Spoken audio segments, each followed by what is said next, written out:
it is my pleasure to welcome to the show my guest this evening, Vexoria the Sun Eater. Hi, Jay. How are you? Hi, Vex. I'm doing fantastic. How are you? I'm doing fantastic. I appreciate you inviting me here. Oh, the pleasure is all mine. I'm sure the vast majority of folks in chat right now are already familiar with you, as we can see it by the many emotes going on. But for anyone who might not be familiar, if you could introduce yourself. Hi, everybody. I'm Vexoria the Sun Eater. I am a lewdsome VTuber, so I talk about wholesome things on my channel, but I also do not safe for work content on other channels.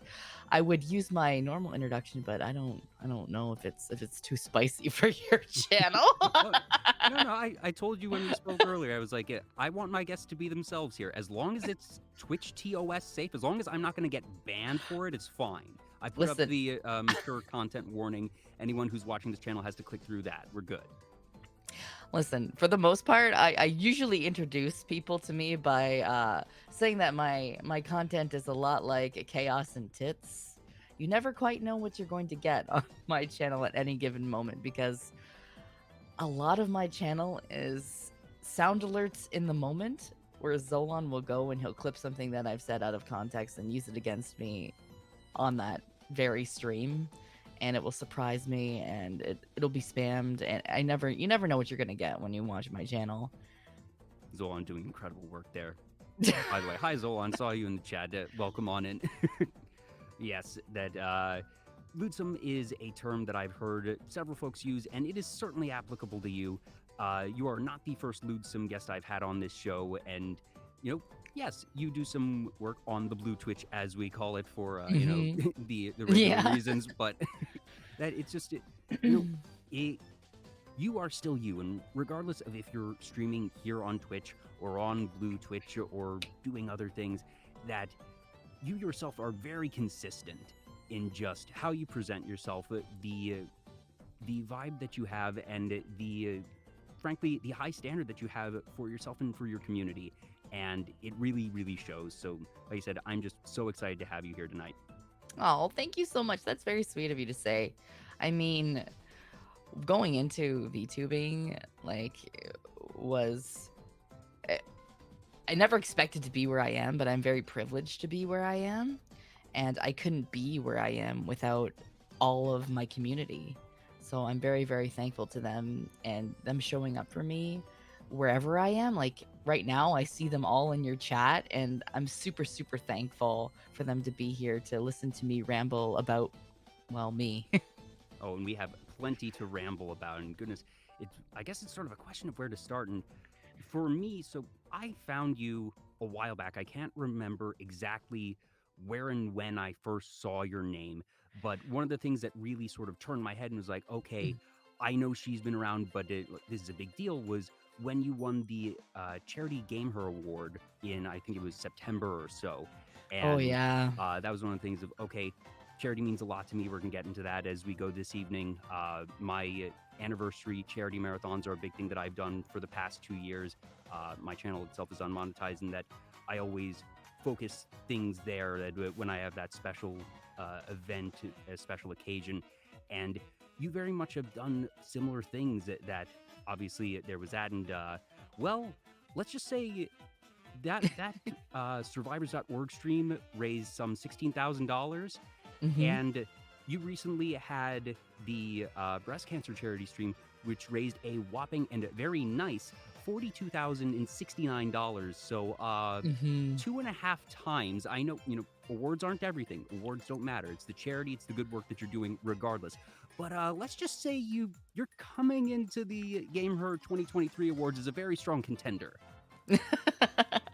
See, for me, I think that, like you said, everybody wins when there's a charity stream, right? Like, It doesn't really matter how much money that is raised, as long as you're raising something, everybody wins. But I don't consider these things when I do the charity stream. Like, I don't think to myself, gosh, if we raise a lot of money, I'm gonna get this award. That's never what you go into those things looking for, planning for, that you're just trying to have something be successful for a good cause. And whether it's $1 or $42,000, that any amount of charity is a good amount for charity. And whether Oh the yeah. donation is $5 or several $100s, that a lot of charities are built on $5 and $10 donations. And folks don't always realize that, even if you only feel like you're contributing a little bit plus a little bit plus a little bit It's for a just lot. however many people, it adds up so fast.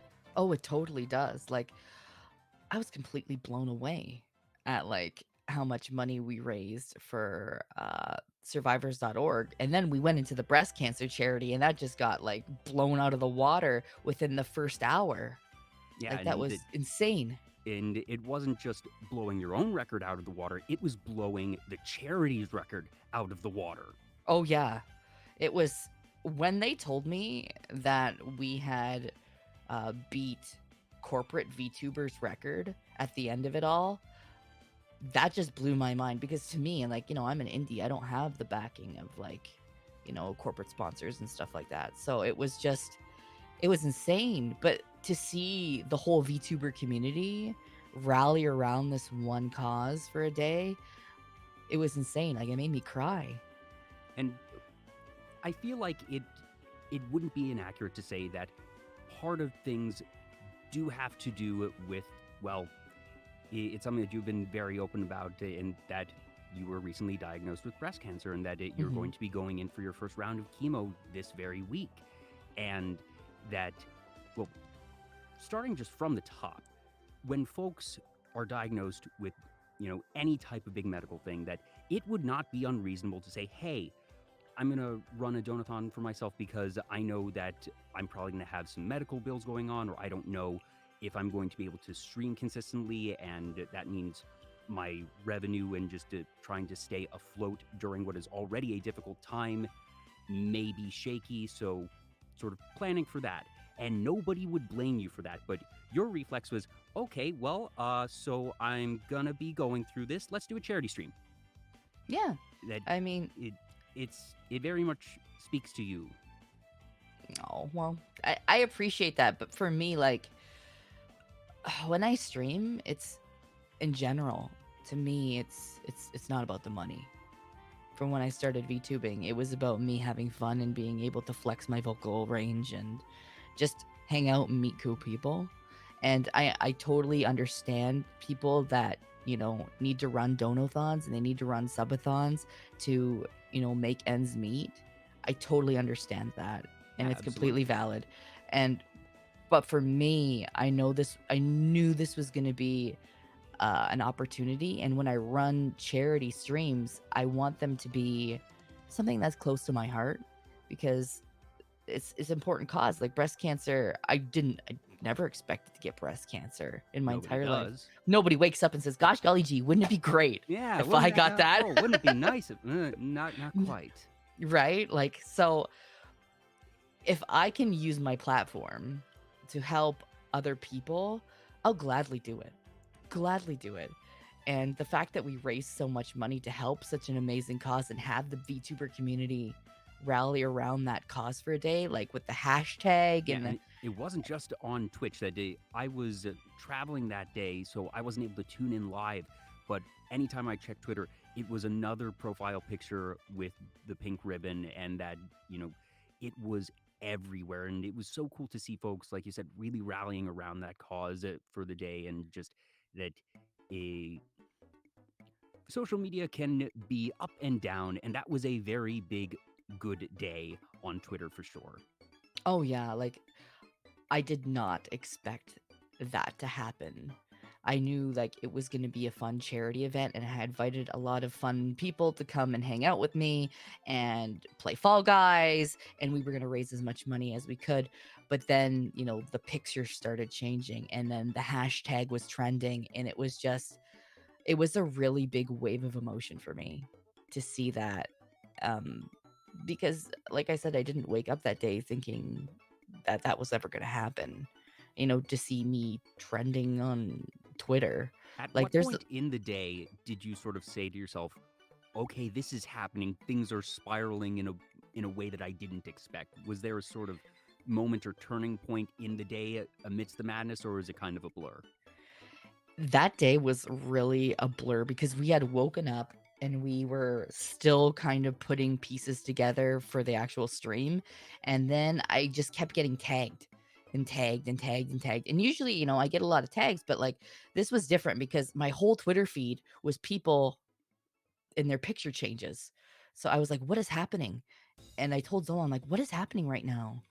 And he's like, I don't even know. Like, this is insane. And then I had a breakdown. Like, I started crying because it was a big event and I was already kind of nervous, but yeah, I have cancer, and this felt like everybody giving me like a big hug and saying, we support you and we're here for you. And that just felt really, really good to know that a lot of people care about me in that way and wanted to support the cause. That was just mind blowing. Absolutely. And I forget, were the profile picture changes something that you all had set up, or did somebody just start that and then it snowballed? No, I had no idea. Actually, one of my moderators, Dandy Demon, I think he's in the chat right I now. did see Dandy. Yep. He started it. So I think he Well had asked played, Dandy. Zolan. Well played.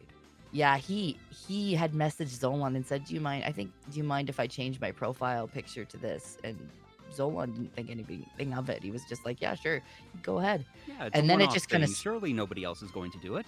yeah, and then it kind of spiraled. Yeah, that it was just because I remember in the morning I saw one or two, and then just when I checked Twitter later in the day, it was like, oh, this is a thing. And since I was traveling, I was like, if I was at my computer where I could do, little bit of photo manipulation work and get a ribbon put on, I would. But like I said, I was traveling, so I was just sort of watching and smiling from afar, and it was really cool to see. It was very, very surreal to experience, but like, I don't know if I'll be able to ever like replicate that feeling again, because it was very, very, like I said, mind blowing, but also it made me feel like very supported and cared for in the VTuber space. And I think it's pretty clear that that was very much the intent from all the folks in your community, and just like you said, the VTubing community at large. That when you hear that someone is sick, whether it be a family member or a content creator that you really enjoy, that if you aren't the person going through it, it's sometimes difficult to express things properly, and how people take situations and what the best type of responses for each person is going to vary. So I think it was that type of thing that people sort of latched onto that and realized, all right, this is a good and healthy way to express their support to you, because obviously when you first announced it, that there was very naturally that, well-wishing, but when it's sometimes words feel like they aren't enough and you want to do something just a little bit more physical, even if it's not a donation, even if it's not doing a huge project, that being able to even just do that little bit of a visual support, I think was something that a lot of people really felt the drive to do, and I think that's where a lot of that came from. Oh yeah, and I completely understand. Like, I'm a psych major, so I understand that people process this type of thing differently, right?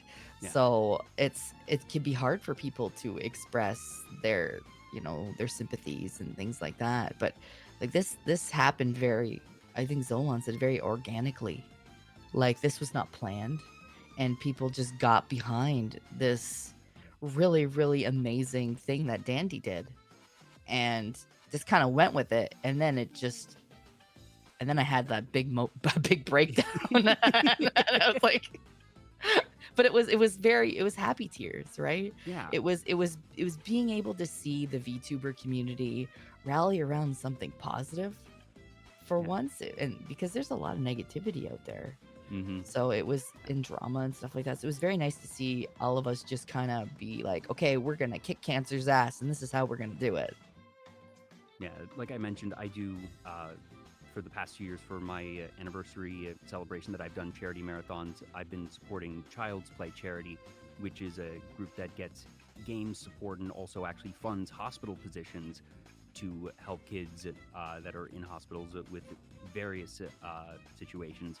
Hmm. And even those that did, obviously, you and I are of different scales here, but I've been able to raise it was $4,000 the first year and $7,500 the second year, which even for That's me amazing. that was mind blowing for me, and that it, it feels really nice to be able to contribute and to see folks come together and to be able to have fun doing it. That it seemed like it was a very fun stream, and I know that for mine that you know you're not looking for anything in return, so to speak, but it's nice being able to have a positive experience yourself through all of it.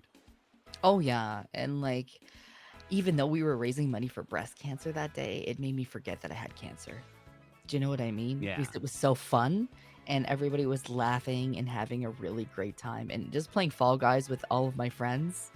It was chaotic and hilarious. Yeah, it's a good And kind of chaos. yeah, it was. And it was an amazing stream. And the comments from chat and like my community always makes me laugh with what they say to what I'm doing or what other people that I have on my stream are doing. So it was a very fun, wholesome kind of day, and I can't thank anybody enough for whether or not you changed your profile picture, you used the hashtag, you donated, you showed up to watch the stream. Like it was just an amazing experience that I'll always remember for the rest of my life, and I'll always have the VOD for it too. Mm-hmm. Out of curiosity, so you've obviously had these two very big charity streams in the past year. Hmm. Is doing charity work something that has been part of your life for a long time, even outside of Vexoria, or is this something that is a bit of newer territory for you? For me, I did a lot of volunteer work when I was younger, and I found it to be a very rewarding experience. And just knowing that you can help somebody and help their situation has always made me feel good, right? Mm-hmm. And when I started VTubing, my very first debut stream, one of the goals that I wanted to do was to do charity work. And for me, I wanted to do charity work that meant a lot to myself, but also meant a lot to my community too. And to be able to do two really successful charity streams has been a fantastic feeling for me. And I definitely want to do more. And I also want to spread them out a bit too, because for me, I think, having charity streams spread out, I think you can have more of an impact. For me, I Mm-hmm. constantly don't want to be tapping my community for money. It's why I don't do subathons or I don't do anything like that all the time because, no disrespect to the people that do that. Like, you do what you it have to keeps do. this it keeps the occasion special, and I very much Yeah. identify with that. Um, I by choice have not actually monetized VTuber Talk, and one thing I considered after my first anniversary charity marathon was, okay, do I want to just do a thing where every week that I maybe have a different charity that folks can support, or do I just want to put a permanent standing charity link in Hmm. my Twitch panels or things? And I pretty quickly decided, no, let's keep it just to the anniversary and just we're going to go all in on that one. And that I do agree, it ends up making the impact more. There's obviously nothing wrong with a more Oh, persistent no. effort, but there is certainly something to be said for being able to make a larger splash. Yeah. And I think, like, we learned too running the last charity event, it's a lot of work Oh yeah, to be able to make it like a big thing, right? yeah. Zolan did a lot of behind the scenes running around. And the one thing that we learned is that when we do these big charity events now, I think we're going to need a team of people Hey, if doing a you ever bunch of need any stuff. help, that you know, I've run obviously my own charity marathons, but I forget if this was something that I mentioned when we spoke earlier in the week, but that I do have a good amount of experience running live events and in-person events. So Hmm. that is actually something that is not just near and dear to my heart for charitable purposes, but that I legitimately enjoy doing. So if anything ever comes up where you feel like, hey, you might need somebody to stage manage or help organize it, don't hesitate to reach out for that. Well, you've just become my new best friend. I hope you know Hey. that.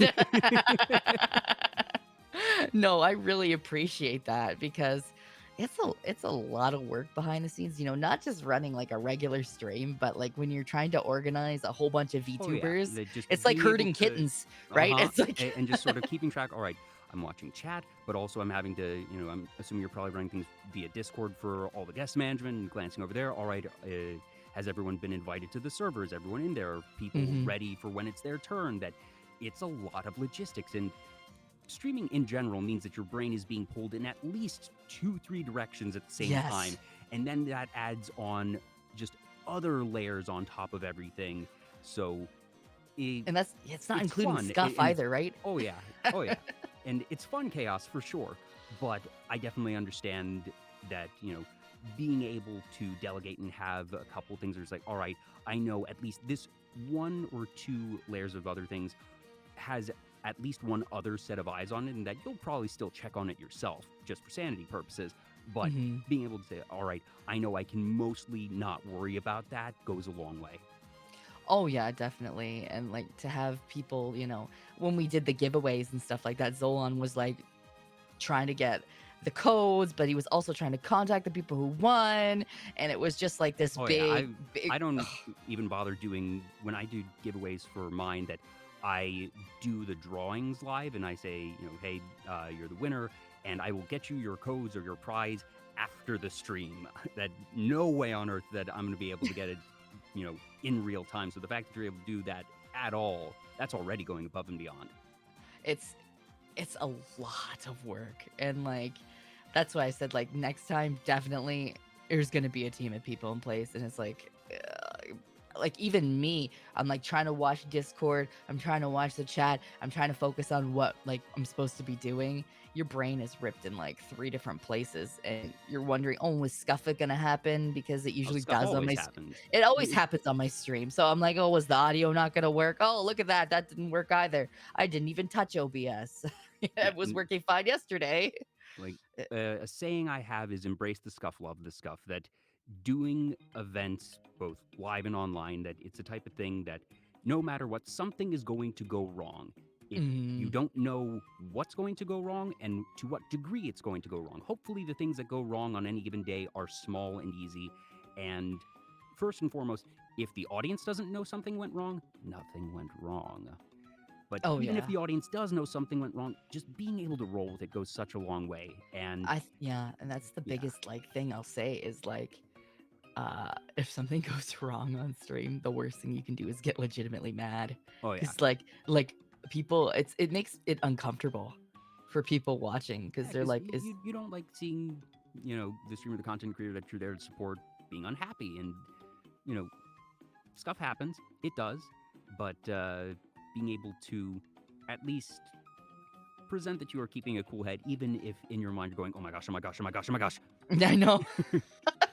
Like it's kind of become kind of a bit now. Like there's something wrong on my stream, you'll hear the door open because you'll hear Yes. like that. Well, you know that Zolan's coming in to Oh fix boy. it. Yeah. It's like I didn't even know something was wrong. Okay, here we go. Mm, So it'll happen, and it happens a lot, and it's one of those things where you can't get legitimately mad at because nobody wants to watch an angry streamer. yeah. Like it's at least it At makes least me not a uncomfortable. legitimately angry streamer. That, Right. if you're It's doing like fun anger, it's like, oh girl, that there. yeah. I know there's the sound ring. Zolan, stop it! Yeah. If it's the playful anger that, some folks make an entire brand off of fun rage, and that's fine. Yes. That's cool. People like that, but people know that they're not actually in a bad Mhm. mood. It's when they can tell that someone's really in a bad mood that Oh it then yeah. becomes a little bit more awkward. Oh yeah. And like playful rage is great because I do it too. Oh yeah. Like I get all up in my chat's face, like, oh yeah, okay, you've been against me from the start. Okay, like Yeah. it's different, and like I totally get, like I understand how because I have anxiety, like surprise, I have general anxiety disorder and depression, so and I don't hide that. And when stuff is going wrong, I'm sitting in my chair going, oh god, oh god, oh god, oh god, like what did I do? Oh god, what's broken? Oh no, like but you can't outwardly express that without making it a little bit awkward. No, So that like I yeah. also actually have had anxiety issues my entire life, and it's the thing that I've actually found that folks that suffer from anxiety issues end up better at just handling anxiety because if it's a constant, if you're just used to it, you know how to handle it a bit better than folks who don't necessarily have that on a more regular basis. Mm-hmm. Like I get anxiety every time I start streaming. Like I'll sit down in the chair, I'll get everything set up, and then I'll have to hit the start streaming button. And then I'll get the anxiety every single time. I've been doing this for close to a year and a half now. It has not gone away because you don't know what you're gonna expect when you hit the go live button. Like, are people gonna come? Are they not gonna come? Is this stream gonna do well? What are people gonna say? Like, is shit gonna break? It's For me, it's the opposite. I have no problem hitting go live. That for me, that's the thrill of it all. I like I said, putting on events and being able to perform and facilitate things like this. It's after I hit stop streaming that then the anxiety hits me. It's, oh my gosh, did I do something wrong? Did like I said this thing at that point and maybe I should have phrased it differently. Oh gosh, did I mess this up? That's when the anxiety hits me. I'm very much like when I hit the stop streaming button, it's very much a decompression, like a like the performance facade Mm. falls away. I can kind of just be, relaxed, and I could take a breath, and then usually Zolan will tell me, great stream, or he'll make a comment after, well, this was really funny, or he'll lift me up, and because I know that I do worry a little bit, like, oh well, what if I said that? What if that came out wrong? What if people interpreted that? What if people clipped that out of context and it sounds Yep. bad? And like, you get a lot of thoughts like that. But for me, for the most part, it's like a big decompression when I stop streaming. It's like, okay, I'm gonna get out of the chair. I'm gonna go flop on the bed for like 10 minutes and just like take a breath. Okay, that's done. Oh, Mm-hmm. Munchmeister, raiding in. Welcome on in, Raiders. This is Vtuber Talk. I'm Jay. I'm talking with Vexoria the Sun Eater today. And also, I missed a whole bunch of follows, so I'm going to do a quick run through those. Innocent Bystander 678, Chronicler Victus, Doggles 3216, Kino Saga 77, Dandy Demon, there they are, Dillweed 11, Dimetrix Demon, Nyazilla Gojira, got it. QC number 1, Mr. Shampter, Danish Zed, Akrivix VT, I hope I'm getting that right. Night Wolf Blue Flame, Smaster 42, The Henshin Gamer, Enerlight Crystal, BHG, Kurama, Draxon 98, Craig 22234, Dr. Wilson version 1, Panther 303, Meister, and Kivos of Eternity. Hope I'm getting those. Thank you all so much for the follows, and Munch, thank you again for the raid. Welcome on in, folks. Welcome, Raiders. Get to hear me ramble. Yes. So, obviously, Zolan is, well, one, a big part of your life, your husband, Yes. your manager, and a fun presence on your streams, and a streamer unto himself. Okay, listen, don't stroke his ego, okay? Like, come on. I know he's here, but just come on. Do me a solid, please. Okay. I'll pull things back just a little bit.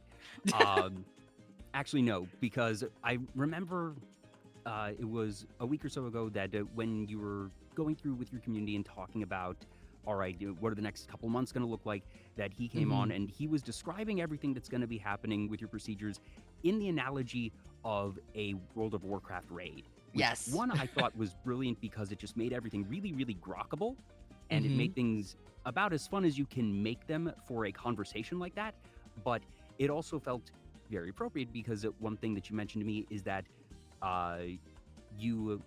one, World of Warcraft and raiding is a big thing, and that I forget if you met him through, was it RP or raids or both? There was some tangential relation there, I believe. Yeah, I actually met Zolan through a role-playing in World of Warcraft. Okay, all right, so yeah. it did have World of Warcraft involved. So I guess when it comes to raids, that obviously one, it was a very fun analogy there, but uh, when it comes to raiding, I guess what is the appeal for you? That there's so many different reasons and things that people enjoy when they're playing games, and obviously World of Warcraft being one of the longest standing and most prolific MMORPGs, it does a lot of things right. What is it about raids that appeal to you as like the big thing for World of Warcraft? So I was actually not a raider. Like for the longest time when I started playing World of Warcraft, I was just a role player, and then I would go and do my quests and do dailies, and that's really all I did. And I PvP'd a little bit, but like Zolan actually is the one that got me into raiding, because he Ah, used to be like world class raider, like used to do world first raiding, oh, and okay. like he was really into it. He doesn't do that anymore. Obviously times change, and priorities change, right? So he got me into raiding, and we run a very casual kind of guild that understands that people have lives, Mm, and that people work, people have families, and we wanted to create a safe space for people to learn to raid, because there have been times where I have wanted to raid in the past, but I don't have the gear score. I don't have the experience with raiding. And I also don't want somebody yelling at me because I don't know what I'm supposed to do. So we wanted to create a guild that was very inclusive and gave people the opportunity to grow and learn. And raiding for me allowed, when we created this guild, it allowed for me to learn, but it also allowed me to be around a lot of amazing people that made me laugh a lot. Like we raid with Papa Mutt, we raid with Mim, we have Billy raiding with us, who's on Mim's stream a lot. We had Minerva raiding with us too for a bit. Like a couple of our mods raid with us. Like it's a really fun place to be, and going to raid every week is like a chance to hang out with your friends yeah, and accomplish something. Oh, and it's not a stressful thing. It's like we kill stuff, that's awesome, let's yeah. kill stuff. Like, but if we don't kill stuff, it's not like, It's you not the end of the know world. it's not either. It gives people a chance to have fun and hang out, you know, talk about stuff, unwind. It allows me to be me because I'm not putting on a performance, right? And just kind of hang out with my friends. So raiding has been a really fun experience because it allows me to learn, and learn things with people that I think are really fun. And I get to tank with Zolan.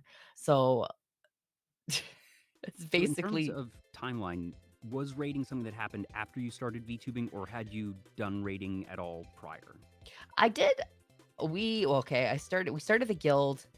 The guild that we started was actually based upon us being flesh tubers.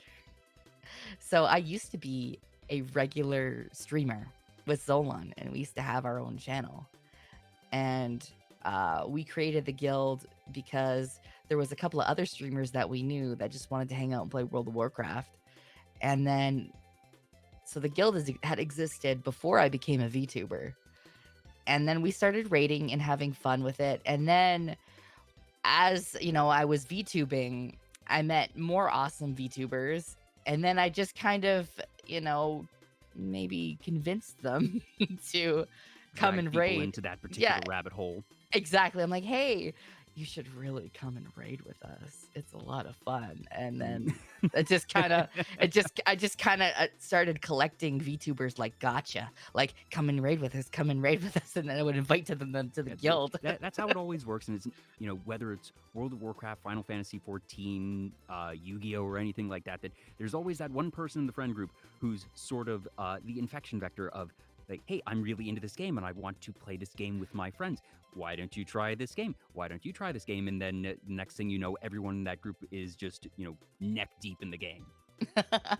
Yeah, exactly. And like it was a place for like VTubers to, you don't have to put on a performance either. You're not, you could just be yourself. Yeah, at that point you're And just playing the game. Yeah, and we're all friends. So it became like a safe space for people to just hang out, get to know each other. And even people like a lot of our guild is a mix of between like regular World of Warcraft players that we met before and then, VTubers. So it's become like this amalgamation of both. And it's a lot of fun and we have a great time. Like whether or not people are doing keys or they're raiding with us 2 times a week and like I said, we're a casual guild, so it's like people can come and go. There's no raid roster. There's no like, well, you have to come Wednesday or else you're Yeah. benched. You Like better be on time. it's none of that. It's like come and go. If you can come, great. If you can't, that's okay too. But with that mindset, it allows, people to have fun and relax and raid Yeah. when they want to. And we've gotten AOTC every tier just by farting around and being ourselves and I'll having admit I don't fun. know what that acronym means. It's ahead of the curve. Ah, So it means that you've beaten the raid on heroic mode before the new tier comes out, and usually mm, get some kind of a reward like a mount or something like that from it. gotcha. And you mentioned you're usually a tank, so hmm is it being a tank the class and playstyle that you normally enjoy for other games? Because I know you play D&D as well, or is that just sort hmm of where you found yourself for World of Warcraft specifically? So the funny story with that is I used to be a healer. Like I play a paladin. So Mm, I used to be a healer for the longest time. I used to PvP heal and I had a lot of fun with it. But in our guild, we kind of ran into a shortage of tanks, and the people that wanted to tank didn't want to tank anymore. So Zolan's like, okay, well, I'll step up and be a tank. And I was like, you know what? I don't know how to tank. So maybe this is an opportunity for me to learn how to tank. And hmm at least the partner that I have tanking with me lives with me. Yeah. Like at worst he'll be like, "What are you doing?" And like he'll be able to teach me, what I should be doing because he's had a lot of experience tanking and I hadn't. So raiding was my first real forte into tanking. he's, Mm. he's like, yeah, you can hear me yelling across the hall. Yeah, see. And like Crystal asks a really good question. Who is the Leroy Jenkins? And I'm going to expand their question out of the guild. Who amongst the play group is the one that is most liable to just run in? That's Zolan. No hesitation. No he hesitation. he just pulls everything. Like when he used to be a bear tank, he's a demon hunter now. He would just go, and we actually had a term for it. We called it bear bullshit because he would go and nobody would know that he'd went and pulled everything, and he would just make the healer sweat. Wait a minute. Has anyone seen Zolan? Oh, Yeah. he's over there We're like, with oh all of the shit. enemies pulling Yeah. aggro. Oh, shit. Yeah, we're like, oh no, oh god, okay. And me, because I'm a paladin, I'm slow, right? So it's like, Mhm. let me just drag my ass over here. Well, I've used my movement cooldown, so I'll just run. Don't worry, I'll get there when I get there. Like, it's Wait for me. yeah. Ah, ah. And then we get some people in raid that will give me speed boosts because it's almost like I feel it's almost like a pity thing, like oh, and then I'll say, oh god, They're thank you just so sort of, much. behind you, pushing you along. Exactly. And then you get, well, like our raid is pretty adult sometimes too, because we're all comfortable with each other and we make adult jokes. Yeah. And then, I'll be running, but like our raid assist will always run behind me because I wear skimpy plate. So he'll be like, no, I'm good back here. Thanks. Like, so we have a lot of fun like that. Like, and I like to wear skimpy plate when I tank because it makes me feel sexy. You And wearing skimpy outfits, no. liking to feel sexy, gestures broadly at your model. I can't imagine. I know, right? It couldn't be me, right? but yeah, like tanking is a lot of fun. I've learned a lot. I mean, there's still things I can do better, but we're killing stuff, we're having fun. That's kind of we're meeting all of our end goals. I can't really complain. I'm sure there's things that I can do better, and I'm sure that Zolan will always yell at me to taunt, and I'll always be like, nah. Like it's like, I'll suffer for a couple more seconds. Oh, okay, yeah, maybe I'll taunt. I don't actually play any MMOs myself. It's just I've been a gamer my whole life, but for whatever reason, my friend group was never really into MMOs, and uh, those are the types of games I feel like are best played with friends. So I just didn't wind up picking one up. But Hmm. when it comes to D&D, I've had a similar experience that for a while, the way I usually design my characters is I let the rest of the party decide what they want to be, and then I find what gaps need to be filled and design toward that. I kind of And do that too. for a while, I've been a healer. That's just one of the classes that, whether it's World of Warcraft or anything else, that Hmm. people like doing damage. People like making big numbers. Healing is not necessarily as viscerally satisfying. So Yeah. I end up usually in healer or support classes a fair bit. But more recently, one of the campaigns that I'm in needed a tank. So I designed my first tank, and I had been getting used to it. And it took a couple sessions for me to get out of my habit as usually a healer or other support of staying in the back lines and remembering, oh wait, I'm supposed to run into danger. I'm not supposed to actually stay back and try and ping things from afar. My job is to run up to the thing that is closest to the party and the most danger to the other squishy folks, and just hit them over the head with my warhammer.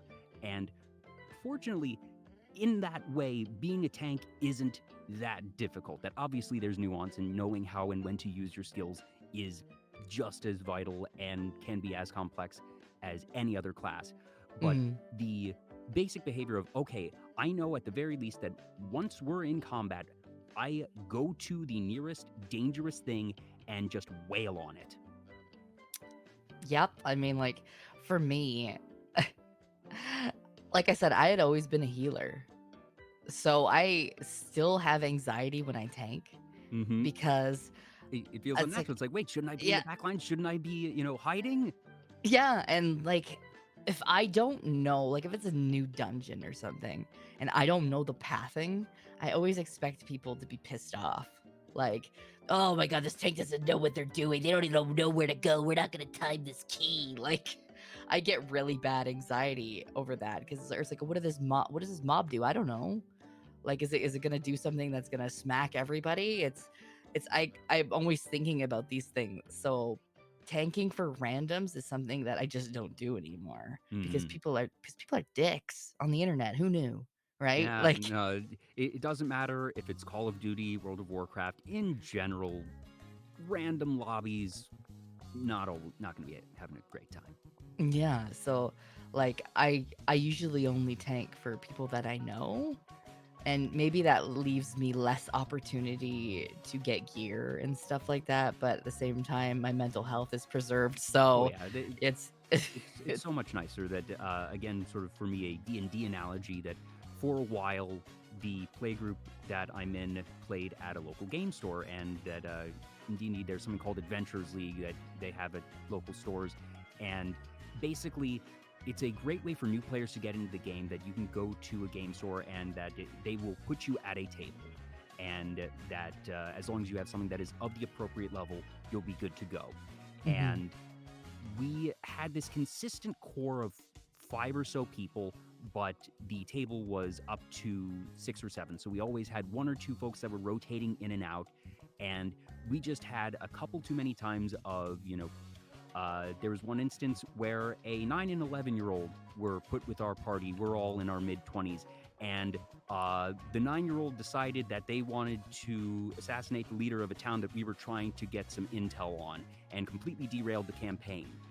And after that, and a couple other instances, we just decided we like playing with each other.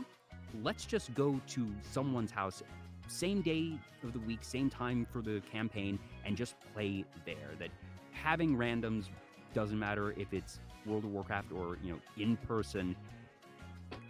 It's a variable that you just don't always want, and that it was stressful for all of us, not just Mhm. in regards of, all right, are we going to be able to handle things and do what we're supposed to do as players, but also just that unknown of, all right, who is it this weekend? Like, are we going to have somebody who knows what they're doing? Is it going to be someone who's well-meaning that we might have to help it, and that's fine? Or is it going to be a troublemaker, frankly? Yeah, and that's kind of the game that you play, that roll of the dice when you jump into a random. But I think it's funny that you bring up, like, a 9-year-old that, like, just wanted to do whatever in a D&D And it's like, I don't campaign. necessarily begrudge the 9-year-old because, kids are going to do things. Oh, And, yeah. like, that's fine. But at the same time, that we were not, like, super enraged at the kid or anything. We didn't blow up at the kid, but it was a learning experience for us. We were like, all right, this wasn't fun. Mm-hmm. You learn really quickly what you like and what you don't like. Yeah. And like, we've been like Zolan and I, we've introduced our kids to D&D too. And Zolan's run a campaign for like my daughter and me, and it was an interesting experience to see how a child processes situations that come up and what they want to do.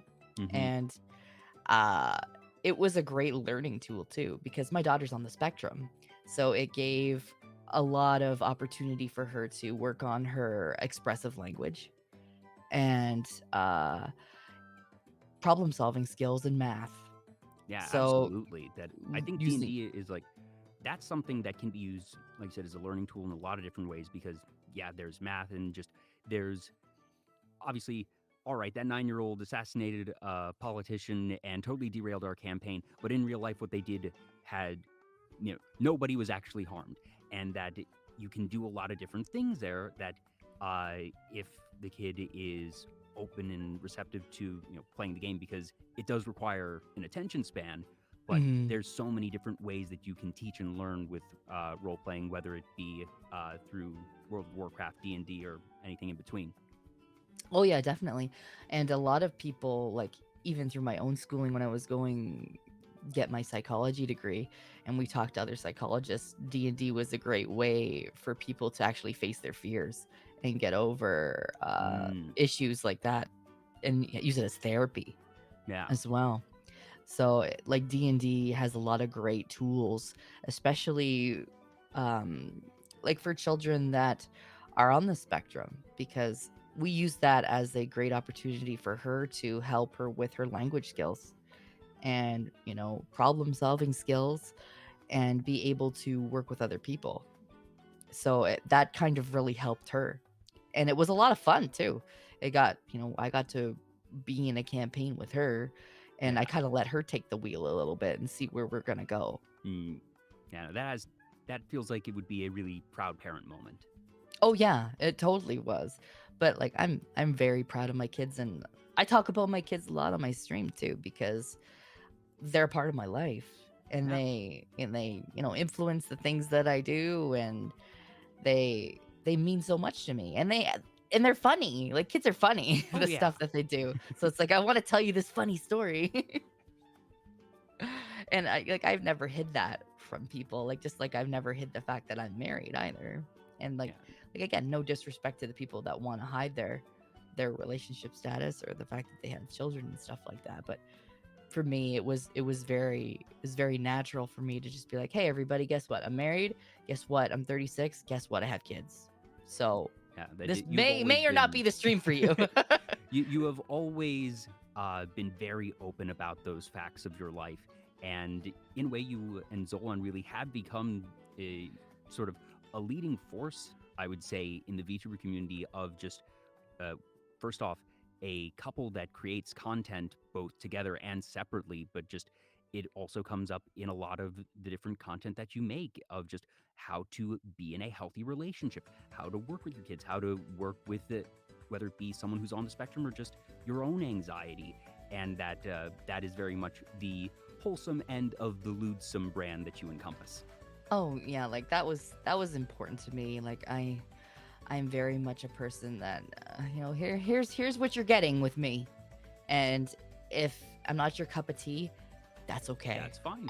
That's completely okay, and I am not going to be offended by that. But also know that even though I'm a mom and I'm a partner, and I wear many hats, I also do the not safe for work stuff too, which people don't have to like that part of me either. Or maybe people just watch me for the not safe for work stuff. That's okay too. Like there's kind of like a mix of people in the community, and that's completely okay with me. Yeah, And I never wanted people to be blindsided by anything, right? yeah, and for you, that lets you just do what you want when you want. It's clear that you're really, you're having fun with this. That you've, like you mentioned, been doing this for a bit more than a year now, and that it has been certainly a wild ride. And I think that folks who are going to be successful in content creation, regardless of if it's VTubing or not, are the folks that are having a good time. That Oh yeah. if you are just doing something that you enjoy, it means that you are going to more naturally be able to be more entertaining, create a better environment for your community.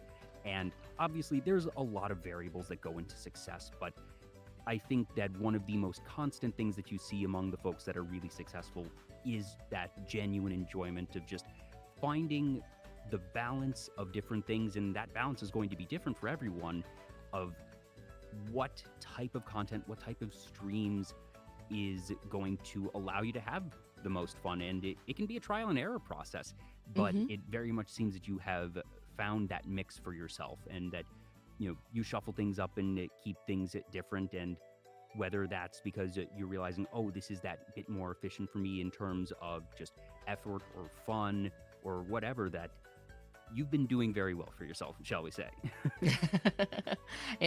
Like I said, I'm very privileged to be where I am because when I started this, it was a really big shot in the dark. Like me and Zolan, we had been flesh streamers before this, and I said, I really like VTubing. It's kind of brand new and it's still evolving even now. Like, I really like VTubing because it allows me to be myself, be funny, do all the voices that I do, and not have to worry about whether or not I look weird and have to, I have to dress up for stream or Hmm. anything like that. I have to make myself look presentable, right? Like I don't have to I could wear my pajamas and be a VTuber, right? Like so for me when I went into VTubing, it was very much a okay, I'm going to try to do this thing. If I make the money back on my model, great. I'm just here to have fun and I'm here to play video games, albeit probably very badly. But it's it was always been something that was always meant to be fun. Hmm. And how this has all turned out has really just been like mind blowing and certainly not expected. But because I don't believe that, like, when I started this, like, I'm not entitled to anything. So for me, this was really, really just let's have fun. And then, if awesome things happen, awesome. And they did due to a whole bunch of factors. And I'm really, really just surprised and also really, really grateful for where I am and the people that I have around me and the community that we built to be able to allow me to do this full time.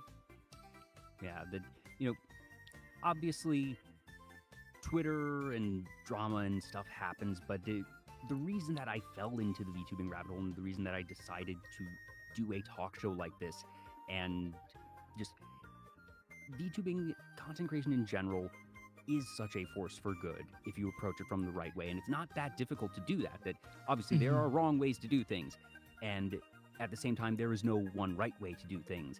And it's been so fun to see so many different people find new things that they love, or take things that they love and be able to grow them and be able to foster communities and create incredible experiences, whether it be just your day-to-day streams or big charity events. For me, Vtuber Talk, like I said, the channel's unmonetized, that this has very much been from day one. I knew I just wanted it to be fun. And at the same time, you know, this is episode 99. I'm about to have 100. When I started all this, I certainly hoped that I'd be able to keep the ball rolling, but Mhm. you never really know. Oh And yeah. just for me, that I've been so privileged to be able to talk to so many incredible people that, I told you this when we spoke earlier in the week, that time is a precious resource. And the fact that people take time out of their busy schedules to be on my show when you could be, whether it's just being on your own channel or just relaxing or taking care of any number of other projects, that it means a lot. And that it's meant a lot to me that folks like you and just all my past guests, folks in chat, take time to be here and to be part of this, and that what we try to do is just provide that fun, provide that positive experience, so that even if you're not expecting anything in terms of money or being able to break even or whatever, that at the end of the day you can look back on it, smile, and say that was worth my time. Oh yeah. And like I always say, like, you know, people that show up in my stream, they could be somewhere else. Like they don't have to be watching me, but they decided that, hey, you're here to watch me. That's a pretty big honor. It's a pretty big it blows my mind that people, come out every week because to me, I'm always just gonna be a person. I'm just Yeah. always gonna be like this crazy snake woman on the internet, right? Like it's to me, I like to make people laugh. I have always loved to make people laugh. And if I can make one person laugh or one person smile during my stream, I've done my job. I've done my job as an entertainer because I want to create a space that allows people to escape from, their bad day or their long day and they just kind of want to chill and they want to watch memes or they just want to talk to, this grape snake mommy on the internet and, you know, have have someone to make them smile or, laugh at Yeah. someone else's embarrassment. That's pretty much what I do, right? Like yeah, and to me that's a win in my book. Do you have any favorite parts of VTubing that you didn't necessarily expect when you first started? Favorite parts of VTubing.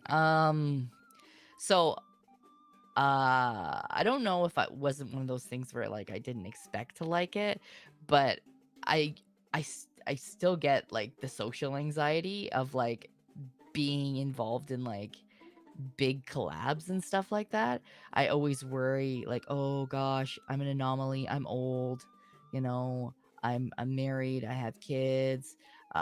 Maybe I may not relate to people. Maybe people won't like me because we're in different walks of life. I have different sense of humor." Like I always have those worries, but then I get into these collabs with people and for the most part people don't care. Like, I get to meet really fantastic people, and everyone's always been really nice to me. So I'm even though I have really bad social anxiety and anxiety in general, I think that meeting all these new people and these friendships that I've cultivated has been a really big blessing and has allowed me to grow as a person and to kind of, you know, learn to reach out to people and like take the take the risk of like DMing somebody and being like, "Hey, I know we follow each other, but we've never really spoken. And I just wanted to say hi. And I think that, you make great content." And if they respond to me, great. That's awesome. And we maybe, we can foster a friendship because I think having those genuine friendships is important in the entertainment field and in VTubing. So being able to, get over that and reach out to people has really made me grow as a person and to kind of beat back the fear that like I'm I'm potentially bothering somebody. And I still get that to a degree, but I think that VTubing has really allowed me to better myself, and I'm very happy for that. That's awesome. And well, suffice to say, as someone who literally only deals in collabs, I am more than familiar with the just. I'm an extrovert. I'm generally speaking very comfortable reaching out to people, talking to people. That I knew I was going to have to do that when I decided to start a talk show. So I went in knowing that. That doesn't mean that you don't, even people like me still get that bit of anxiety, and it's just the wondering and wanting to be professional and polite and Mhm. just that you're not going to be best friends with everyone, but every friendship starts somewhere from Yeah. something, and that being able to you know roll the dice, start a conversation, see where things go, and just hoping for the best, frankly. And it can be tough. It can be really tough, and being able to just work through that, whether it's all right, this one didn't work out, didn't hear from them at all ever, or if things go even better than expected, that, like you said, it can be a really, really good learning experience. And I'm really glad that for you, it has been something that has been so positive. Oh yeah, and like a lot of the like you thing you got to remember too, like VTubers are busy people, Yeah, and a lot people of have people, lives. yeah, Whether you're doing this full time and you're busy that way, or if it's not full time and you're working another job and you're busy that way, people are busy. and like a lot of VTubers also have ADHD. Like I think I'm probably one of the few that maybe don't. And I understand if like somebody thinks that they got back to you but they didn't, or they read your message and they thought they answered but they didn't, and like there's a lot of juggling going on, and it's I think it's important to remember to not to attribute negative things to somebody if they don't respond to you because Absolutely. it could be a slew of things. Oh, yeah. Like they could be busy, they couldn't, Twitter's a shit show right now, maybe they just didn't see it. Like Yeah. And it could be anything. yeah, when I reach out to folks that, I'm always doing it as professionally as I can. And if I'm able to get a response at all, even if it's, hey, sorry, not interested, or hey, I'm just really busy, maybe reach out again in a month or something, I consider myself super lucky if I get a response period. And even if I don't, I'm not going to hold that against them. That, you know, it could be anything of just they're really busy, or all right, maybe I reach out via Twitter and they don't check their Twitter DMs a lot, or I reach out via email and they actually check Discord more. And you never know, one, like you said, what someone's going through, what their schedule's like, or also just how they function organizationally. And that, sometimes you might reach out on the one channel or method that isn't actually a reliable method of communication for them, and you Hmm. don't really have a way of knowing. And just, if you don't hear back, you don't hear back, and that's okay. Oh yeah, and I that's kind of one of the things that I've had to fight with my anxiety over. It's like, okay, I sent this message to this person, uh they didn't respond to me. uh does it mean that they didn't see it? Does it mean that they're Mm-hmm, busy? mm-hmm. Does it mean that they don't like me? Like Yeah, I think most people instantly go to they don't like me. And it's, you can't do that, because no, I've even done it too before, but like nobody's perfect, but also people are busy. yeah, But like that, and that's kind of what it is, and it's always good to have that reminder, because like I'll sometimes say to Zola, and I'll be like, hey, I reached out to this person but they haven't responded to me in a few days, and then he'll say something like, well, they're probably busy, or maybe they didn't see it, or like maybe give them another poke in like a few more days, and if they don't respond, well, maybe they just don't have time right now, and that's yeah. okay. That's generally my MO, is that I'll reach out to someone, and if I don't hear back in a week, I will do one follow-up. And if I don't hear back after that, I assume, all right, it might just be that they saw it and that they didn't have time to respond, or that, maybe there's some folks that are really shy to respond, that don't like saying no, so they just don't Hmm. respond. That's how they operate, and that's how they work through things like that, and that's okay. And Oh just, yeah, like, being able to let those things be okay. oh yeah, and like you said, there's people that just don't like confrontation, or they're worried that if they say no that somebody won't like them, right? It's yeah, it's kind of one of those things where you just kind of have to be professional and just, sometimes you have to say no, Yeah. and it's okay to say no. And it doesn't necessarily ever become easy. It can get easier, I suppose, but I can definitely say 2 years in and 99 episodes in, it still happens all the time. Oh yeah, I hate saying no to people, especially my friends. They're like, "Hey, can you do this thing?" And then I look at my schedule and I'm like, "Oh, I do really want to, but I am completely booked." And I feel like an ass because I'm completely booked and I have to say no, but I really want to spend time with you. And then I just have to explain that to him and be like, so I did this to myself and I'm really booked, but I do want to hang out. And then maybe I'll throw a couple dates at them and be like, are you available these days? Yeah, Just to let I them know can't that do then, but maybe these other times. yeah, because I don't want people to just be like thinking I don't want to do anything with them. Be like, no, sorry, I'm booked. And then not give them anything back, right? Mm-hmm. So I'll try to if people like that I really like and want to hang out with, I'll give them dates back and be like, "What about this date? Please say yes Like because I really want to." honestly, like you doing that is already going above and beyond. Just genuinely that it because then you're actually taking time and looking through your calendar and saying, all right, when would work, and then taking the time to have that be part of your response. And I can definitely say, as an organizer, as a host, I always love it when someone is able to do that. And again, I don't expect that from everyone. Like you said, you're not entitled to anything. You're not entitled to a response at all. Mm-hmm. And that if someone is able to do that, that it's always really appreciated. And I would venture a guess that stuff like that also goes a long way and is, probably part and parcel with your success. I think it shows that you care a little bit.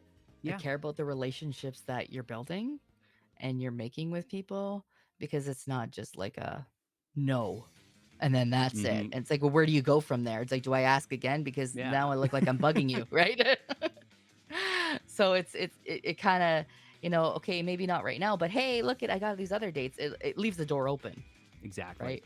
It's not just like no, and then you're slamming the door in somebody's face and they're left there going, do I ever ask again? I don't know. Yeah, and it is a very fine line to walk, and you just, over time, sort of get a sense for it and figure out the things that are best, and you just, try to be a good person at the end of the day. I think that's the main takeaway, is to always be kind, because Yeah. like you never know what someone else is going through. Like I'll do my best to message my friends and just say, "Hey, I hope you're having a good day," or else, like just as like a joke, like and like I'll always take the time to make sure, hey, I know I haven't talked to you in a few days. What's up? Like, what have you been doing? Or like, hey, how are you? Or sometimes I'll like message Taka and I'll be like, hey, dog. Or like, hey, Yeah. Stinky. Like, or so, like, just to let them know that I'm still thinking about them, even Yeah. though that I'm busy. My friends matter to me, and what they're doing matters to me. And if I can take 2 minutes out of my day to say, hey, I hope you're doing well, I think that goes a long way, especially if somebody's having a bad day and maybe I don't know about it. Hmm. Because I know I would like that done for me. Fluffy Bumbles has one of the best threats I've heard in a long time. Hydrate, or I'll rearrange all your silverware. I'll steal your other sock, like stuff like that. Like, I think having those genuine friendships is important. Like, there's been friends that I'm really close with that I don't do collabs with all that often. So I think, like I'll always say, you can have a really strong friendship with somebody. You don't always have to be on screen with them either. Hmm. Right? Like, I haven't done a collab with Mim in a long time because we've just been so busy. Yeah. But sometimes schedules just have a way of perfectly not overlapping. and like, but that doesn't mean I don't, I'm not in Mim's DM saying, hey, how's it going? Or like, I'll see you at Raid. Do you know what I mean? Like, it's the stuff on screen that you do with people. There's usually a lot more behind the scenes, like a lot, like, you get to see the entertaining friendship on the screen, but sometimes there's stuff behind the scene that, Yeah. There's you're always really, so much more that you don't see. yeah, like I had a 6-hour call with Lucagen one night. We were just talking about life, and we were talking about boobs, and we were talking just about like what's going on with us and things that we like. And unless I told people about that, nobody would know that. Yeah, but those are the calls that you remember. Those are the really special moments that you don't get to have those types of experiences with everyone. Even the folks that you do get to have those experiences with are not experiences you get every day. And those are the things that you really get to savor and, like I said, become special memories. Oh yeah. And those are the types of things that create stronger bonds too. Like there's some Exactly. people that I've never collabed with that I talk to every day. And they're really good friends of mine. Right? Like Sylvie. Yeah. Hey Sylvie. Hi, Sylvie. We see you in chat. Sylvie is my editor, and Sylvie does an amazing job at my clips. But so Ah, I talk to Sylvie all the time, but we've never like been in a collab before. But that doesn't mean that Sylvie's not my friend. yeah. It also doesn't mean that you're never gonna collab with them. That someday. Exactly. Exactly, right? So I think it's important to remember that too. Like just because we're not collabing all the time or just because we've never collabed doesn't mean that we're not friends. Yeah. I've missed another slew of follows, so I'm going to do a quick run through those. I'm trying to. Yeah, Kivo side. So, Harlot's Web. Ooh, good pun. Harlot's Web 69, Random SM1, the Maestro Plays Games, Kyohime VT, Gagglehertz 7, Durandal, Wormfoe, Josh the Cookie Hermit, and Mavalrus. Thank you for the follows. So outside of stream, that obviously you were very busy with many, many things, and I think you mentioned that it's not, at least right now, a huge part of your life anymore, but that soccer is something that has been a really big part of your life. And in 99 episodes, I don't think I've spoken with a guest about soccer in any capacity, but that you have done, you've interacted with that sport in essentially the three big ways. You have played, you have refereed, and you have coached. Where does soccer begin for you? Soccer began for me when I was 5 years old. I've been playing for over 20 years. So it's been a long, interesting journey for me. Okay, I'm seeing in chat. Okay, good. This was a good one to discuss because when your editor doesn't know. Yeah. There's a lot of things that I don't know. They don't come up. Like they're just like, you don't go, hey, how's it going? Guess what? I've played soccer for 20 years. It's like there's no segue into that, right? Honestly, that's one of the things that I love doing most on the show, being able to find those things that don't come up and that it's not necessarily a big secret or something that you're trying to keep from folks, but that you don't have the natural opportunity to talk about, and that I can just, shamelessly say, all right, well, you told me soccer's a thing. Let's talk soccer now. Yeah, I've my parents put me in soccer when I was 5 years old. So like me sitting there picking the grass, not really knowing what to do, and then evolving into playing soccer all the way till end of high school, early university. Like and then going on to like coach for my own kid. Like it kind of evolved over time, and I really loved playing soccer. I played every single summer, and I played in a community league for a long time, and it was co-ed, so you played with guys, and you kind of had to prove your worth, because it was, a lot of it was, oh, you're a girl, I don't want to play with a girl, right? It was like, but you eventually, like, at least for me anyways, I eventually proved that, yeah, I was actually pretty damn good. So What position did you play?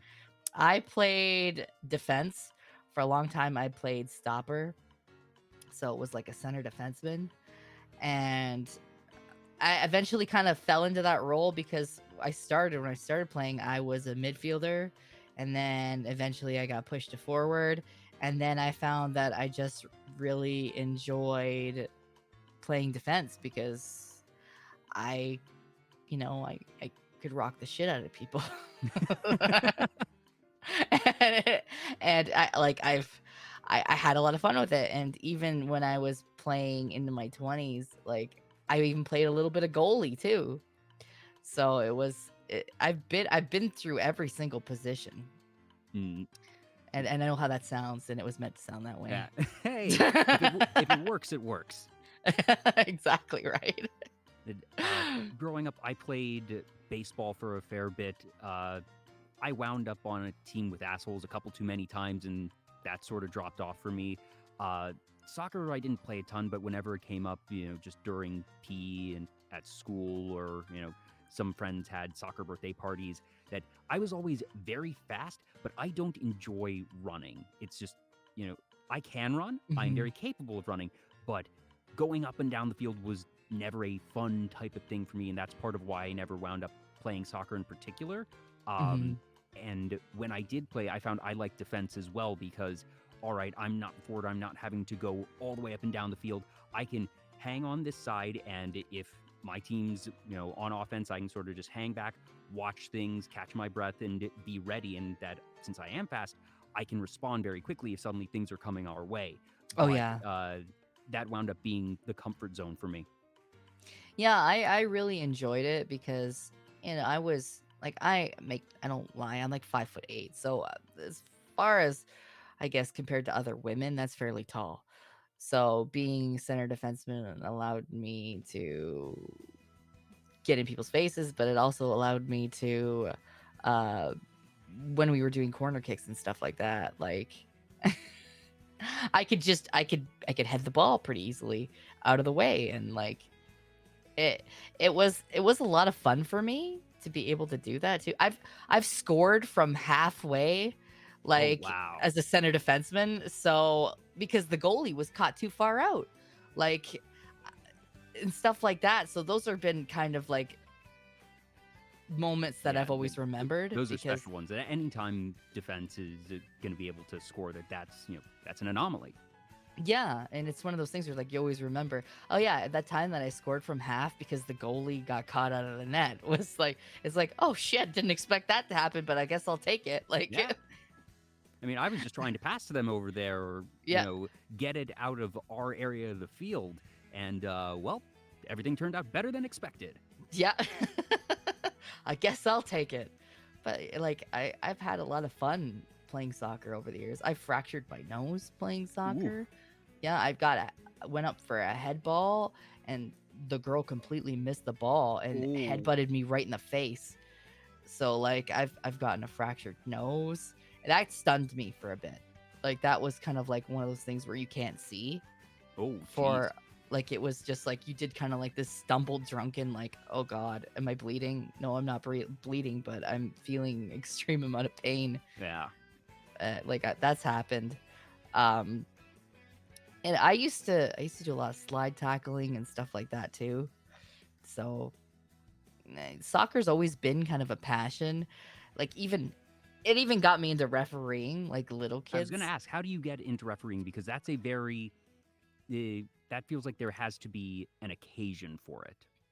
So when I was doing a lot of soccer for the community league I was a part of, they had different age groups and they were looking for more people to do refereeing because you got paid. It was a good side job for me.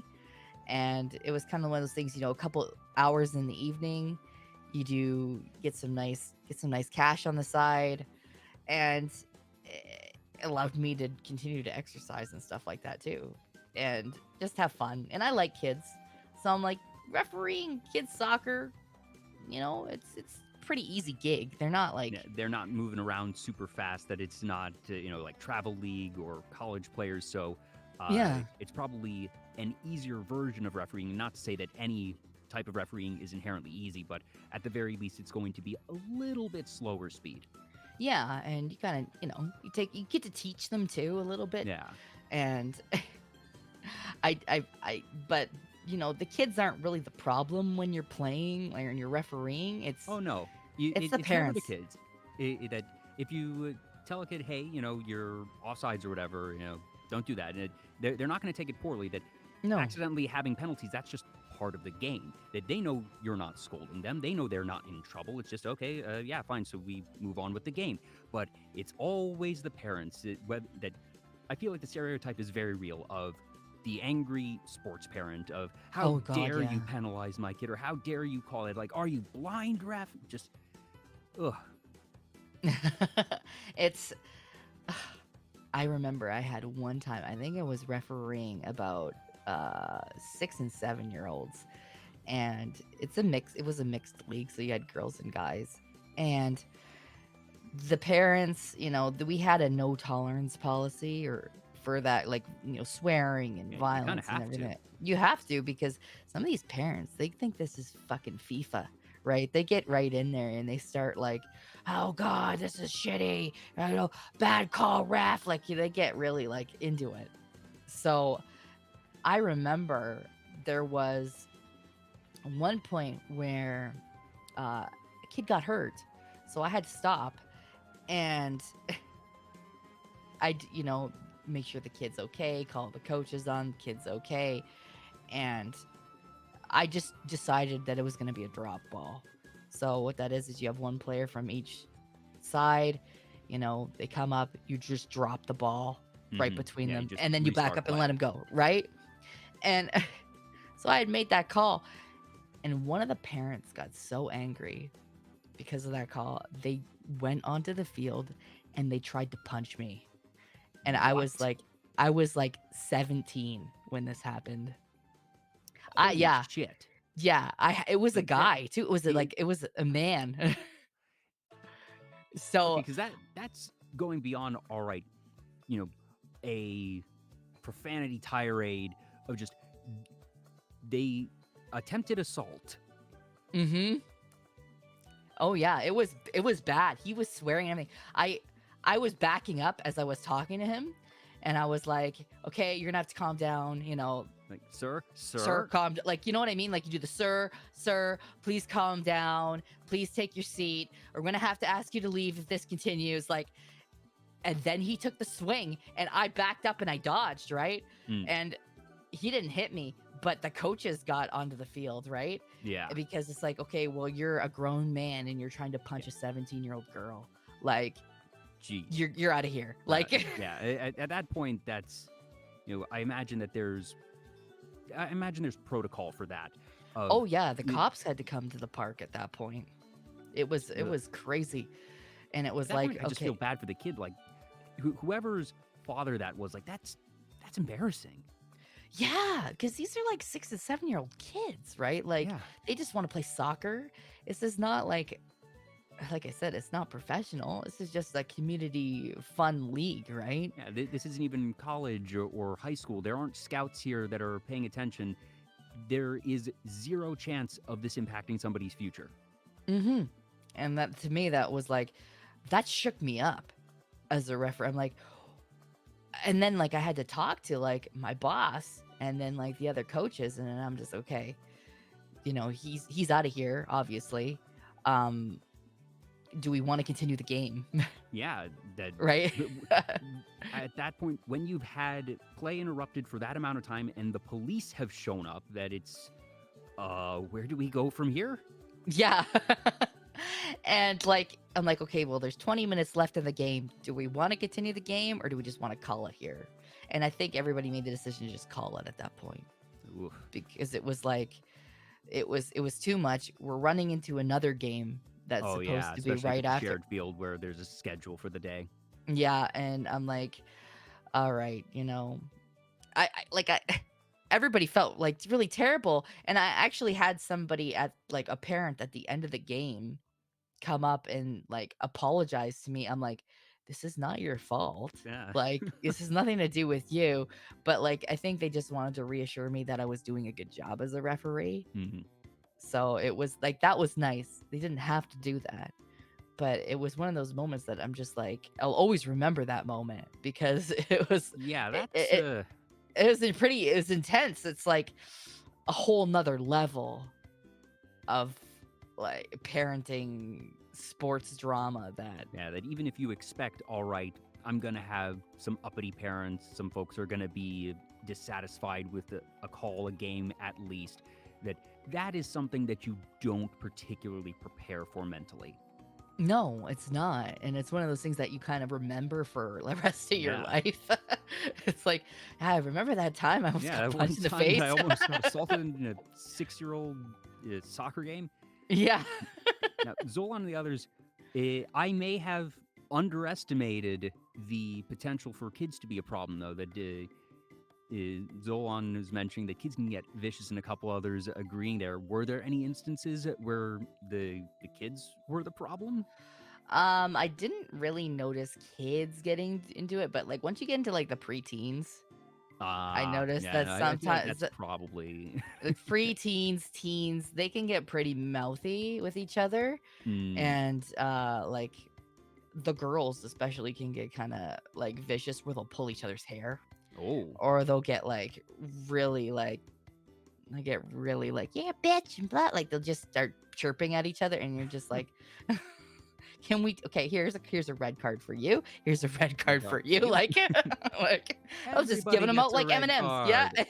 you're getting a red card, and you're getting a red card. Like it's, it just, it's like, can we just not? We're here to Yeah, play a game. Just relax.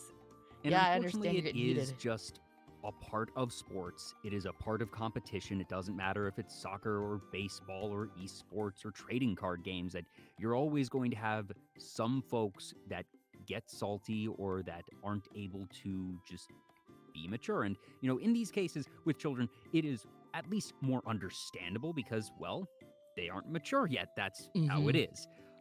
But it's still just, obviously you get it even at the highest levels of play with full grown adults that, emotions run high and people do stupid shit. Yep. And it's at that moment where you kind of have to tell people, okay, I highly suggest you just sit on the bench for like a couple minutes Yeah. Cool because like down. yeah, just have some water and sit down. And then you have to tell the coaches like you might want to switch out this person Hmm. just before they do something really dumb. Did reffing come before or after coaching for you? Reffing came before. What was the first So coaching experience? my first coaching experience I did with a bunch of preteens because the park was short on coaches. And that was an experience because I was, I was like 17, 18 at the time. And I'm trying to coach a bunch of 12 and 13-year-olds. So I'm not Like, you're that older much, than, but it's not. not You're not really. an adult coaching kids at that point. Yeah, I'm just doing my best. And at that point, it was like, you're the cool coach. You're like, we're kind of in our age group. Yeah. And like, it's like, okay, well, listen, you still got to do the work. You still got to put in the effort. Like, I'm not gonna tell you, haha, guess what? We're gonna like, Yeah, we're we're just just gonna gonna goof play off. around. Yeah. It's like, you still gotta run. You still gotta do the drills. So it was a lot of fun. And it was definitely experience that prepared me for coaching later on. And I learned what I should do as a coach, and like what drills are better than other drills. And And that's learning really early. That I didn't expect that your coaching would have started, which that's effectively at the same time as refereeing, because you mentioned you yeah, were 17 there, so I guess it just hopped one to the other. yeah, that was kind of the because you could referee and you could also coach, but you could never as referee as your long as it wasn't the same game. yeah. So it was that was kind of how it went. And I was really involved in the community at that time too. Mm, So I was kind of like, I go to the park every night to hang out, work a couple games, and then I'll get some freezies.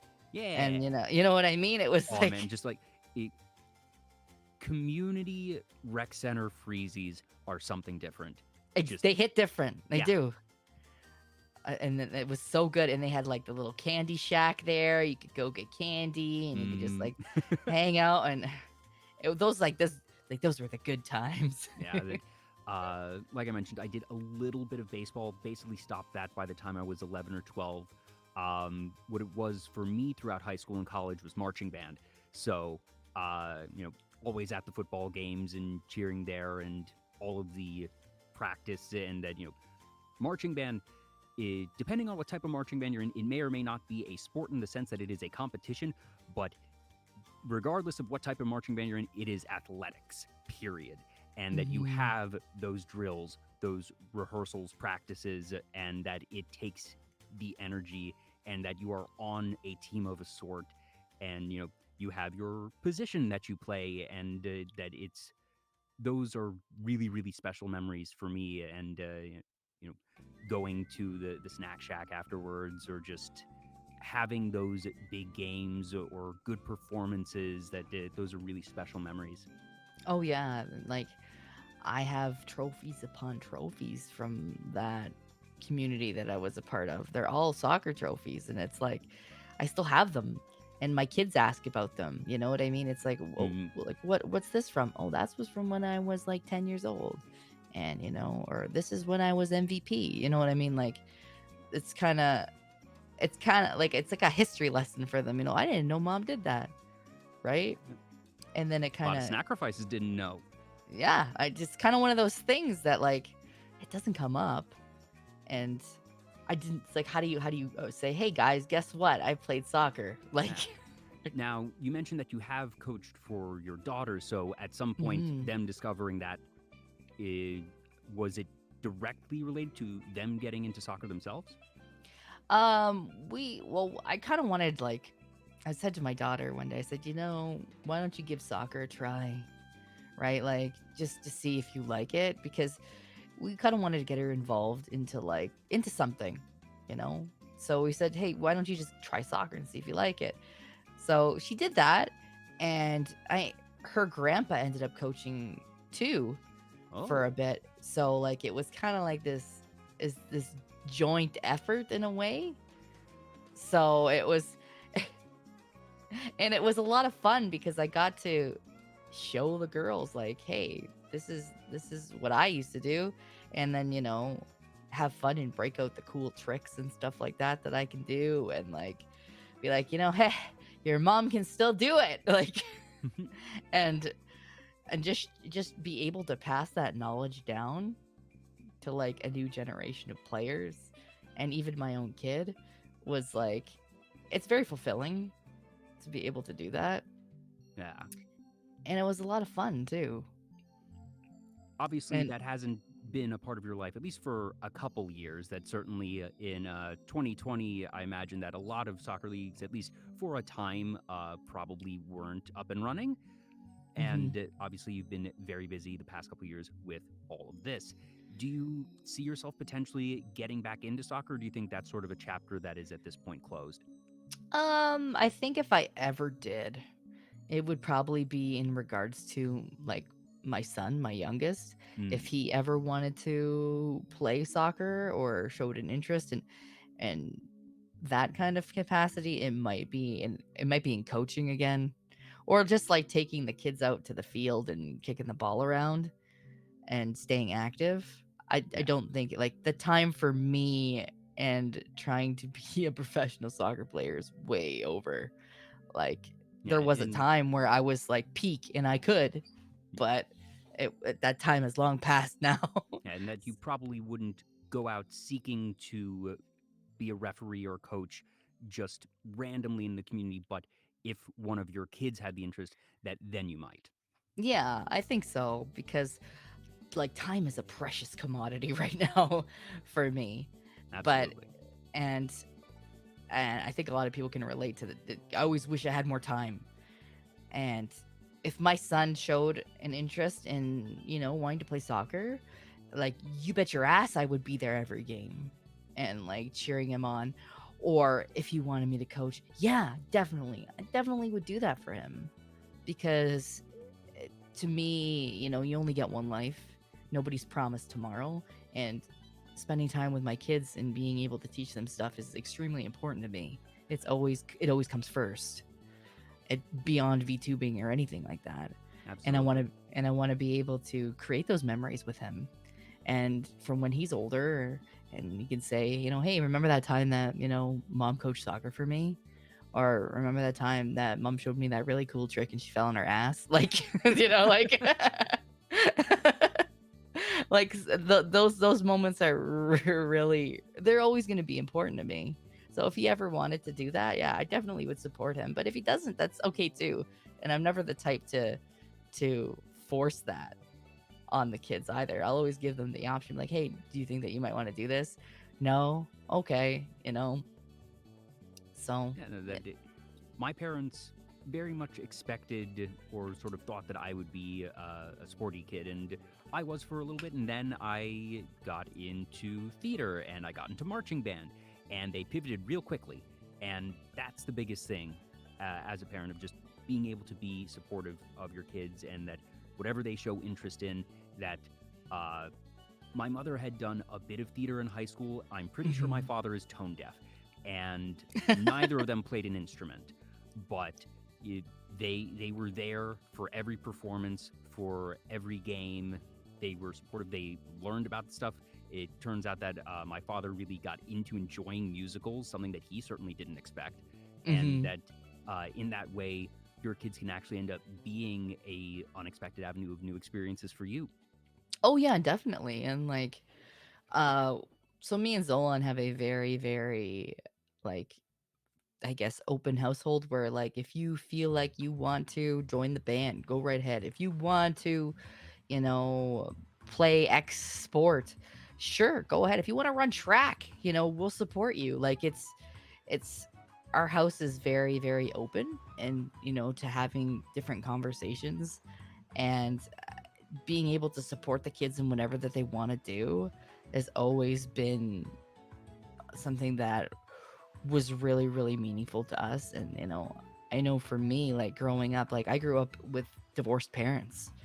So it was very hard to get my parents to even coexist in the same space at times for different events. Yeah. And it was, and sometimes, I always had that regret, like, oh God, I wish my dad was here, or God, I wish mom was here for this, right? Like, Mm. so always wanted to be there for my kids no matter what and support them in whatever that they wanted to do. And I never want my kids to experience the fact that mom's not here or dad's not here because of X reason.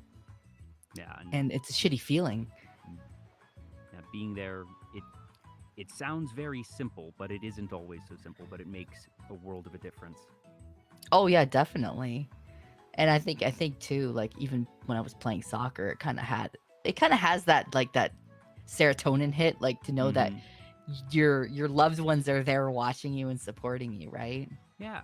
No, that just like you said, that even if you can't see them in the crowd, or obviously you're not going to be looking out into the crowd bunch while you're playing because your eye needs to be on the ball, but just it makes your heart race a little bit faster. It makes the big moments shine even brighter. Oh yeah, and I'll be honest, like I'm the loud mom. I'm the I'm that mom that's like, No, but yeah. you know your parents' voice, that you're able to pick that voice out of a crowd anyways. Oh yeah, like you know when people are cheering for you. You can hear it. And like to me, I always want to let my kids know that hey, I'm here for you. And guess what? I'm probably gonna embarrass you and yell really loudly because I think you're awesome. Yep, you're that I'm a supportive parent. And you're just gonna have to deal with it. Yeah, I'm front row with the camera. Like,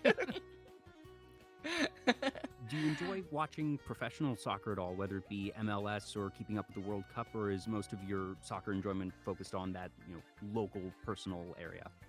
I don't really watch professional soccer because that always makes me want to play soccer. Uh It's like one of those things like, God, I wish I could play again. It's like I don't really watch professional soccer. I did watch hockey for a while. I do watch football, like CFL Ooh. football. So like me and Zolan usually have a rivalry about CFL football. So I do like watching football. I do love going to CFL games, and I like I'll always remember when um when I was training for soccer and I was in high school, my coach, we were actually went to the stadium where one of like our local CFL team would play out of, and they rented out the stadium, and she made us run the stadium stairs. Oh no. She made us run the stadium stairs like one side, and then we had to loop the field afterwards. It feels like just it feels like you were tricked of, hey, let's all go see the stadium. This is gonna be super fun. And then when you get there, Hmm. all right, now run. Yeah, and it's Just massive stadium, right? the It's an bait and outdoor stadium, switch. The bait right? and Like switch of drills. yeah, she's like, it's just, because she was very big on um increasing your stamina. So she would make us run like 5K runs because you had to be able to run and have enough energy to run 90 minutes nonstop for a Oh soccer God. game. So I was just That was the like, other part of why I didn't really get into soccer. Of just I understood that I would have to do those types of drills. I knew that was part of training and practice. And like I said, while I was pretty good at running, running has just never been something I enjoyed. And of all of the sports, the one where you run the most is soccer.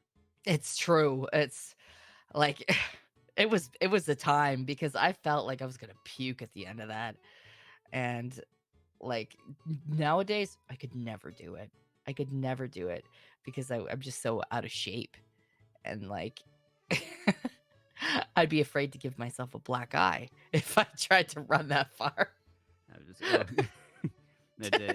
I always admire and respect the folks that are able to play that sport and are able to, over the course of a full 90-minute game, just keep going. And obviously, even in professional soccer, you can see folks getting winded by the end of the game. But I look at that and say I would not be able to make it to halftime.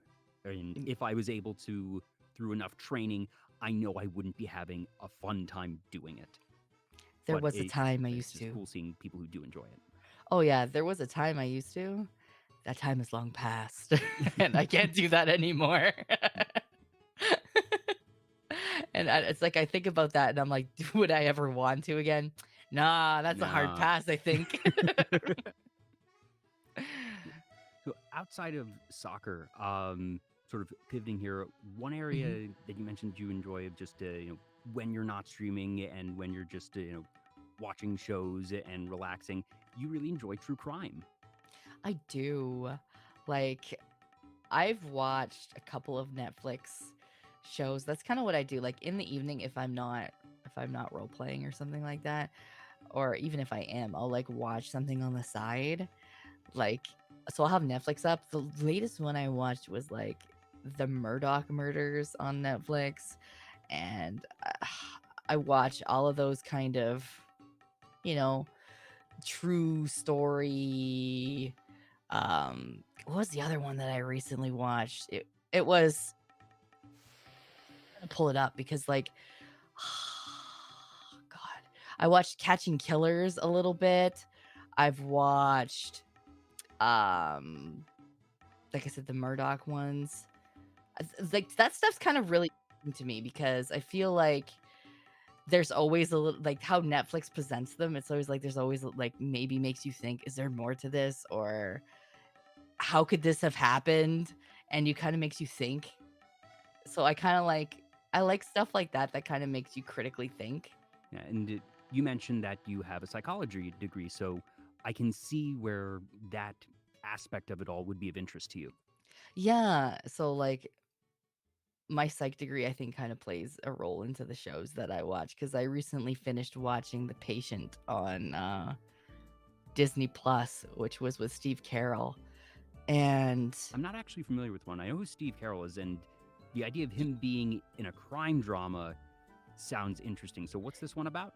he plays a serious role in this one, which it always throws me a little bit when you see the comedians playing serious roles, but Yeah. they're really good at it. He plays a psychologist, and he ends up getting captured by a serial killer, and the serial killer is basically locked him in his basement, and he says, fix me, Oh. fix me,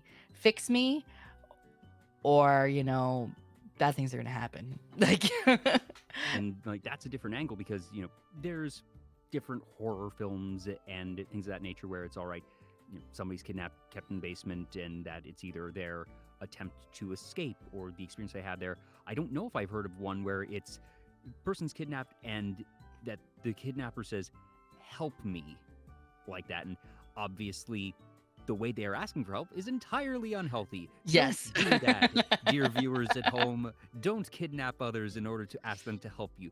But I will at least... So, is this one based on true events at all, or is this just, totally fictional No. series? This is a fictional series. I'll at least give them points for original writing there. Yeah. Honestly, the writing in the story, it's a mini series. Like, it's just like, these are the amount of episodes that you get, and that's it. I do prefer contained series than the run-ons for sure.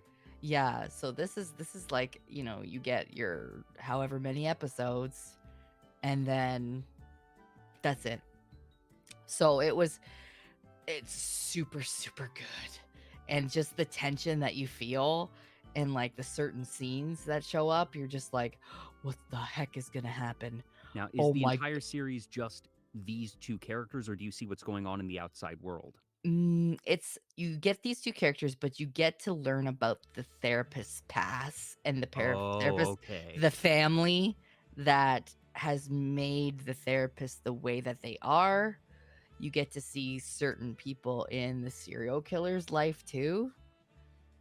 Mm, So it's a lot of so you end up seeing that there is a broader cast beyond the main two characters, but the the action that is being seen is all flashbacks, and that what's going on in the quote unquote present is their conversation and their shared stories. yeah, and you get to see like actual stuff that's happening in the present too, like with the serial killer. Like who is he talking to? Oh, he's talking to his Mm, mom. Or you know what I mean? And you get to it for the therapist, it's really like flashbacks with the family and the whole relationship dynamics he has with his children and his wife. And like I'm trying not to be too spoilery or anything like yeah, that in yeah. case And you I wanted to won't ask watch too it. much beyond it, so folks can seek that out for themselves if it is of interest to them. But that, like I said, creative writing, and I always enjoy uh, like when it's a one-on-one dynamic and you have two really good actors, Oh just god, yeah. seeing folks bounce off each other in dialogue heavy scenes, which sounds like that's the bread and butter of this type of series, Mhm. that I always really enjoy those types of shows just in general. I love it, and I was actually talking to Taka about it because Taka was watching the show too, and just some of the cinematography and just the whole like, you don't even have to hear anybody talking, but just knowing that this person is in the next room, like, even going to the bathroom, and you can hear him, like, taking a piss is, like, so almost like there's so much tension that you're like, Yeah. "What is gonna happen?" And Like, in an environment like this where it's, a basement where it's going to be one room, two people, that it's very contained, that there's not a lot of action. So the small things, the specific sounds, everything is going to stand out and everything is going to add to that tension. yes, and that's what I really, really enjoyed about that. I was like that was one of the shows that I was waiting every week on, like, Tuesday at, like, 10 o'clock for it to come out so I could watch the next episode. Mm, Like, I had it up and I'm like, "Come on, refresh, refresh. You gotta post it. Where is it?" Like that was one of the shows that I really, really liked that was short and it was very bingeable. how many episodes was it? I think it had to have been at, I think, 10 or maybe a little bit more than 10. So it's not a lot, but each show was at least 45 minutes. So it was very bingeable and it made sense like flow-wise. It didn't feel very rushed either. Yeah, So I'm it actually looking it up. It's 10 episodes, runtime 21 to 46 minutes. So yeah, so definitely contained there. yeah, it was very contained episodes. So it was very good and it was very bingeable. So it's very doable and you don't have to feel like, "Oh god, I'm on season 1, episode 1 and there's like 7 seasons." And Yeah, like just like if you're able to get in on the ground floor of a series, that's one thing. If I find a show or am recommended a show and it has one or two seasons, I'm generally all right, catching up and then watching it as it goes. If I hear, oh, there's this great show and it has 7 seasons and season 8 is about to start, I say, that's great. I hope you and all the fans of that show are having a great time with it. I'm not investing the time to get caught up. yeah, exactly. That's the hard part. Like I'm very much the same way cuz like I said, my time is kind of limited. So I don't watch a lot of TV, but if somebody will tell me this show's really good, you should go check it out, I'll go peek at it and I'll be like, how many seasons is Yeah, what this? am I getting myself into here? Yeah, like, do I want to invest in this? And if it's not too bad, I'll be like, oh, okay, maybe I'll watch the first couple episodes and kind of give it a chance.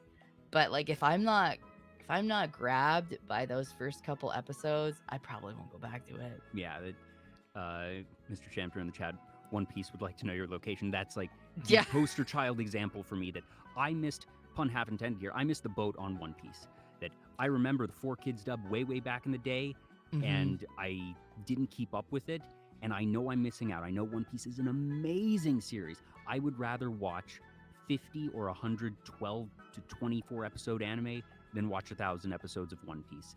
I have a lot of respect for the series. I just know that I am very unlikely to ever watch it in its entirety. Maybe I'll watch a compilation at some point to just, at least get a sense of it all and be able to appreciate it a bit more, even if I don't watch all 1,000 episodes. But Yeah. that's a lot. Yeah, like you brought up I was thinking about that when we were talking about seasons and stuff like that, and you brought up One Piece. I have not watched One Piece either. So I look at how many episodes are in One Piece and I'm like, oh God, I'll never be able to get through this. And I just don't have the time to. Yeah, and it's just that knowing how much you would have to watch keeps you from starting it all. And like I said, yeah, I know I'm missing out. I know it's a good series. It has to have been to have survived this long. But it's just one that I will sadly never really likely be able to see because there's just too damn much of it. Yeah, and that's my biggest issue. I know it's amazing.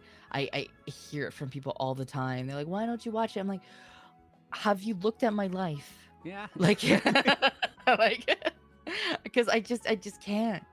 And it's like I would love to be able to, but unfortunately no. But that's just kind of the unfortunate reality of, being a content creator and then having all these other hats you have to wear.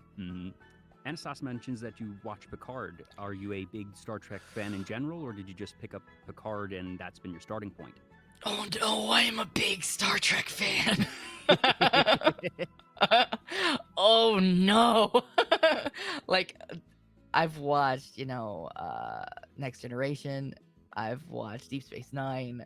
Star Trek is a very, very long and deep series in and of itself. So is that one that you got into earlier in life, or if you're watching different seasons of the many different iterations of Star Trek, how do you get into that one then? So I do remember watching like Next Generation when it was on TV when I was younger. I do remember watching a few episodes of that, but I think it was when I met Zolan where he's like, okay, we're gonna have a sit down and we're gonna watch Next Generation. And I was like, okay. And then every night we would get into bed together and we would watch a few episodes of Next Generation. And then it just kind of spiraled from there. Because we watched like Deep Space Nine, we watched Voyager, we watched like then we started watching the one with Archer. I forget what it's called. Enterprise. That's it. We watched Enterprise, and then we watched Discovery. We were watching even Prodigy with the kids. Now we're watching Picard.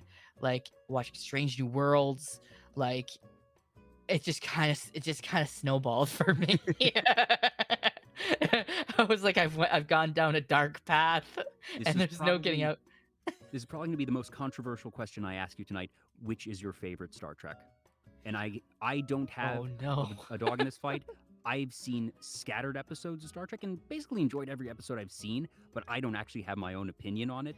But I know that most Star Trek fans have a favorite, and that having a favorite doesn't mean that you're bashing on others, but I know it can be a contentious subject. Jay, why have you put this evil on me? This chat is gonna come after me. So like, I even watched Below Decks because Below Decks is hilarious, and I love that show. But I love the concept of Below Decks. I've heard of that one. I know what it is, and I appreciate that they went out of their way to make that type of spin-off. Yes. Okay. Zolan corrected me. It's called Lower Decks. Yeah. It's hilarious. And I think it's so funny, and I love it to death.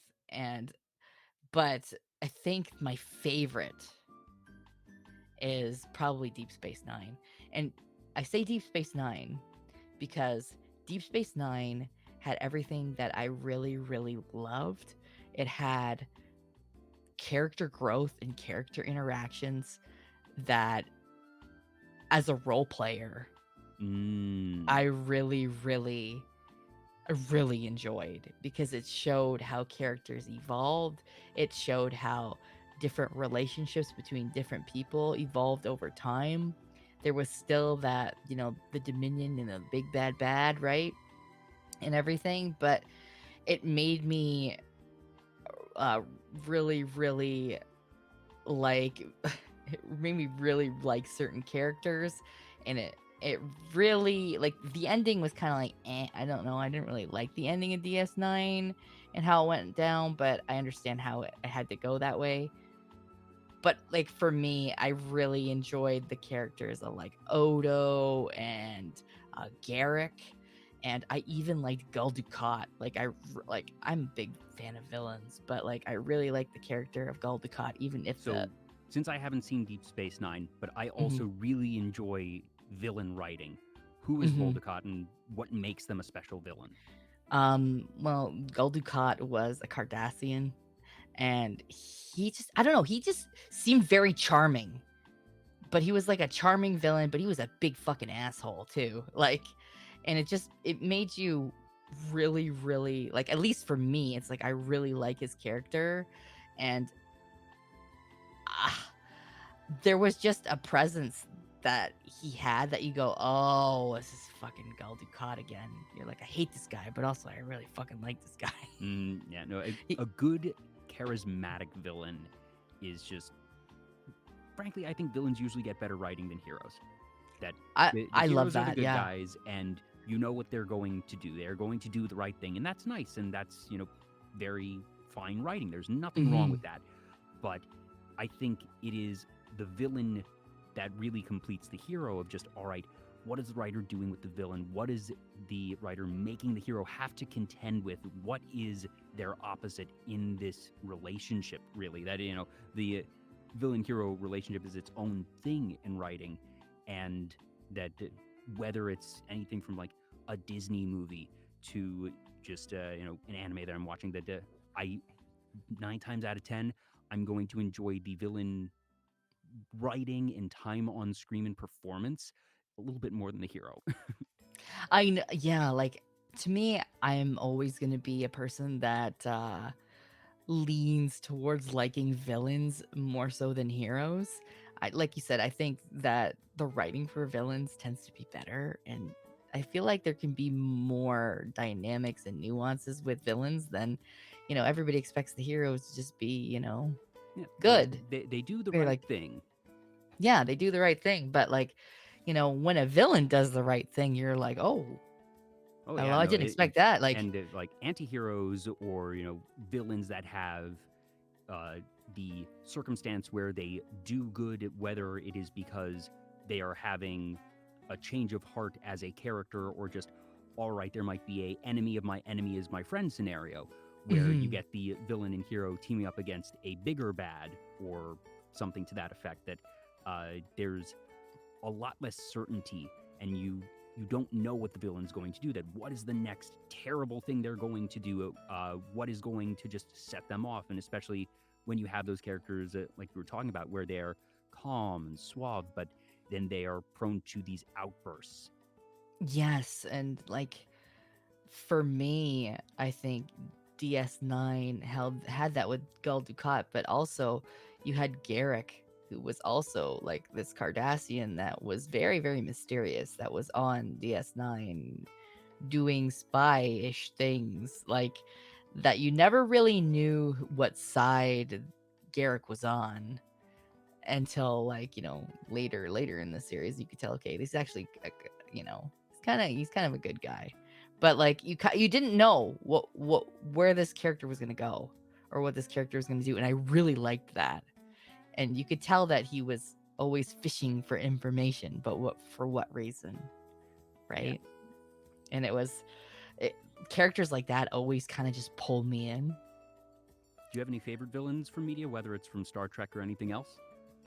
Oh gosh. So I really, really like Hannibal Lecter, Ooh, but okay. I like Hannibal Lecter because of how Hannibal Lecter's written as this intelligent, charismatic villain, obviously terrible, terrible person, but it's like you kind of like him a little bit. Do you know what I mean? Like Hmm. it's just how, and he's like, you know, he has his doctorate and everything like that too. So it's like you could totally just blend in with society and nobody would know until he did the bad thing, Yeah. right? And it's like stuff like that just really, really gets to me because it just seems like it's such a well-written character that they could just blend right in and nobody would know. Yeah, my favorite type of character in media is smart characters doing smart things. And Mm-hmm.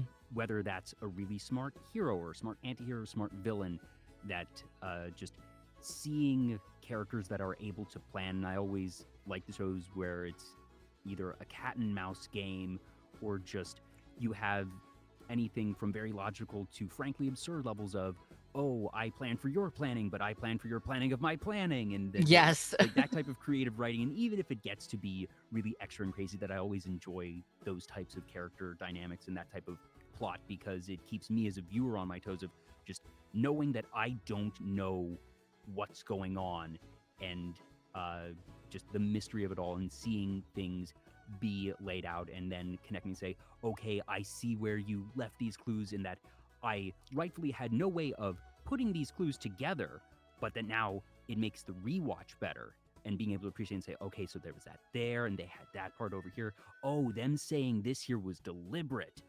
Mm-hmm.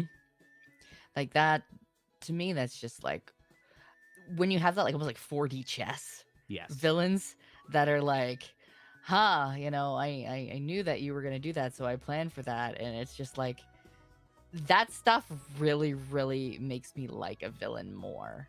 And Mm-hmm. the thing that I'll be honest, the whole like villain monologuing and wasting time thing, it's just like sometimes that just kills me Mm-hmm. because it's like you could just do the thing right now, and- like. But also, let's face it, villain voices are like 9 times out of 10 just super cool. They always have like, Yeah. Like, okay, like this is why I'm a villain VTuber, okay? Yeah. Like like I knew from the start I couldn't be like this all the time. Like I couldn't just be like I couldn't be happy go lucky. I couldn't really see Vex the magical girl. No. Yeah, like I knew I couldn't do it, and I just had this big love for villains. So I was like, oh, I have to be a villain. That's just it. There was no other way that I could do this. Mm-hmm. And well-written villains are kind of just like, I almost feel like it's my kink. Like it's it's just too good. I guess that's why I like watching you as well on Netflix, because like I'll be honest, I really like that show because it almost shows the inner workings of a obsessive, psychotic, you know, bad person, kind of their inner thought process while they're thinking about doing the bad thing. So that's kind of why just the justification or the logic, and that in my opinion, the worst villains are the villains that say evil is fun. No, just whether or not the villain knows what they're doing is wrong, just the why, and whether it is something that you hear and say, oh, it almost sounds justified now, to, okay, that's still really wrong, but I see how you ended up this way. Exactly. And that's what you does to you in a way. It makes you think like, I really don't like, you know, the character of Joe because he does these horrible things. But I understand the circumstances that led Joe to get where he is, and I understand why he did that. Yeah. In some ways, right? Mm-hmm. Especially when it came to this latest season, because the latest season, it started kind of slow and it started as kind of like a whodunit, and you're just like, well, this is not really the you that I'm used to from the previous seasons. And then you get about halfway through it and you're like, oh, okay, now it's shifting back to the you that I know. Sort of a right? revelation moment, and you realize, Yeah. Yeah, it's kind of like, oh, this is the show that I'm used to. Like, they've been hiding it under my nose the entire time. Exactly. And it was like a twist, and you're like, holy shit. Okay, yep. Didn't expect that, but here we are. And damn, I kind of like that. Mm, And I guess jumping off from, villains and writing as a whole, that you've mentioned it several times. Roleplay is something that you really enjoy. That's part of how you and Zolan met. And whether it be World of Warcraft or other types, where does roleplay begin for you? Roleplay began for me when I was about 16, and it was in like AOL chat rooms and Oh Yahoo boy, chat rooms. We're we're going way citing- back. We're citing the ancient magics here, folks. Yes, this is the before times, guys.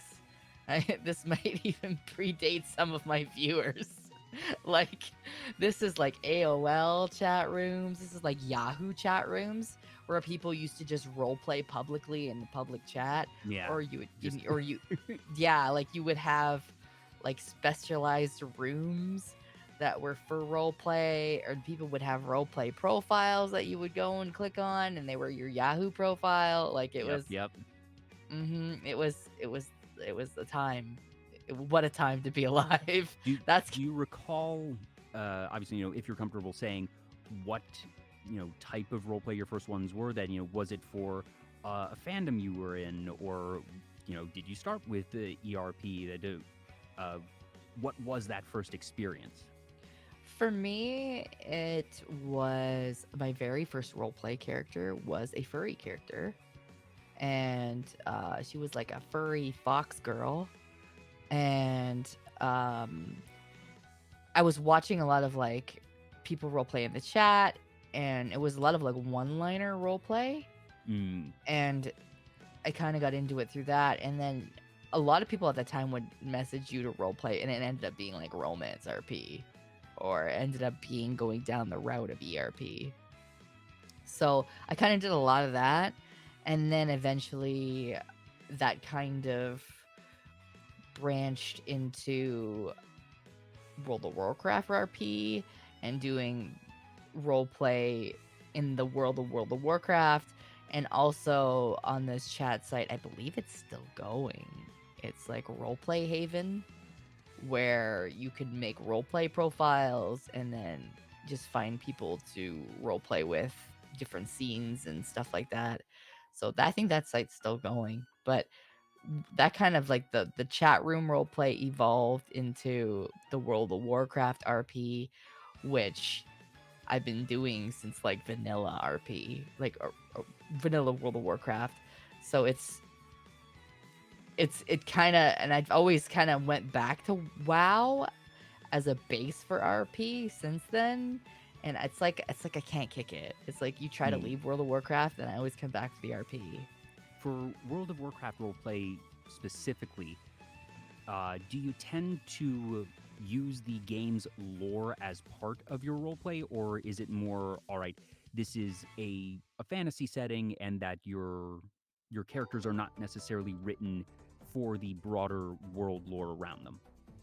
So the characters that I created for WoW, I specifically would use like, okay, I'm going to create a character, and I never jump into, for me, I never jump into roleplay without having a fully fleshed out character. So like, if I'm making a new character for WoW, let's say I want to make a rogue. It's like, well, what race is, I'll pick the race, and I'll pick how she looks and everything like that. But then I'll go and I'll try to figure out her personality, and I'll write a big long thing in OneNote, because me and Zolan have like a OneNote full of all of our characters, and there's big templates in there full of Okay, you're at the point of having templates. Yes. That's organization. Yes, there's templates, and full of, your basic information, your character history, their fears, their professional outlook, their like just psychology traits, their sexual traits. Like, it goes deep. It's like voice references, like body type reference. It goes like, it's super, super in depth. Like I go full tilt with whatever I make. And that's what gets me really, really, I think, passionate about the characters that I do create, because then Mhm. I'll get like commissioned artwork of them, and like I even have it on my walls of commissioned characters that I have from World of Warcraft. One thing that always interests me, whether it's D&D or broader roleplay like this, I always love finding out how people approach character creation, because different people approach it in different ways. And for me, when I'm creating a D&D character, like I mentioned, I usually react to, all right, what is missing from the party? And I find out, all right, we need a paladin, or we need a Mhm. barbarian here. And that if you just put the player's handbook in front of me and say, make a character, I can't. There's too many options. But as soon as I have a direction, a end, then I find the means to that end and say, all right, I know that we need a character that is capable of doing this. It'll probably be useful if I have these types of skills and stats. And then I start putting in, all right, what do I want as a player? All right, this type of build seems a bit more fun, or this flavoring of magic, this school of magic seems a bit more fun. Mhm. And then I start building things from there in reverse of, I know what the result should be, and then I find how I get that character. But that, I would say, is probably a anomaly. But I don't know. So how do you approach your characters? Do you end up saying, I want to make this type of character, or are you able to find yourself really just pulling things out of thin air? I think it depends on what I'm doing. Like for D&D, I think I'm very much the same like you. Like I'll kind of figure out, okay, well, what's everybody else playing, or what kind of ideas do they want to roll with? Like if somebody wants to play a cleric, or if somebody wants to play like a barbarian, I'll usually try to fill that gap like you do, and be like, okay, well, we need, a spellcaster. So I'll be a warlock, or you know what I mean? I'll do that. But when it comes to like MMOs, if I'm making a character and I want to role play with this character, I'll just play what I want to play. Like, okay, I really like this class. It plays really fun. I'm gonna play that. Um, okay, but what is this character? Like, what race are they? What's their backstory like? What's their personality like? And I feel like it's different in that way for an MMO, because you don't have Mm, to worry about necessarily other yeah. people in Yeah, that it's a bit more way. flexible. Yeah. So, like for me, I really like playing darker characters, but darker fantasy's always been like a big thing for me. Like I said, it's almost like my kink. It's pretty The ingrained. sun-eating Lamia VTuber who enjoys villains likes darker characters? I would have never imagined. I know, it's shocking. You're nothing if not consistent, Vex. Exactly. You always know what you're gonna get. It's just, for me, I really like playing darker characters. I like playing more like gray characters too. Mhm. It gives me more flexibility to be able play those types of characters. It can be very hard sometimes, I know, in D&D to play with an evil party, because like y- everybody's kind of out for themselves in a way, and you have to play with the right people. But like Mhm. my favorite alignment to play is lawful evil. Like Ooh, that's a special alignment right there. I love to play lawful evil, and it's very much like you have to be able to, you can get along with everybody, and do the things that seem good on the surface, but behind the scenes you could be doing political assassinations, or it just Mhm. the shuffle of like the under the table stuff. Like it's you look, it's like, oh, you look like so great, thank you, my hero. Oh, you're very welcome. And then in the meantime, there's this horrible thing happening in the background Mm. that you orchestrated, right? Like like I to me, that's like, it's just, it's so good. And it's my absolute favorite thing to play and to interact with those types of characters too. Yeah, and that fits very much with the villain talk we were having earlier. Just, a smart villain who's planning out and being able to play through that of, all right, how am I going to be doing these nefarious things while still completely blending into society, a la Hannibal Lecter. Exactly. Like that's what I like, to like those characters I like to play the most. And I've had the most fun writing them too from a role play perspective, because even though that they're bad, it doesn't mean that they can't do good things or have those moments of vulnerability where, yeah, they're still a person, and Would they you be still have. comfortable sharing one of the characters that you've written in that space? Um, I've written, like, okay, I have a warlock that I actually met Zolan on. That Oh, was so this is the character. This is the character. Ooh. This is the lawful evil warlock character that I met Zolan on in World of Warcraft.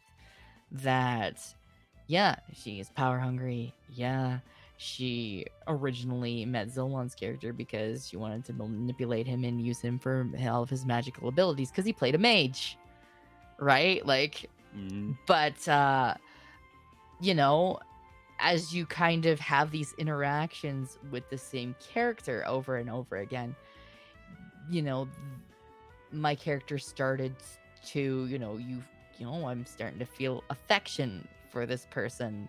Is this a real thing? This is. Do I just want to use them for sex? Like, is this?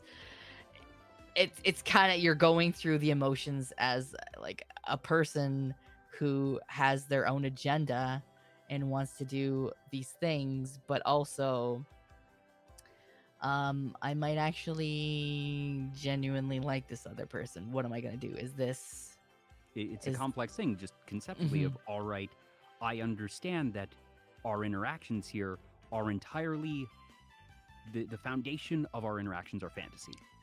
And at Mhm. what point do things start to cross over into reality, and trying to realize that for yourself, for the other party, and that is it just sounds like a treacherous situation, frankly.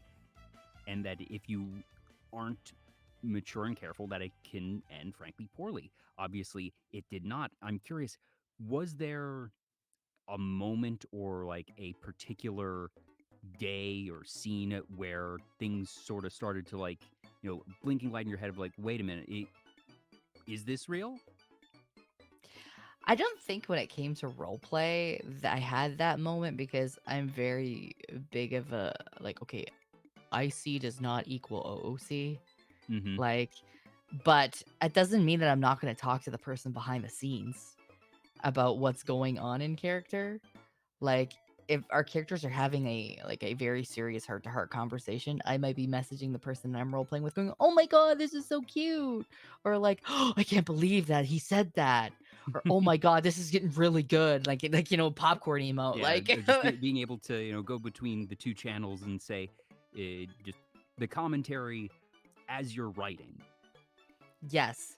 And like, it's funny too, because for me, like, I'll message my friends if I'm role playing with one of my friends, and like we have these two characters that would work really well together, and like we'll message each other like, we need to get them together. They I need to never fuck. even considered that. Of just the concept of, well, in real life, you introduce friends to friends. You're like, hey, I think you two would get along really well. It just, for whatever reason, I never mentally clicked of like, oh yeah, of course, that's a totally natural and smart thing. But that also has to be super special and fun in its own way of just, all right, I'm introducing you to this person that I think you get along with. And it is in multiple ways, because if you think they're going to get along with the character, you inherently think they're going to get along with the writer.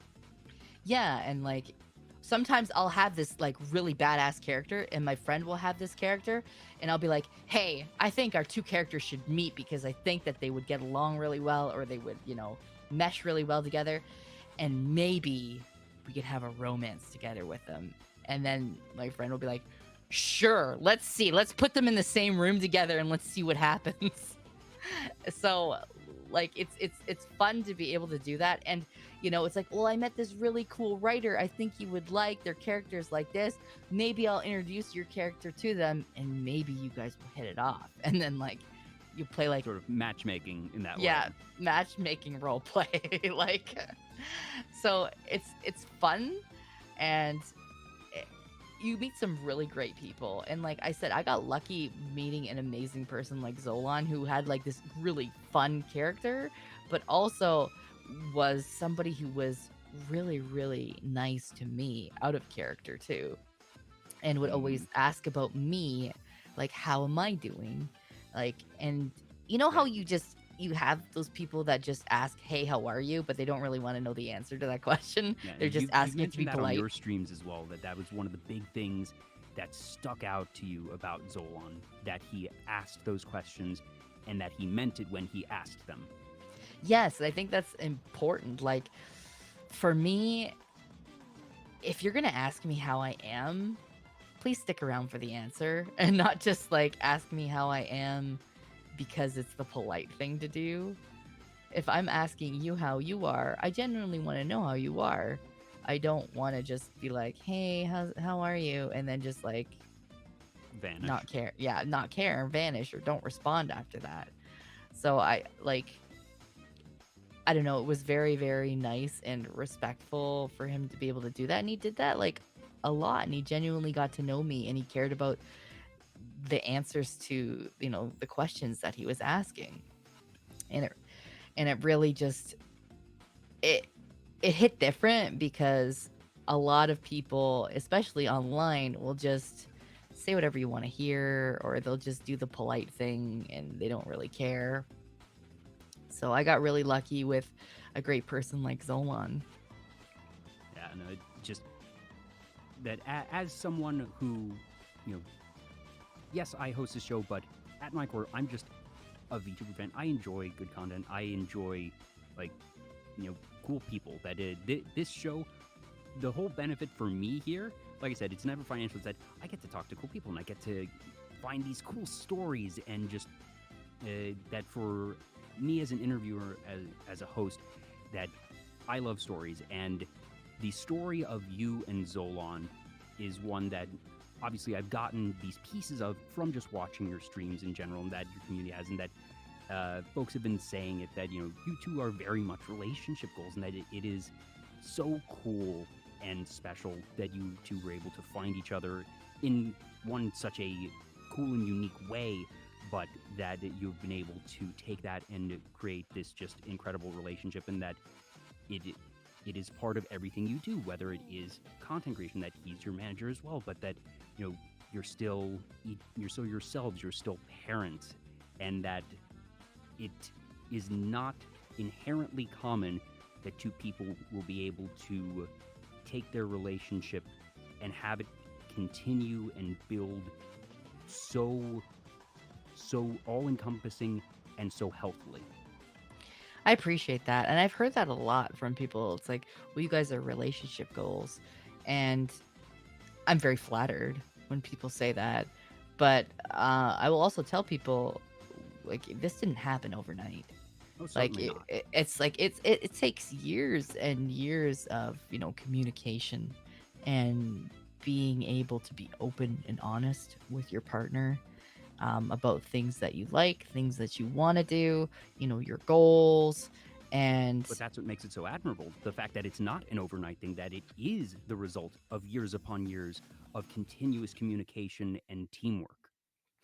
yeah, I like Zolan is my best friend. I've never said like I wanted to go into VTubing and hide him because he does a lot for me and he deserves to get that limelight shined on him too because like without him this whole thing would not run because I am a bit of a potato when it comes to tech stuff. So I'm very, very appreciative and thankful for all the help that he gives me. But I also wanted, and didn't want to hide him because I'm very proud of him and I love him. And, I'm spending my life with him. I want people to know who he is. I want to show people, hey, this is my best friend and he's awesome. And here's why. And be able to put him out there with me. Well, I think you're doing a very good job of that. Oh, thank you. I appreciate that. I mean, he is wonderful. For us, how much shit that we give each other, because we troll each other a lot.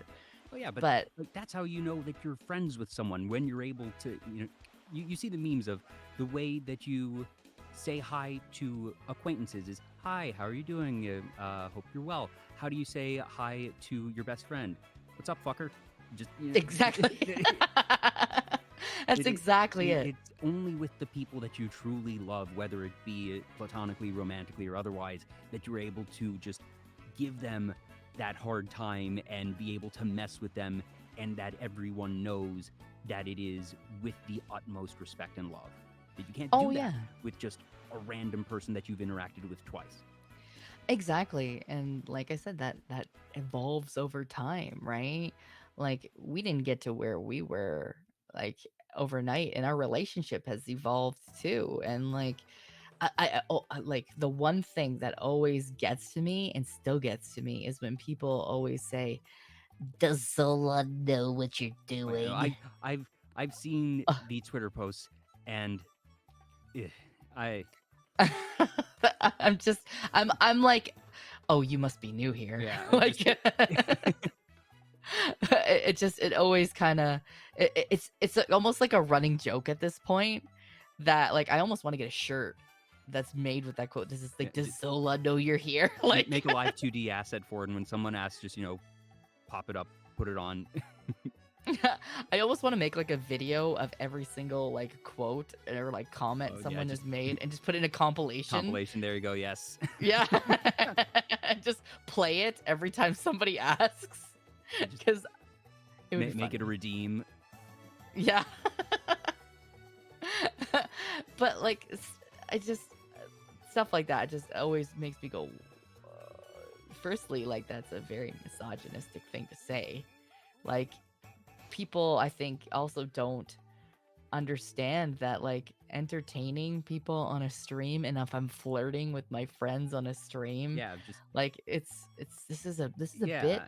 Like this is this is not, it's like, yeah, this is for entertainment, to make people laugh, it's to have fun, and everybody here's consenting to it. Like, and Zolan's got his lawn chair and his bag of popcorn and he's Yeah, it's like, sitting front row. Like does Zolan know? Actually, no. He's out running some errands, but I'll be showing him clips of this later. yeah, it's like, Like, oh, if he does doesn't know Zolan now, he's gonna know later. And yeah, I'm gonna be the it's one to tell him. and the crazy thing too is it's like Zolan will always know when I'm streaming because he's watching the children. Like, like I don't know how you get around that. It's one of those things that continues to just blow my mind that there's people that ask that still, and it's frustrating in a way too because it's implying Yeah, that just Zolan owns it's me, and that's frankly not the case. disrespectful. Yeah, it is, and it happened too when I was on the Weary. I'm sure you heard about that, Yeah. like with Johnny. But like Johnny's also married, but he didn't get that question. Yeah. Do you know what I mean? Yeah, it's just you've put it very eloquently in, well, just here, and you've had a couple Twitter threads of just, yeah, that it's, I cannot imagine how frustrating it is that it's really annoying and frustrating that people are like that. And fortunately, you've done a fantastic job of cultivating your community. And like you said, if someone asks that, you know they're new here. Yeah, it's kind of like I would turn into a joke in a way when Yeah, someone and asks that. at this point, you kind of have to have just, that's, I think, basically the most productive way to take it, I suppose. It's it's just, does Zola know? And then I'll like zoom in and I'll be like, listen, guys, don't tell him. Don't tell him that I'm doing Oh my this. gosh, no, he doesn't know. Oh gosh, make sure he doesn't know, folks. Don't let him know. Shh. It's like, shh, hold on, guys. Oh, and then Zolan will say something in chat, and I'm like, oh, Zolan, and like, The jig is up. Everyone scram. yeah. So like stuff like that. It's just, I think you have to. Like, I use humor a lot to kind of deflect from kind of serious stuff, but like also if like stuff just keeps coming up and coming up and coming up, I might just say something like, okay guys, like, hey, don't do that. But also I'll try to turn it into a joke because people are here to laugh, they're here to have fun. Mm-hmm. There's no use getting actually angry on stream over that kind of shit. So winding back to writing for a minute, you mentioned that you at one point wrote novellas, and I'm curious, were these novellas based on your RP at all, or is this independently created writing? I've written a lot of like short kind of stories about characters and like things that I was like, I have this scene in my head and I want to get it out on paper. And so I've done that before, and uh I've written like if I'm in a role play session with somebody, and usually it's over Discord because I very rarely role play in game anymore. But if I'm role playing over Discord, I'm writing paragraphs and paragraphs and paragraphs of like stuff for my partner, because I I kind of want to get out like, "Hey, this is the scene.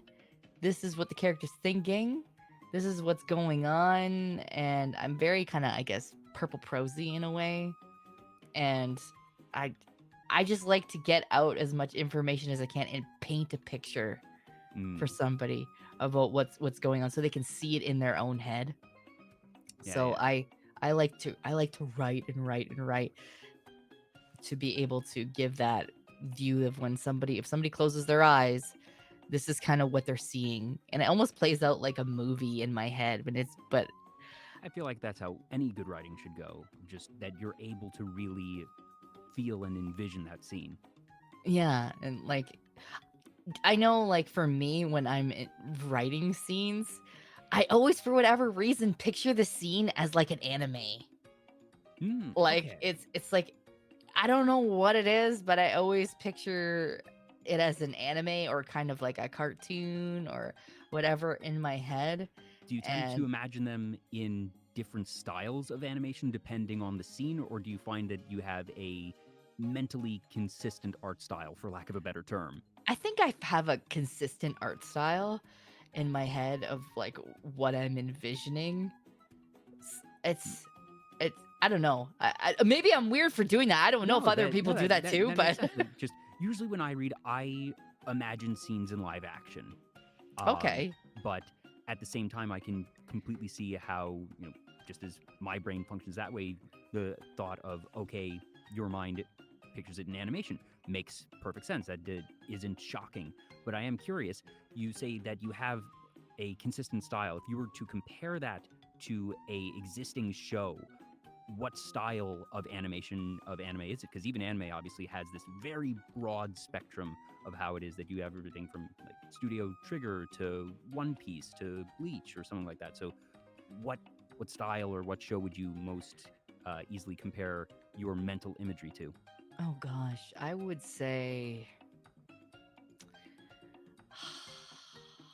So for me, I think like a lot of my characters have a very mature look. So I picture my characters in a very like Sailor Moon, like kind of Queen Barrel-y, Mm, like you know how the mature anime women look as opposed to yeah, the bright-eyed heroes. yeah. The faces are just a little bit more angular. They're more angular. Yeah, They got like their eyes tend to be more angular and smaller. Like they look like villains and they yeah. look like mature women, and that's kind of what I always picture in my head whenever I envision my characters. And when I have like a friend's character, I'll be like, oh, like depending on what their character's like or whatever.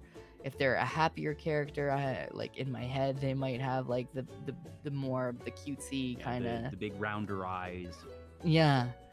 So that's kind of where my brain goes, Mm-hmm. and it's not like it's not a question anyone's ever really asked me. So thank you for asking that question so I can Oh no, kind of I'm flattered that that means I've done something right as a host. It's always it makes me happy to know that I've been able to not necessarily throw a curveball, but ask something that hasn't been asked before. Because I'm sure you've been asked a lot of questions over the years. oh but like getting to be asked questions that are like not common is it's like okay, I get to kind of flex my brain meat a little bit and think of an answer and get out my feelings on something that I maybe not necessarily would be able to normally. Mm, yeah, that's the goal. So yeah, I'm glad I was able to accomplish that little goal. You mentioned Sailor Moon specifically. So is that a series that you grew up with? You mentioned Queen Oh Beryl, yeah. who I've seen bits and pieces of Sailor Moon. I have not seen a full season. I know who Queen Beryl is, but you mentioning that character alone means that you have to have at least more than a passing knowledge of the series. Yeah, so I grew up with Sailor Moon. Like I grew up when I was small watching Sailor Moon every Saturday or whatever when it was on. And I really had a strong love for Sailor Jupiter because I looked like Sailor Jupiter. I was tall and skinny and Yeah, I she's always wear my the tall, hair strong one. Yep. tall, skinny, always like I have dark hair. I always wear my hair in a ponytail. That's like growing up, that was me. And I always really resonated a lot with her. But as like I started watching the series, I really enjoyed like the villains like Queen Beryl, like the Dark Lady, like even characters that were like I think it was Anne that was that alien with her brother Alan, like characters that were darker that always had I always enjoyed the more mature look for anime and like even trying to make my model look more mature. I'll tell you what, it's difficult to find an artist that does actual mature anime villain art for like VTuber stuff. Yeah, But that that's like a a lot whole of it's going to lend itself to, the idol look or the magical girl look. And yeah, yes, it's understandable why the artist market, for lack of a better term, has wound up there, because that's where a lot more of the demand is. The ask for, all right, a more mature villain look is a less common one. So I can imagine that it might have been a bit tricky it's to find someone who had the style you were looking for. it's extremely difficult to find somebody who kind of fits that it's almost like a niche like drawing style. It's like, hey, can you draw a monster girl who is a Yeah, lamia? that too. Just finding Yeah. someone who's able to draw monster girls, period. Doesn't matter what style. That already is going to be off the beaten path in terms of artists' skill sets. Yes, exactly. It's like, can you do that? Oh, by the way, can you make her mature looking and are And you no okay legs. with yeah, and are you okay with not safe for work stuff? Like it's like Yeah. those it's like the it's like the trinity of like difficulty. It's like ugh. And I'm very privileged to have artists that are willing to try and like Mazenda does amazing art for me and she has that style down pat. So I'm very, very thankful to her and the art that she does for me. And, you know, Fox is drawing my model artist and Rigger, she did an amazing job with this character that I have. So I'm very blessed and thankful to have artists that are willing to do that kind of stuff for me. And I'm always on the lookout for more artists that are willing to try that kind of art style, that darker villain, monster girl, mature look. So it's like, if they're out there, let me know. Even in the suggestions channel in my Discord, because I think I gotta know where are they. And if They're you're looking to join Vex's Discord, that there is a link for that down in the Twitch panels. And if you're watching on YouTube after the fact, it will be in the video description. well, thank you. I appreciate that. But yeah, like Sailor Moon was always like a big influence for me growing up. And my daughter actually reads the manga now, and Ah, she's watching I guess the reboot Sailor Moon Crystal. okay, yeah, because I know they have Sailor Moon Crystal, which is a more faithful adaptation to the original manga, but they also did a redub and re-release of the original anime. Gosh, it's almost 10 years ago now because it was in 2014. But Hmm. then there's also the perhaps more prolific original English dub, which is the one that you and many others grew up with, which had various changes, Cousins Hmm. being the most prolific of them, but that Yeah. they then did something which is frankly very rare. I don't know if I've seen a. There's obviously been a lot of reboots and remakes over the years, but I don't know if I've ever seen just a top down redub of a series, and certainly not one as long as Sailor Moon, because it's like 200 episodes over the 5 seasons. It's a lot. And Oh that they yeah. redid it, redubbed, new cast, changed script, and that, Uranus and Neptune, not cousins anymore. Mm-hmm. Yeah. I mean, like that. I've never heard of that either, but like, I'm glad that they kind of did that, Yeah, and like it allows like even my daughter watching Sailor Moon now. It kind of like there's that kinship of like, hey, I used to watch this when I was a kid. Like, it's kind of builds that connection. Like, hey, I remember watching this anime as a kid. Like yeah, it has joined the ranks of generationally transcendent series. that's a great way to put it. And even like like right now we're watching Dragon Ball Z with the kids because my son is 5. He's never watched Dragon Ball Z. And I remember watching Dragon Ball Z growing up and like coming home from school every day. Okay, new episode of Dragon Ball Z is going to be on YTV. We got to watch it. Like, it's it's kind of like it's nostalgia to go back and watch all of these like older animes and like re-experience them with the kids because they've never seen them. Yeah, and that's one of the really cool things of just we are now at that point in the West, at least, where we are able to have these generational experiences because up until, past decade or so, it wouldn't really just in terms of time, it would not have been possible for a parent to have grown up with a series that they showed their kid. Of just obviously, anime has been around for a lot longer in Japan, but in terms of stuff that has made it stateside, that really started to happen in force, at least in the 90s, pretty Mhm. much, of just like you mentioned, Sailor Moon, Dragon Ball Z, Pokemon, Yu-Gi-Oh, things of that nature, and that we are now seeing parents raising their kids on the series that they grew up with. Sometimes it's with the remakes, sometimes it's just showing them the originals, and sometimes the series are just still going. Exactly. And it's always fun to like watch this stuff and then, my kids will say something like, especially when it came to Dragon Ball Z, my daughter was like, "Why do these episodes take so long? Like why do they fight for like 10 episodes?"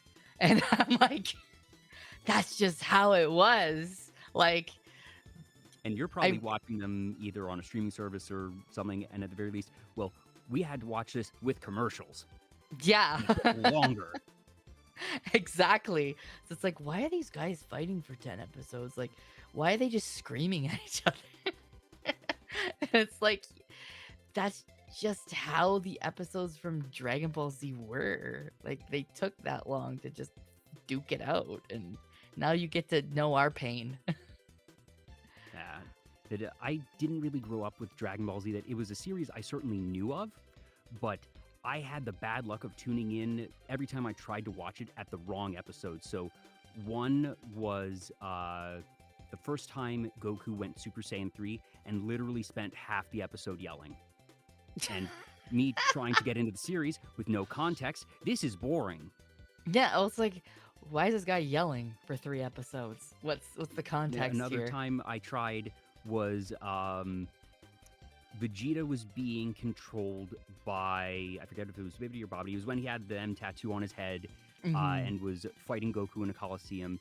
And there was 1 or 2 times where he like blew up part of the crowd, but the rest of the episode was just them talking. And I had no context for this conversation. It was like, there's no action or very little action going on. So I just had several swings and misses. And after the fact, in adulthood, that I've gone back and like I've watched some of the movies. I haven't watched a ton of the series, but now I have much more appreciation for what I missed, and it's just I found it kind of funny that not every episode of Dragon Ball Z is like that. I just happened to get the bad ones. I had some really crappy luck. Well, okay. I've been watching like we watched Dragon Ball Super. Like and we watched all the way to the point where there's no more episodes right now. And the kids loved it. And I have to say that it did get a lot better. Like there's no more like I'm fighting this person for like 12 episodes and it's not going anywhere. It didn't get that bad until like the very last arc, I would say, for Dragon Ball Super. So it did get better and I did enjoy it. And I'm hoping that there'll be more episodes because I'm a big fan of Vegeta. Like, Vegeta's my absolute favorite. I was going to ask, do you have a favorite character? And Vegeta does not surprise me as an answer because he is a hero that fits the writing of a villain. It does. And like watching, again, watching Dragon Ball Z from the start with the kids, and you get to see how he's a villain at the start and how fucking asshole like he is, and he just never a really straight up gets villain. over being an asshole. That he is at minimum still tsundere, even in the later stuff, but that he at least isn't evil anymore. Well, he is probably arguably the best father in this series because he actually gives a shit about his family. Oh yeah, even me in my limited knowledge of Dragon Ball Z, I know that Goku is a terrible father. Yeah, and like Vegeta, even though he is like a prick, you can still tell that he actually genuinely loves his wife, and he genuinely loves his children. And in the Dragon Ball Super stuff, you get to see that a lot more. And like, you know, when he loses his shit when Beerus smacks the crap out of Bulma, and he just yells like, "That's my Bulma!" And like, when his daughter is born, he kind of tries to do the whole stiff upper lip, I don't care thing, and then when his son's holding the kid, he like freaks out. He's like, "That's not how you hold the baby! Like, give me like like it's just, you could tell that he actually does care a lot, but it's like, I don't like to show it. Yeah, like I said, at the very least, he's still tsundere. And I think that's what I really like about him. Yeah, and if Vegeta isn't the best parent in the series, then it would be Piccolo. Oh my god, yes. Like, he was such, like, he was the hard-ass dad, but he genuinely loves and cared for Gohan. Like, that was his son. Yeah, that's one of the few things I know about DBZ, that Piccolo is actually Gohan's father. Yes, exactly. Like, you know, taught him the hard lessons, but also took care of him. I mean, he freaking died for Gohan in Dragon Ball Z. I mean, yes, we brought him back with the Dragon Balls, I figure, but he still died. It still happened. Yeah. So, like, in how he takes care of Gohan's daughter, too. It's like, you know, he babysits. He's like, that's not above him. It's like, I could never do that. No, he's just right in there and taking care of the baby.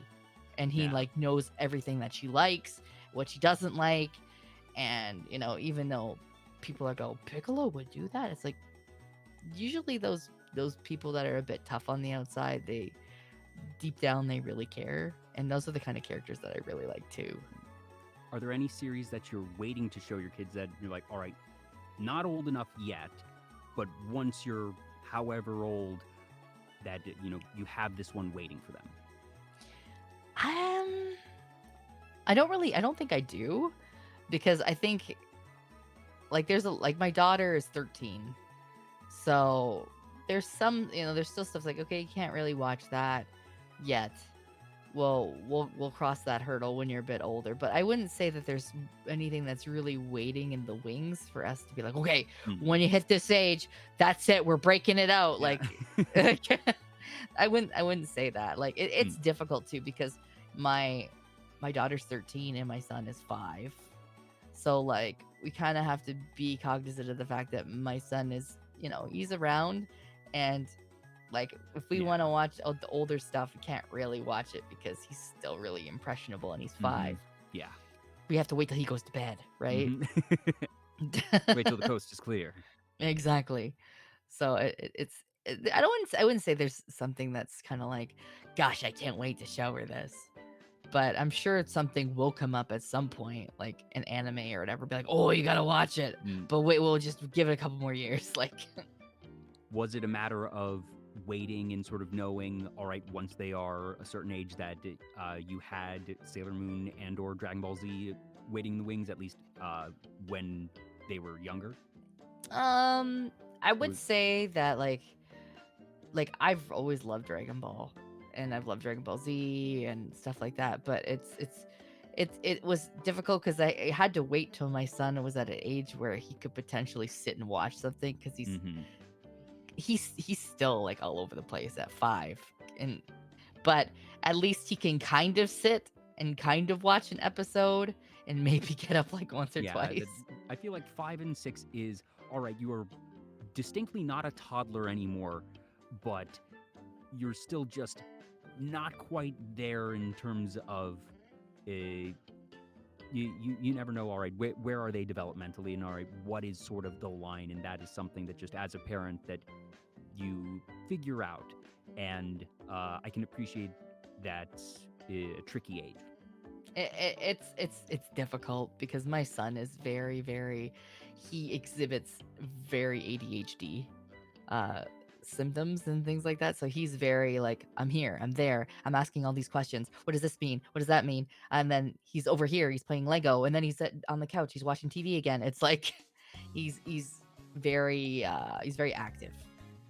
So and so if we're like sitting down and we're watching Dragon Ball Z, we might be watching this episode, but then he's asking me all these questions about the episode, and then I'll have to be like, okay, this is the answer, but like we're trying to watch the episode, so if we watch the episode, maybe you'll get to the answer, right? Yeah, so it's just be quiet and watch. Yeah, it's kind of it's juggling in a way of like we're all trying to watch and I want to answer your question, but like he just answered your question because you were asking me. Yeah.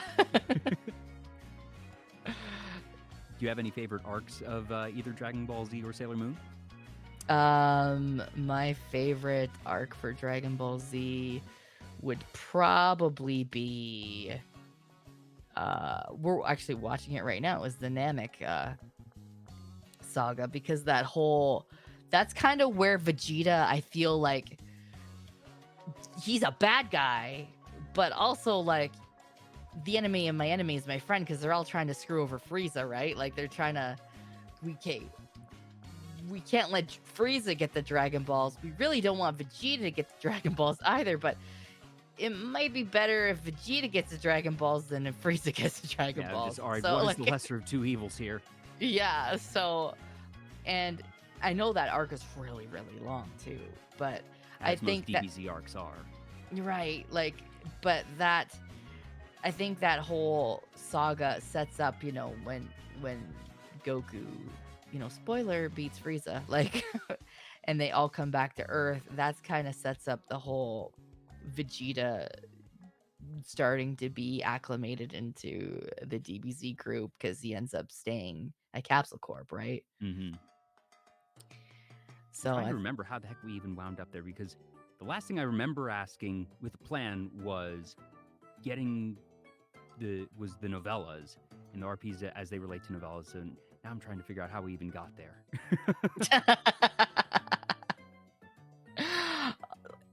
DBZ is like a wild ride. Like it's just like you said, the arcs are really long. Yeah, but obviously, it's such a meaningful series, much like Sailor Moon, that I feel like those are two of the most impactful series, at least for Western anime fandom, in terms of number of people that they touch, and frankly, just creating the foundation for anime fandom and the anime industry as we know it today. That, Funimation is the house that Goku built, because the CEO there was able to get that license. And it just so happened that Warner Media was spinning up a new channel where they were only going to show animation called Cartoon Network, and that they were going to have this afternoon block dedicated to more action shows, and they called it Toonami, and that it happened to be there in the right place at the right time to just take the world by storm. Exactly. And like, there's still Dragon Ball Z merchandise being sold. Like my son has a Dragon Ball Z shirt. There was a new movie in the last year. Yeah, so it's like it's still going after how many years, right? And they still got the same voice actors. Yeah. Like, that's crazy to be like, imagine Sean Schimmel getting the role of Goku at the very beginning of this whole thing. I wouldn't expect Sean to think that this would be going on for this long, right? If you're an actor, you hope that you maybe get a second season. Maybe. You don't sign up for these things, or you very rarely sign up for these things knowing, all right, I am taking on a global franchise that is going to span generations and have... I I don't know how many episodes Dragon Ball has when you count Dragon Ball, Dragon Ball Z, Kai, Super, and I may be forgetting about one or two variants therein, but we don't it's a talk lot. about GT. Oh, yes. I knew I We was don't talk forgetting about that. something. I forgot about it for a reason. Yeah, we do. It's like the child that we don't talk about. Yeah, they just announced a new DBZ game recently, and like I said, there was the movie last year that it just keeps going, and that Sailor Moon has had Crystal, which I forget if it's over, but I think they have a new movie coming out pretty soon.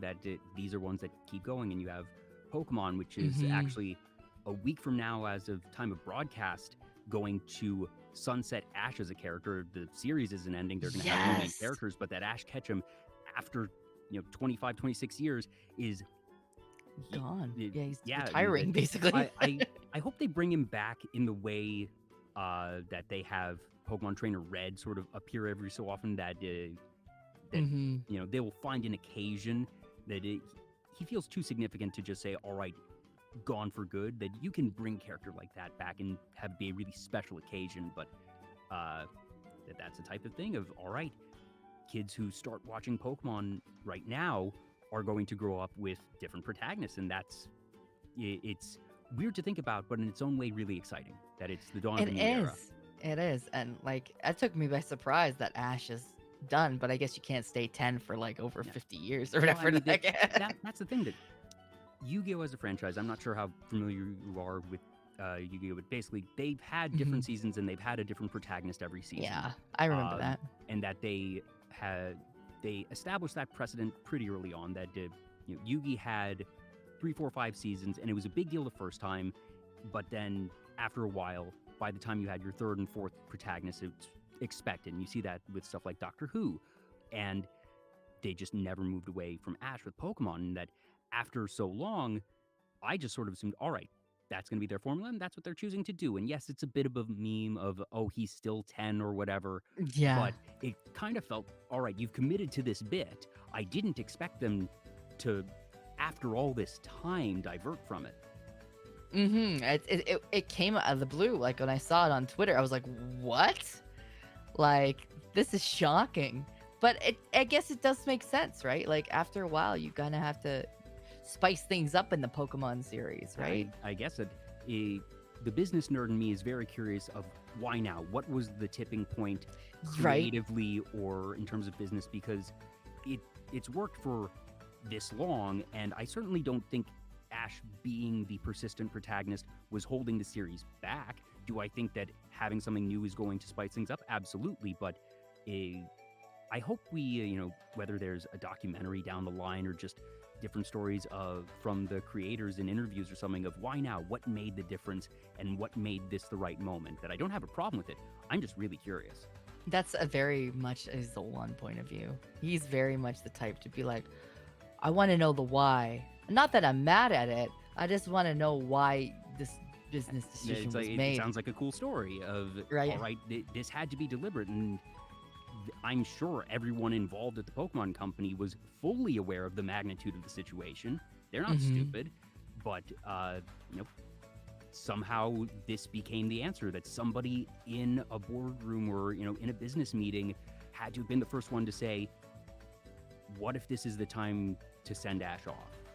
Like, where was the idea first said? Like, and how did that meeting go? Was it something that the idea came up 7, 8 years ago, and that they've been sort of sitting on it, and that no, not now, and then there was this time that they brought it up, that they said, okay, maybe this is actually the time. How did those conversations go? But like I said, I'm a business nerd, and that's just how my mind works.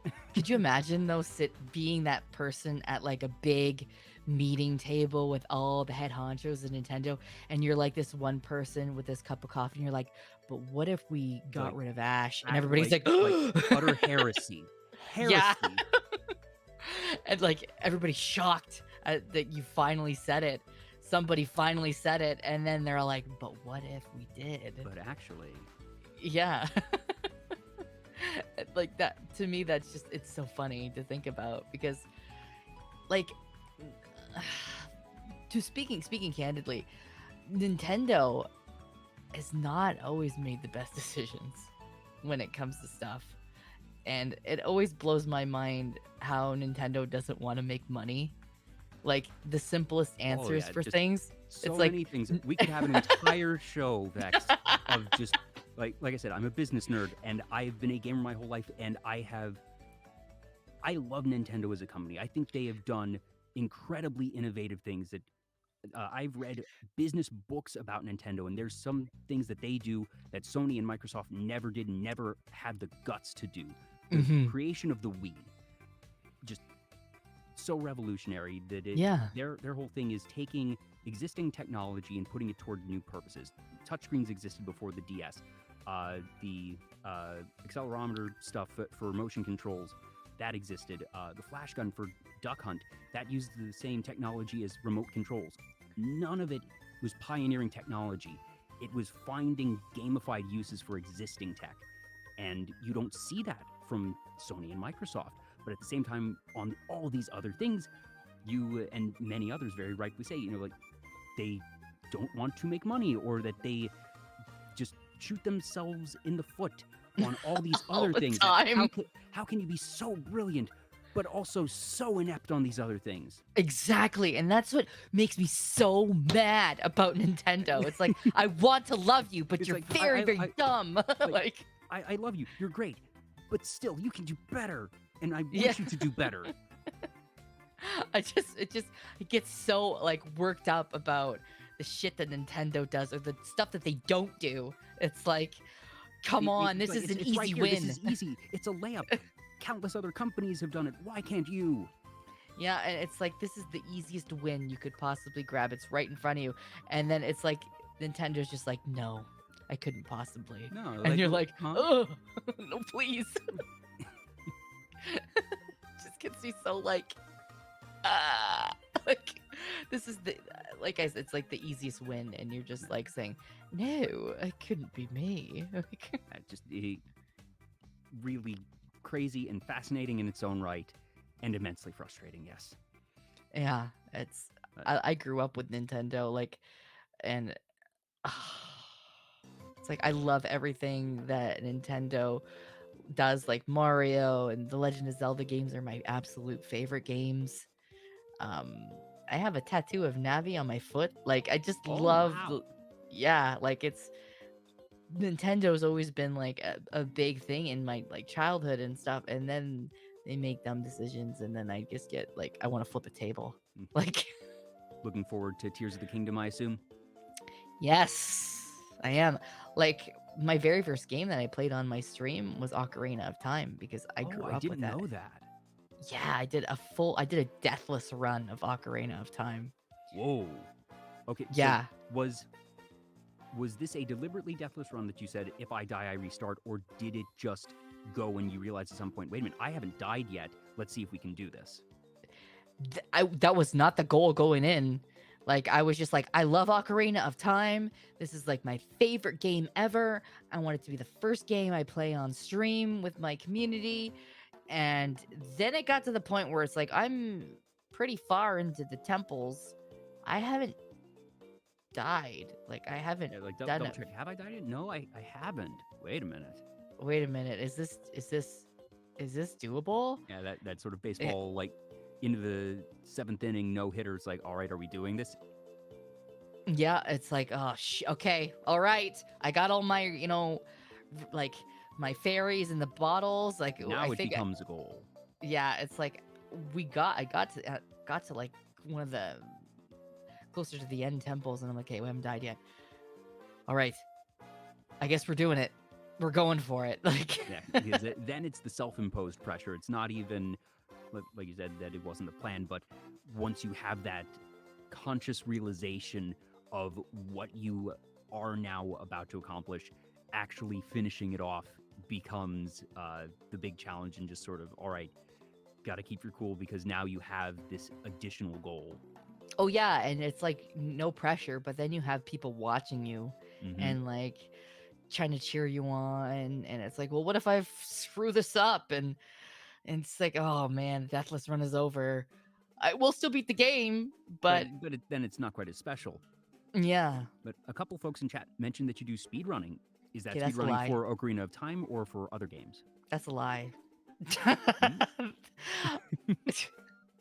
Okay, so It's like, now I'm it's, curious. So if that's a lie, is that a running joke meme that I've just missed, or yeah, that kind of is. So what happened was, I, I, I am not a speedrunner. Like officially, I wouldn't say I'm one of those people that speedrunning content. So it became a bit of a joke in my community that I'm a speedrunner. oh, And I'm guessing because you probably take things very slowly. well, I do, but okay, for one of the charity rewards from my very first charity show, I did a speed run. I tried to do a speed run of Golden Axe on the original. Okay, you know Sega Genesis Golden Yeah. Axe game. I played the shit out of that as a kid, and it was my very first system. So I did a speed run. I said, okay, I'm gonna try to play this game as fast as I can, and I did, and I ended up being like, I think it was like in the top 25, Oh, okay. but I never submitted it because like I'm not an official speedrunner, right? And I didn't really like think anything of it. So now like they call me a speedrunner, but I wouldn't call myself a speedrunner because I'm not. I take things pretty slow and I try to work things out. But every time I play a new game, they're like, "Are you gonna speedrun it?" And then every time we would raid or somebody would raid me, they would tell these streamers that I was a speedrunner and lie to them. It got to the point where I had people DMing me asking if I was a legitimate speedrunner. Like I had Ellie asking me, "Hey, are you actually a speedrunner?" No, I'm not. Don't let Chat's them lie to gaslighting you. Like, yeah, don't let them lie to you. It's not true. Like, so that's what they do. They'll tell everybody And they that I'm got an actual. me. Yeah.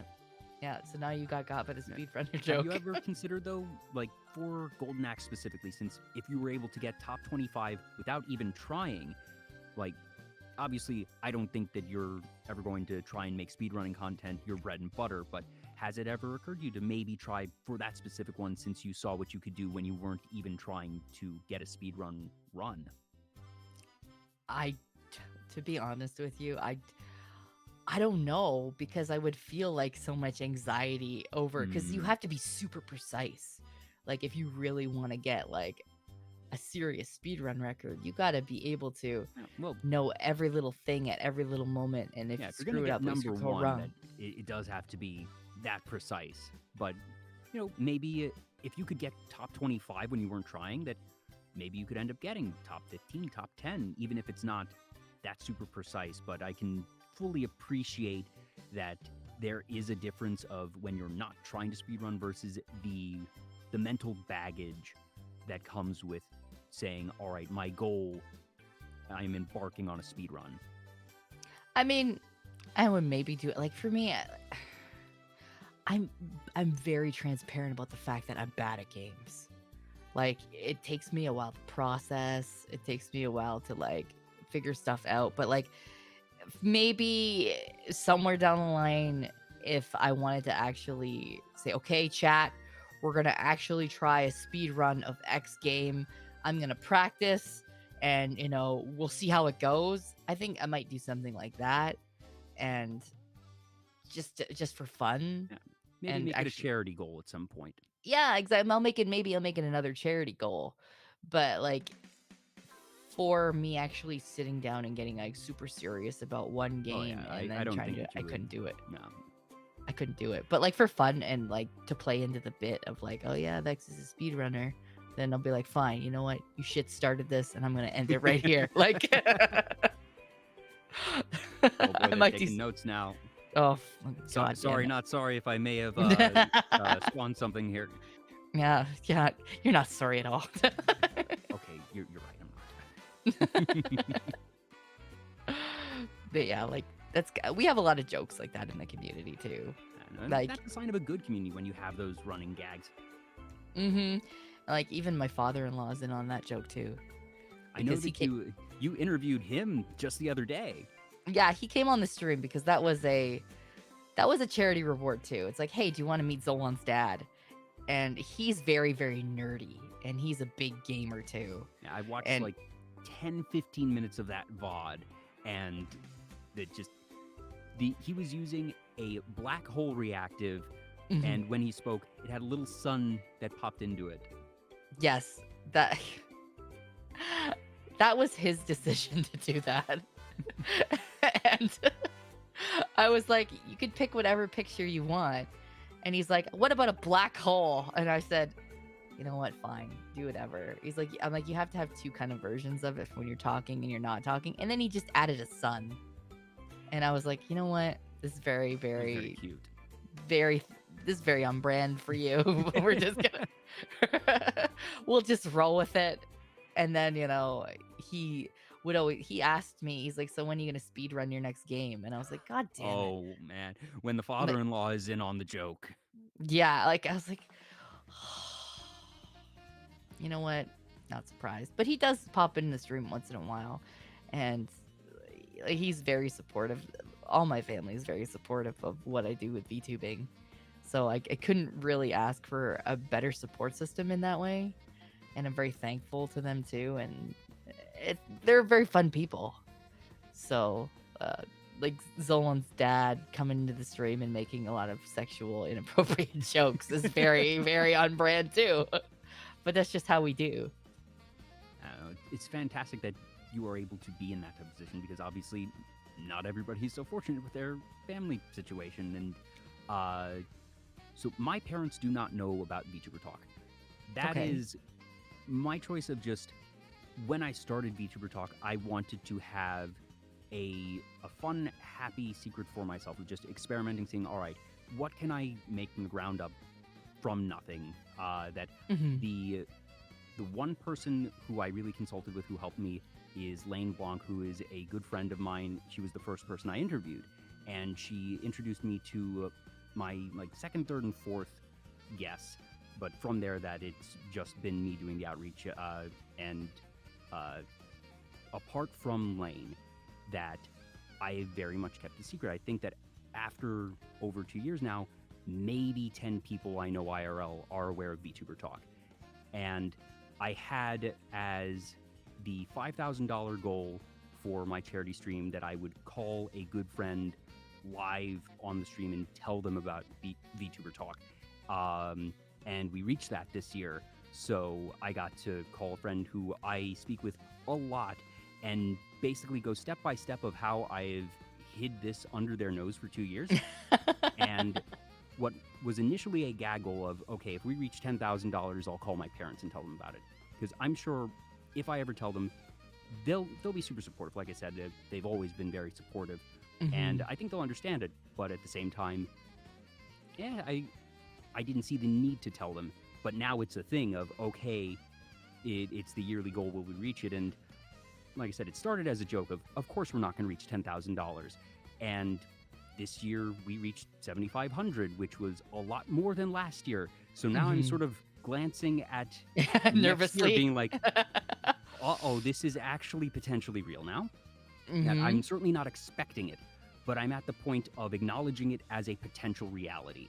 And so that will be interesting. And now it's just, all right, I'm hiding it from them because it is now being actively used for charity. It's always that, should I tell my parents that I do this? But like, I took the opportunity to tell them because now this is like my actual job, right? Like, Yeah. this is what I do. I explained it to them. Like, it's like a digital puppet show. I showed them actually when they visited, like, this is how it works. And my dad was really like blown away. I like all the stuff that you do, like to get it to go to work. And I remember because they're very like, oh, this is kind of neat. Like, um, I got invited to the AVN Awards in January this past year, right? Mm. I actually invited the Blue Twitch site invited me to do fan signings there. Oh. So that was my very first con appearance. And so I was in Vegas And I told my parents, so, I'm going to be in Vegas, from this date to this date. And they're like, well, why are you going there? And I was like, the AVN Awards. And they're like, what's that? Well. And then I was like, well, this is the Adult Entertainment Industry Awards. I got asked by Blue Twitch to go there and do fan signings. And then I remember my stepmom was sitting there. She's like, is our daughter a porn star? And I was like, well, yes, but yes, no, but yes, yes. but yes, but no. And then they're like, that's kind of neat. Like, as long as you're happy, right? Like, how is that any of our business? For me, it's very easy to keep this from my parents, frankly, because, well, for me, it's not my job. It's not what I do, for my livelihood. And I have a lot of different projects that outside of Vtuber Talk, I have 4 or 5 small projects, things that I do with friends, and that folks I know in real life know that I like to keep myself busy with a lot of different projects. And it's just this specific one. And since I have all these other things that I do that they know about, I'm able to obfuscate this one piece very easily. That if someone asks, hey, can you hang out tonight? It's like, no, sorry, busy. And they never even ask, what are you busy with? What are you doing? That I can very easily shrug things off and avoid suspicion. And that's part of what makes it kind of fun, frankly, and why it was exciting to be able to tell that one friend, because there was a lot of instances where it was like, we were having a conversation on that day. And while we were having a conversation, I was actually typing with a guest and coordinating a show. Or, that one weekend where I showed you something on Twitter, I was showing you that from the Vtuber Talk Twitter account. That's fun though. Like, I don't know, like for me, I've always been pretty open about people in my life with like, hey, this is kind of what I do now. I know it's not a conventional job, but it's a lot of fun, and it's I know it might be difficult to explain to people, like when people ask, hey, what do you do for a living? Which it's funny because I've had to explain that now a few times to like my doctors in chemo and like my oncologist and stuff like that. Like I remember you mentioning it. I was like, oh boy, that's got to be. It always depends. What is their base level of knowledge? That I know, fortunately, if and when I tell my parents that it's not actually going to be that difficult, because they know what streaming is. And I think streaming as a concept is much more difficult to explain than VTubing. But I also know they know about VTubing because I go to a lot of conventions. So at one point, I mentioned that there was like a VTuber thing at a convention I went to, and explained the basic thing of, all right, it's streaming, but people use virtual models, and they usually don't use their real names. And I'm not sure if you've ever read this book, seen this movie, but my father had a really good analogy which caught me off guard, and he said, oh, so it's like Ready Player One. Oh, okay. Yeah. And the concept of, Parzival uses the name Parzival and not Wade Watts. And I was like, wow, Dad, that's exactly right. Yeah. So I do know that if and when it comes to pass, that it won't actually be that difficult. And I'm very confident they'll be fully supportive. And like I said, it's sort of been fun because I am, like you, under normal circumstances, really open about all the different things that I do with the people in my life. And me keeping this one project secret has been just sort of a fun, happy little thing, not one that I've ever been ashamed of, but it's, I guess, a game at this point. How long can I keep this under wraps for? Pretty much. But I think your time is slowly coming to an end. I'm glancing at it next year nervously, being like, okay, I know my mom goes to sleep pretty early, and the problem will be what happens if we reach that goal like at a late hour on the last day, because I do 2 12-hour days for my charity celebration, not 124. And it's just, all right, I have to sort of prepare some contingency scenarios that I didn't have to lay the groundwork for in past years, because I acknowledge it not as an expectation, but as a very potential thing. So that'll be interesting next year. And man, wouldn't it be so terrible if somebody like, I don't know, me happened to raid you on that day and like sent a lot of people your way Oh no, and I whatever would don't I like do? and like happen to donate a lot of money and so you hit your goal and then you have to tell your parents, wow, that would be so terrible. Oh no, can't imagine it. No, but well, you're going to be invited to that. It's literally just I go through the full list, and it was certainly a lot more this year than last year of going down that list of past guests. Of just that I had over 30 folks this past year, and I was just really fortunate that schedules lined up as they did, and Mhm. that it is a chance for me, at least on air, to be able to catch up with folks. I got to introduce some folks. That there were some people that during my first charity marathon they had never met, but I was able to sort of match and say, all right, I'm pretty damn sure you two are going to get along. And I asked all my guests when I asked for their availability, like, are you comfortable with me having you scheduled with people that you do not know? And if they say Mhm. yes, that then I get to play matchmaker, but I'm not going to do that unexpectedly for someone. But there were at least a couple instances, one in particular that has stuck out to me, of just they've become basically best friends and that they collab a ton and they talk now more than I talk with Aw. either of them. And I think that's just super cool.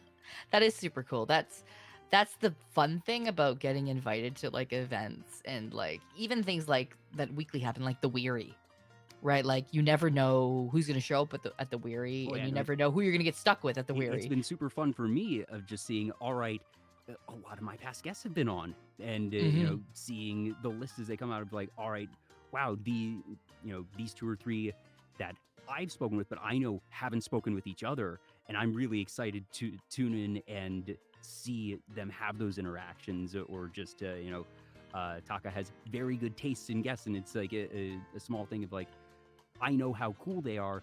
And I not all of Taka's viewers might know them yet, but I know Mm-hmm. that they're gonna hit it off really well.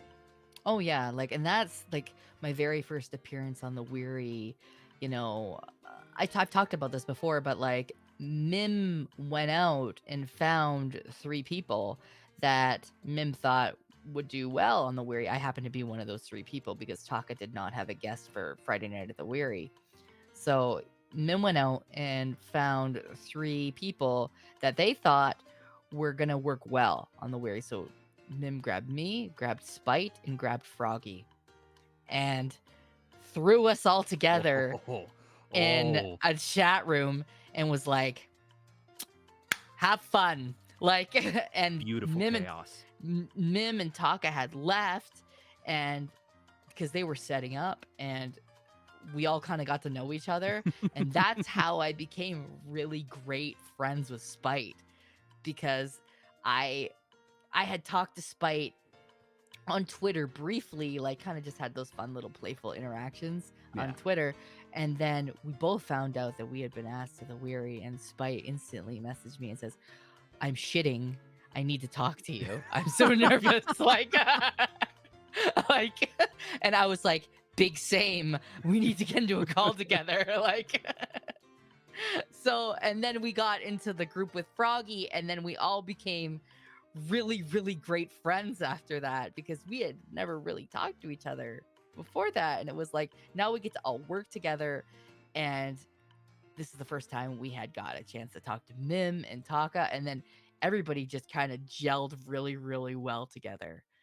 And that's how I got Like, a whole that's bunch of just new awesome. friends, And, right? Like, you're going to have hits and misses in situations like that. And, at the very least, you can usually be confident that, all right, even if they aren't going to be best friends, that they're going to be professional together, and mhm.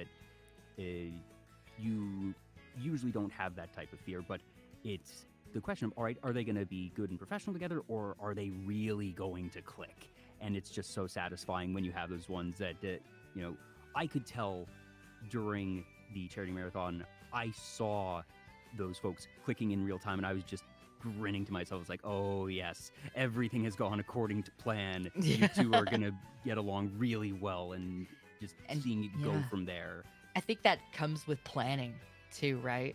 It's like behind the scenes, okay, well, this person has got this kind of a personality, Mm-hmm. and this person kind of has similar interests, but what if we put them together? Yes. Like it becomes like a matchmaker system too. And like Zolan does a lot of that too. It's like when he sees like VTubers that are up and coming or new, or like thinks that like, hey, have you seen this person? I'm like, oh yeah, like I think you guys would vibe really well together. I think so too. I'm gonna reach out to that person and just talk to them and see like if they're like interested in getting to know each other a bit before we're thrown on screen together, and try to build a genuine friendship, because I think that's super Yeah. important. But I know for a fact Taka does that too. He goes and he vets everybody. He'll Of go course. and he'll look That, he'll go and that's he'll look at due your Twitter. diligence. Right? You have to, because you don't know, you're not just gonna let anybody on your stream, right? Yeah. Because you don't know what they're gonna say, Mm-hmm. or it could get you banned, Yeah, right? I said that you can have situations like that and be confident that they're going to be professional and that there's going to be baseline even if it's not home run. I say that because I'm making the assumption that if you're a smart person that you're doing that vetting and doing that pre-planning, because you're absolutely right. If you don't, you're going to get bit in the ass so quickly. Oh, exactly, right? And that's like it's like if you don't know somebody and then you bringing them onto their stream, you're running a big It's like gamble. you're Yeah. it's just Russian roulette at that point, and that you could see things go really poorly. But with that due diligence that it is, for my normal shows, it's going to be a one-on-one situation. I've had 2 scenarios where I had 2 folks on, but that's because they very specifically create like 90% of their content together as a pair, and those are Mhm. anomalies. Are you But talking about Sigrid and Bird? Sigrid and Bird were one of them. Yes. Yeah. Yes. Mm-hmm. And I was And they're not going to fantastic. invite just one on. It was like, no, this is designed and branded as a pair. Mm-hmm. Exactly. And like you have to have that, right? But But they work so well together too. but it has become a thing that for the charity marathon that I do look forward to. That I just send out this Google form to all my past guests, like, hey, it's that time of year again. If you can fill this out with your availability, are you okay at being put with people you don't know? And then I get to have the fun of going through those form responses and being like, all right, this is the pool of people that said I can put them with whoever, and then just sort of taking these puzzle pieces and saying, all right, which ones do I think could work with?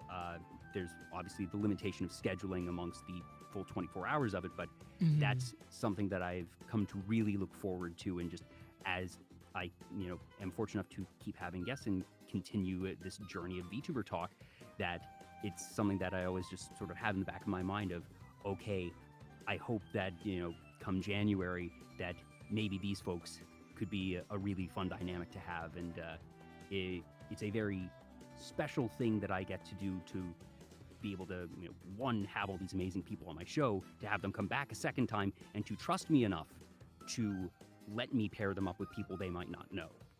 And I think it's important too. It's a balancing act, I think, too, because you have people that will work well together, like that have worked together before in the past, and that are gonna bring the laughs, and they can bounce off of each other because it's improv. And then being able to be a bit creative and be like, okay, this person has never interacted with this person before, Mhm. and I know they have similar sense of humors.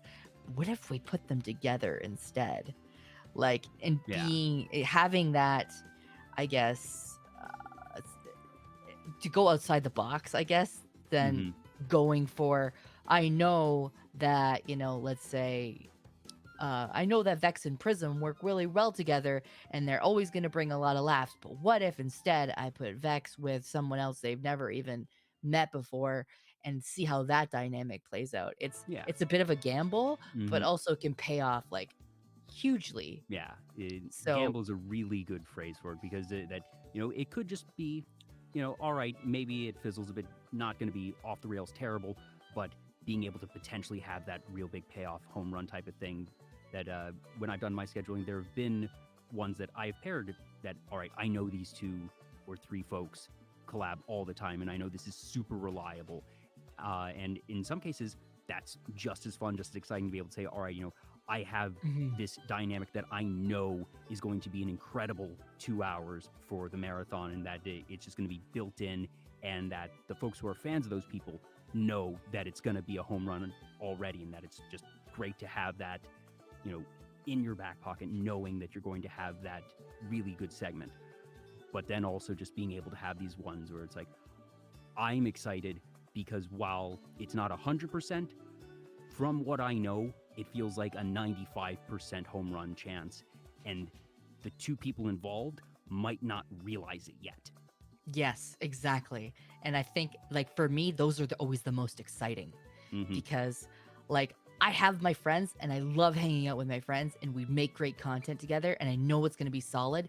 But if I have the opportunity to meet somebody else that I know that I'm going to vibe well with, or if someone else feels we're going to gel really well together and we're going to make hilarious content that people have not seen before, I'm going to go for that Yeah, because, if I can do something that is different that no one has seen before, literally even the people involved, mhm, just it's really special. it is. And it's like it may not be something that you see very often, right? So that's kind of my take on it. And like I love my friends and I love hanging out with my friends and I'm always going to make great content with my friends. That's never like a thing that like I never say, okay, no, I don't want to do that with you. It's like, no, I'd love to do that stuff with them. But two, like if you can give me an opportunity to be around someone that I've never interacted with, but we're gonna hit it off well, I would love to be able to do that too. So you got to be part of a home run match when you had that experience at the Weary. Do you have any ones where you have been the matchmaker that you're particularly proud of? It's usually involved with like myself. Like I don't like except being the charity stream, right? Where I invited everybody to like come and hang out. But everybody kind of already knew each other, at least vaguely. Mm, But like when it comes to like streams that I'm really proud of, that I knew that like me and this other person have just like clicked really well together. There's two that I can think of off the top of my head. That was probably my very first collab with Lucagen. ah, Like we we're kind of in the same age category, and we kind of have the same sense of humor. The collab with Lucagen I really felt comfortable in, mm, and we kind of have that same vibe and the same sense of humor, and she just makes me laugh. So that one, and I would say the latest one was with the date with Tricky that I went oh, on. wait, was that your first? Was that your first No, collab together? no, that was not my first collab with Tricky, but Okay, that stream okay, I yeah. felt like we were really I we I were was really in lurking sync during for. that one because that was just last week.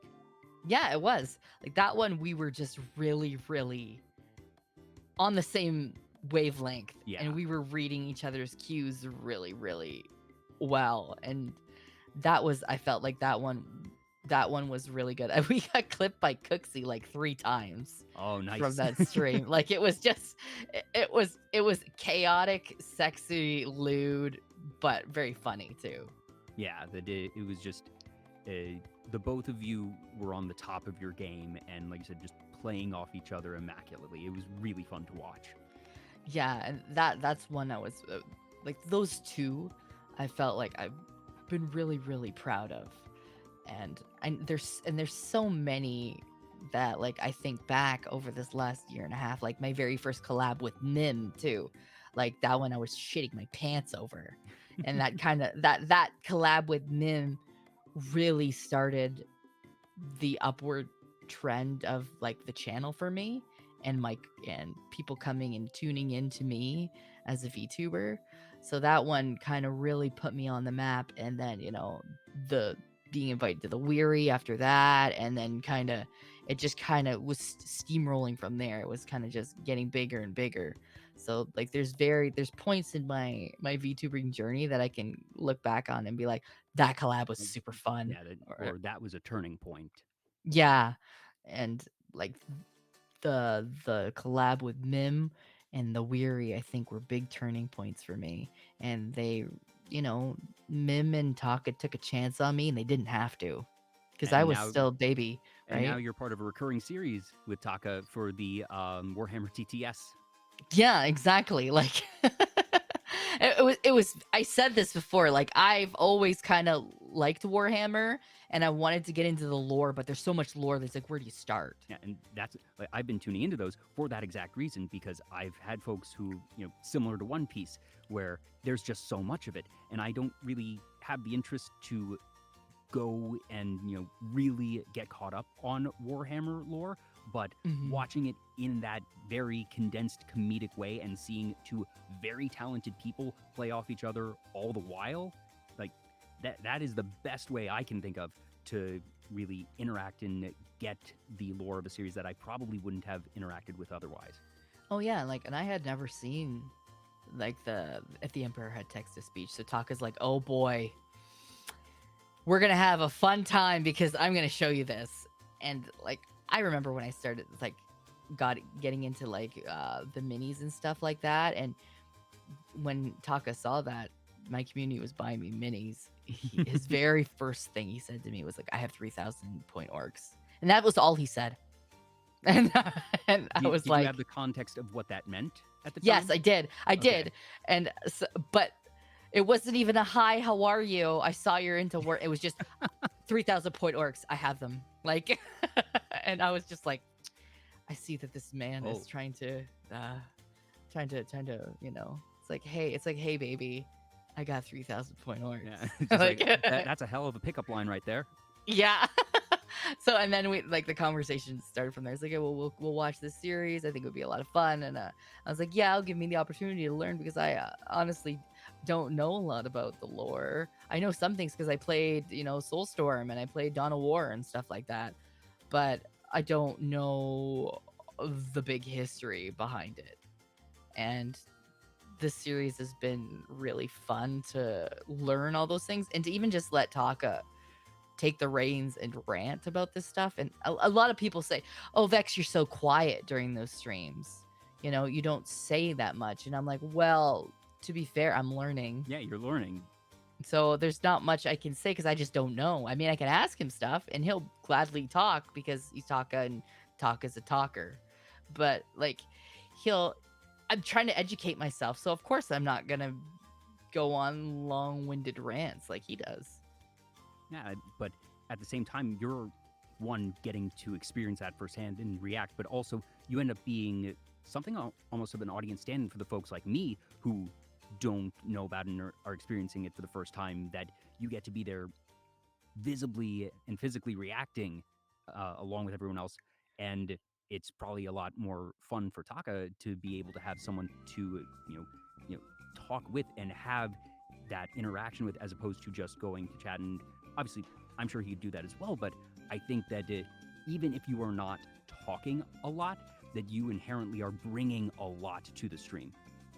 Yeah, and I mean, I'm not afraid to ask him stuff or just tell him, "Hey, Taka, shut up for a second." I'm just like, like, but because we're friends, right? Like, Mhm. so it's it's been a really great learning experience for me, and I've absorbed a lot, and it just almost leaves me with more questions. Is there a series you think you could be in the other chair of, just that you could drag someone and say, all right, I want to show you this. It doesn't have to be a YouTube series. It could be just, a TV series or anything like that, or a movie. And that you'd want to give someone that education about something that is really deep and meaningful to you. Besides sex. I mean, that's fair. And you have done that. So I'm actually doing that this week, but yeah, I was like, wait, okay. I think I'm going to have to say besides sex, specifically because you are already doing it. I don't know if I could sit and educate somebody about something. Like, I feel like I have a lot of surface knowledge on a lot of different topics, but I don't know if I could go really in deep. But maybe I think the closest thing would probably be World of Warcraft and Warcraft lore in general. Like, I'd be able to do that and explain who characters are and, their significance and stuff like that. I think that would probably be the closest thing to that kind of thing. but that's because I've just been playing for a long time. Well, but that's how it goes. That reason Taka knows a lot about Warcraft is because I assume he's been playing and reading for a long time. Just at some point, you become a subject matter expert, whether you sought to be that or not. I mean, Zolan is the bigger lore nerd than me when it comes to a lot of stuff. So like if I have questions, I usually just go to him and be like, "What does that mean?" And then he'll just tell me, or I'll be like, "Well, where does this fall in the history of whatever?" And he'll tell me because he's that type of person to get super super deep into the lore and know everything.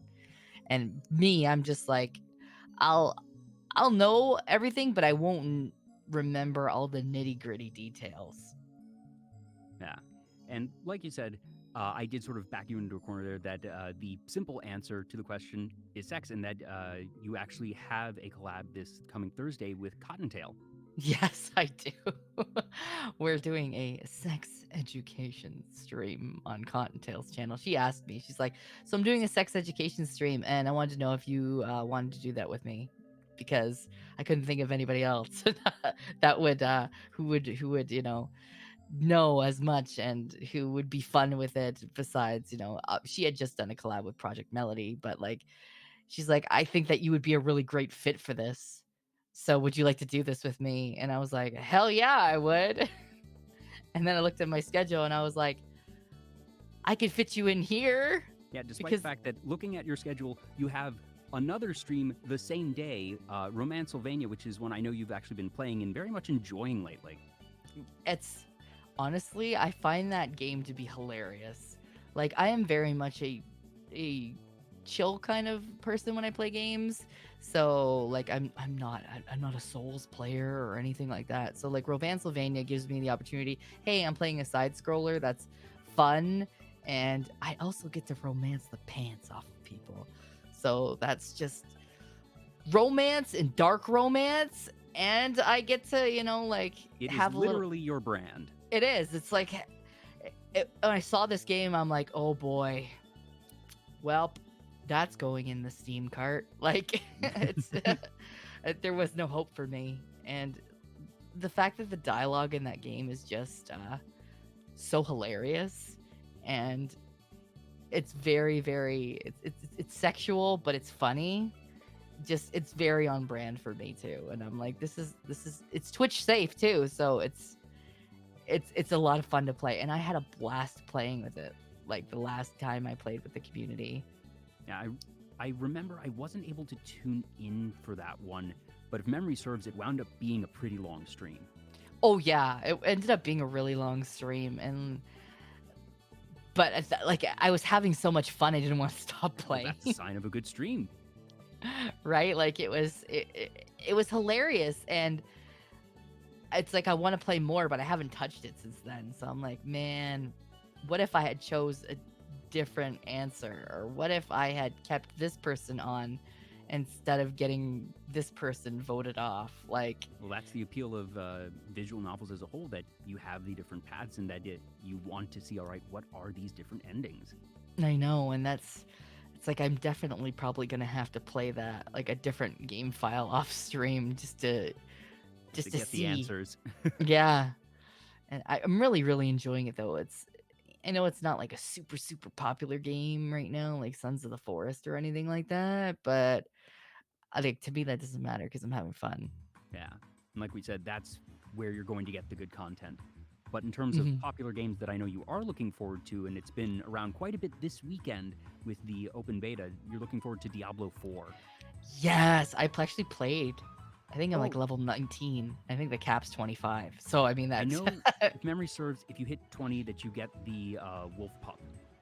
hmm I know, like I played as much as I could because we were really busy this weekend, but I'm actually having a lot of fun with it because it felt like a lot like Diablo again, like very very dark Mm. and like gruesome, and it just it felt like the gameplay of Diablo 3, but with the storytelling and darkness of like the original Diablo 2.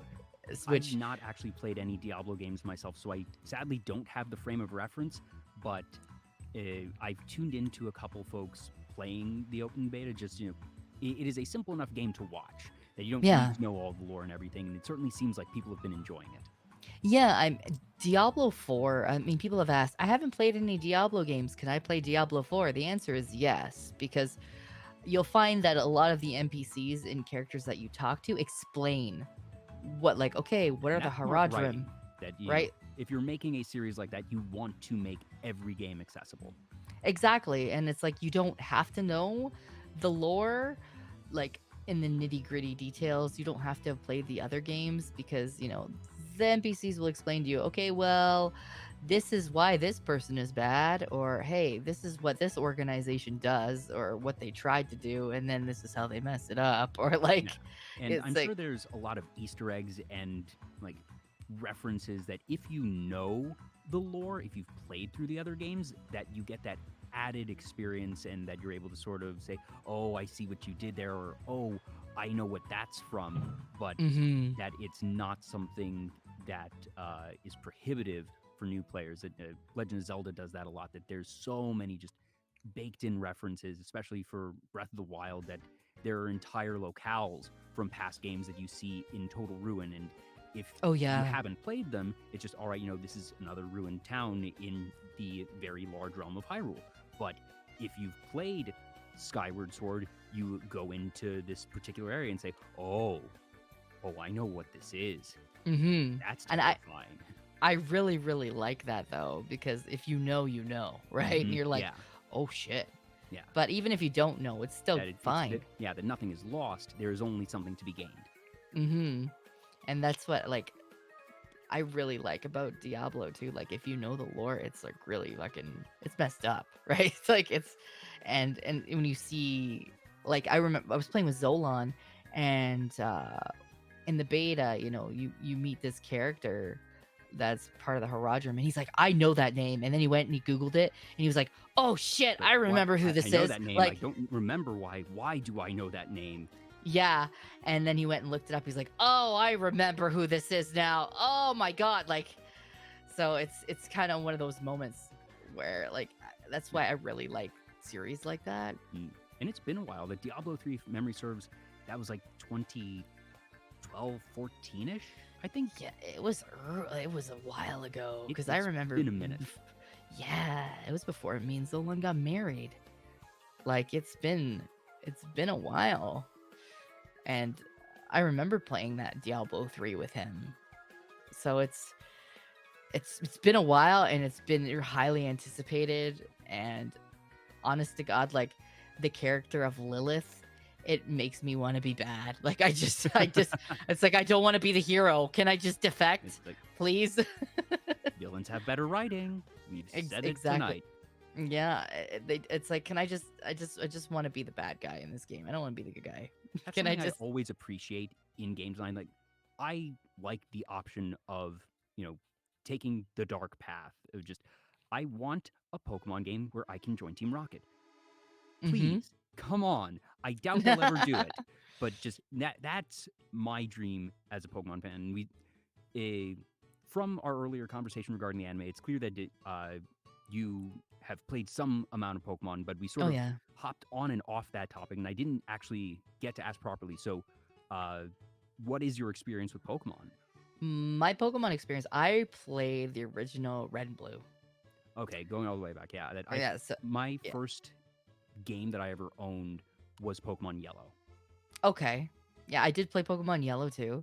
Um, I played the shit out of Blue. I played Yellow.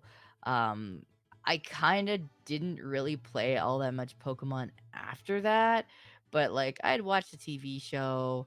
I got into Pokemon again when like my kids started getting into Pokemon, right? Like, and I Ah, started learning about all these new Pokemon, like, and I had forgotten like what types did what. So when we were playing like the new Pokemon games like Violet and stuff like that, I oh, Zolan had you made didn't it. know Fairy. Yeah, it's like I didn't know all that. So like, and Zolan had gotten a chart with all like what's Yep. weak to what, and I put it on the corner of my stream. And I would be like, Chad, okay, you gotta help me out. You can't gaslight me. What is weak against this? And when we would look on the chart, and I had printed out papers, and chat would tell me like one thing that, could be a lie or could gaslight me, and then I would yell at them and I would shake the papers and I'd be like, I have the papers right here. You're lying to me. The It was a papers would test and you failed. yeah, like Pokemon. I'll be honest. I am one of the vain trainers. I get all the cute Pokemon and the pretty Pokemon, and like I'll be like, is this Pokemon ugly? No, you to the box with you. I can't have you on my team. Like No, we but that's only the fun have of it, that you get to choose your favorites, and what you factor in as your favorites is up to each person, and that's part of why Pokemon, I think, is so beloved, because you have so many options, and that you're not going to like every Pokemon, but that everyone is able to find something, or at least 6 that they like. Oh yeah, and Pokemon became kind of like a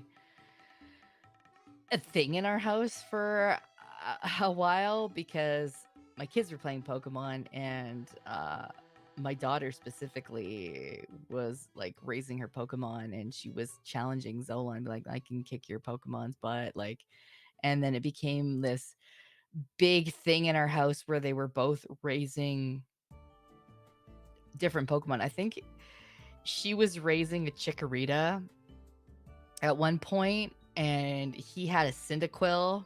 Oh. And it became like this big war on which Pokemon was better. And we had a whiteboard. She had a whiteboard outside of her room that we were using for like chores and things that need to get done. No, that became a smack talk board. Oh, I love it.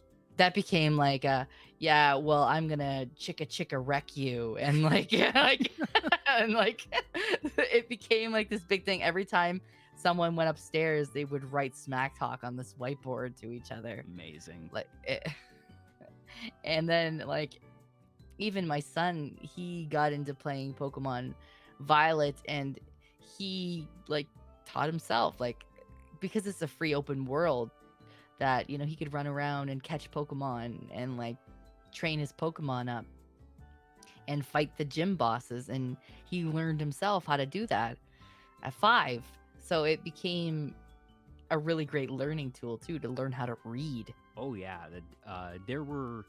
I have this vivid memory of, I used the word ember in a conversation when I was like 7 or 8, and my parents were like, where'd you learn that word? And it was like, it's a Pokemon move, and I hadn't known what the word ember meant before, but I used ember with a fire Pokemon, and I saw that it was a small flame. I now know what ember is, and that I then saw like in another context, and I knew it. And that my parents very famously believe/know that Pokemon cards taught me the value of $1, of just do I want to buy a booster pack or save my money for a deck or things of that nature. I have played one game of each mainline generation. I'm not the type that's going to complete the Pokedex, or that I played Diamond. When Platinum came out, I didn't get Platinum, but I like playing each generation. I've played a good number of the spin-offs. I haven't beaten Scarlet Violet yet, because I got really busy. I got it release weekend, and I'm like a third of the way through it, but it's just been a crazy couple of months, and that I haven't found the time for it, but I have thoroughly enjoyed what I've played so far, even if, yes, all right, the environmental glitches, whatever, that's its own entire conversation.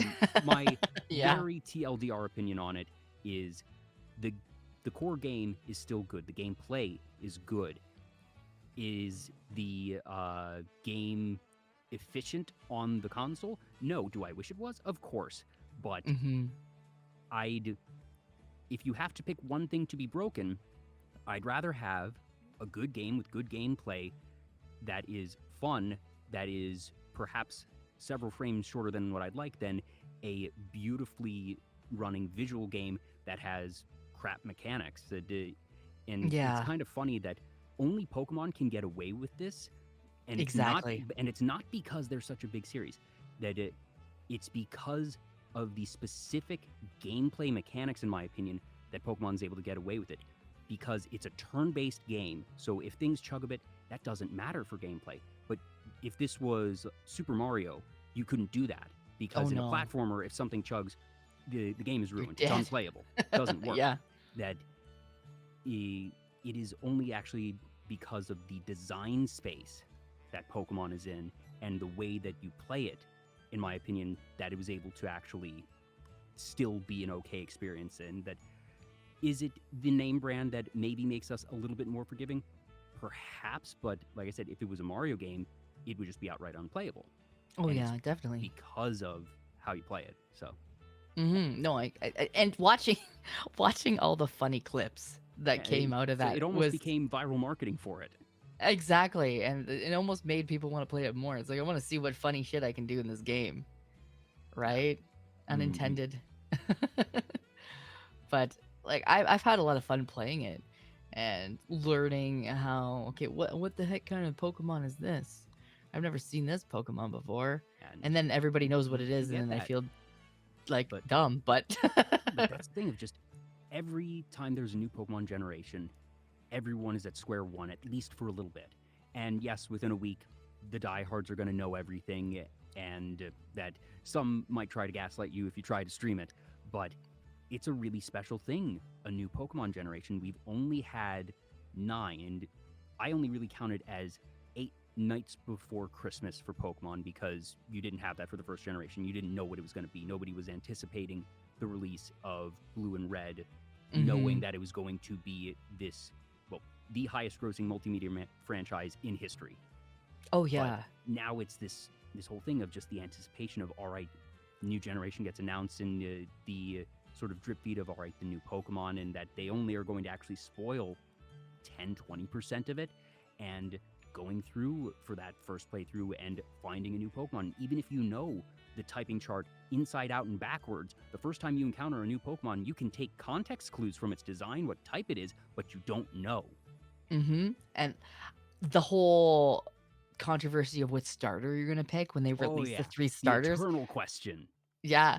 What are you gonna pick? What team are you on? And then you start like, well, I guess I can't be your friend anymore because you picked this one. Like which it always leads to good fun. Oh yeah, and it's just that Pokemon, like Dragon Ball Z, like Sailor Moon, has become one of those generational things that means a lot to a lot of people, and that we're now having new folks growing up with it. We were mentioning the anime earlier. Hmm. And yeah, it's really cool to have seen that because for Pokemon in particular, I remember growing up with it, and that it was very classically now. People called it a fad, and were like, this is going to be gone in a couple years. And Oh no. well, there were a lot of fads in the late 90s, early 2000s. And to be fair, a lot of those things were just fads that fizzled out, that nobody remembers anymore. And Hmm. you don't necessarily anticipate, all right, what is going to be the one? But seeing Pokemon just become this total juggernaut, and yeah, there's some toxic parts of the fandom, there's toxic parts of any fandom, but that by and large is such a force for good, in my opinion, and such a source of joy. And I very much appreciate Pokemon and what it has done for so many people. Oh yeah. Like I think you can say that a lot about any kind of fandom, though there's always the bad apples, right? And Yeah. the bad stuff that goes on with it. But like Pokemon's been around a long time and it's a beloved series by like a lot Yeah. of people. And like I think like it's funny to watch like, oh yeah, I remember playing the Pokemon card game when I was a kid, and it's crazy to think that my kids now are watching the anime and are playing the video games. Mm-hmm. Like Yeah. it's been that long.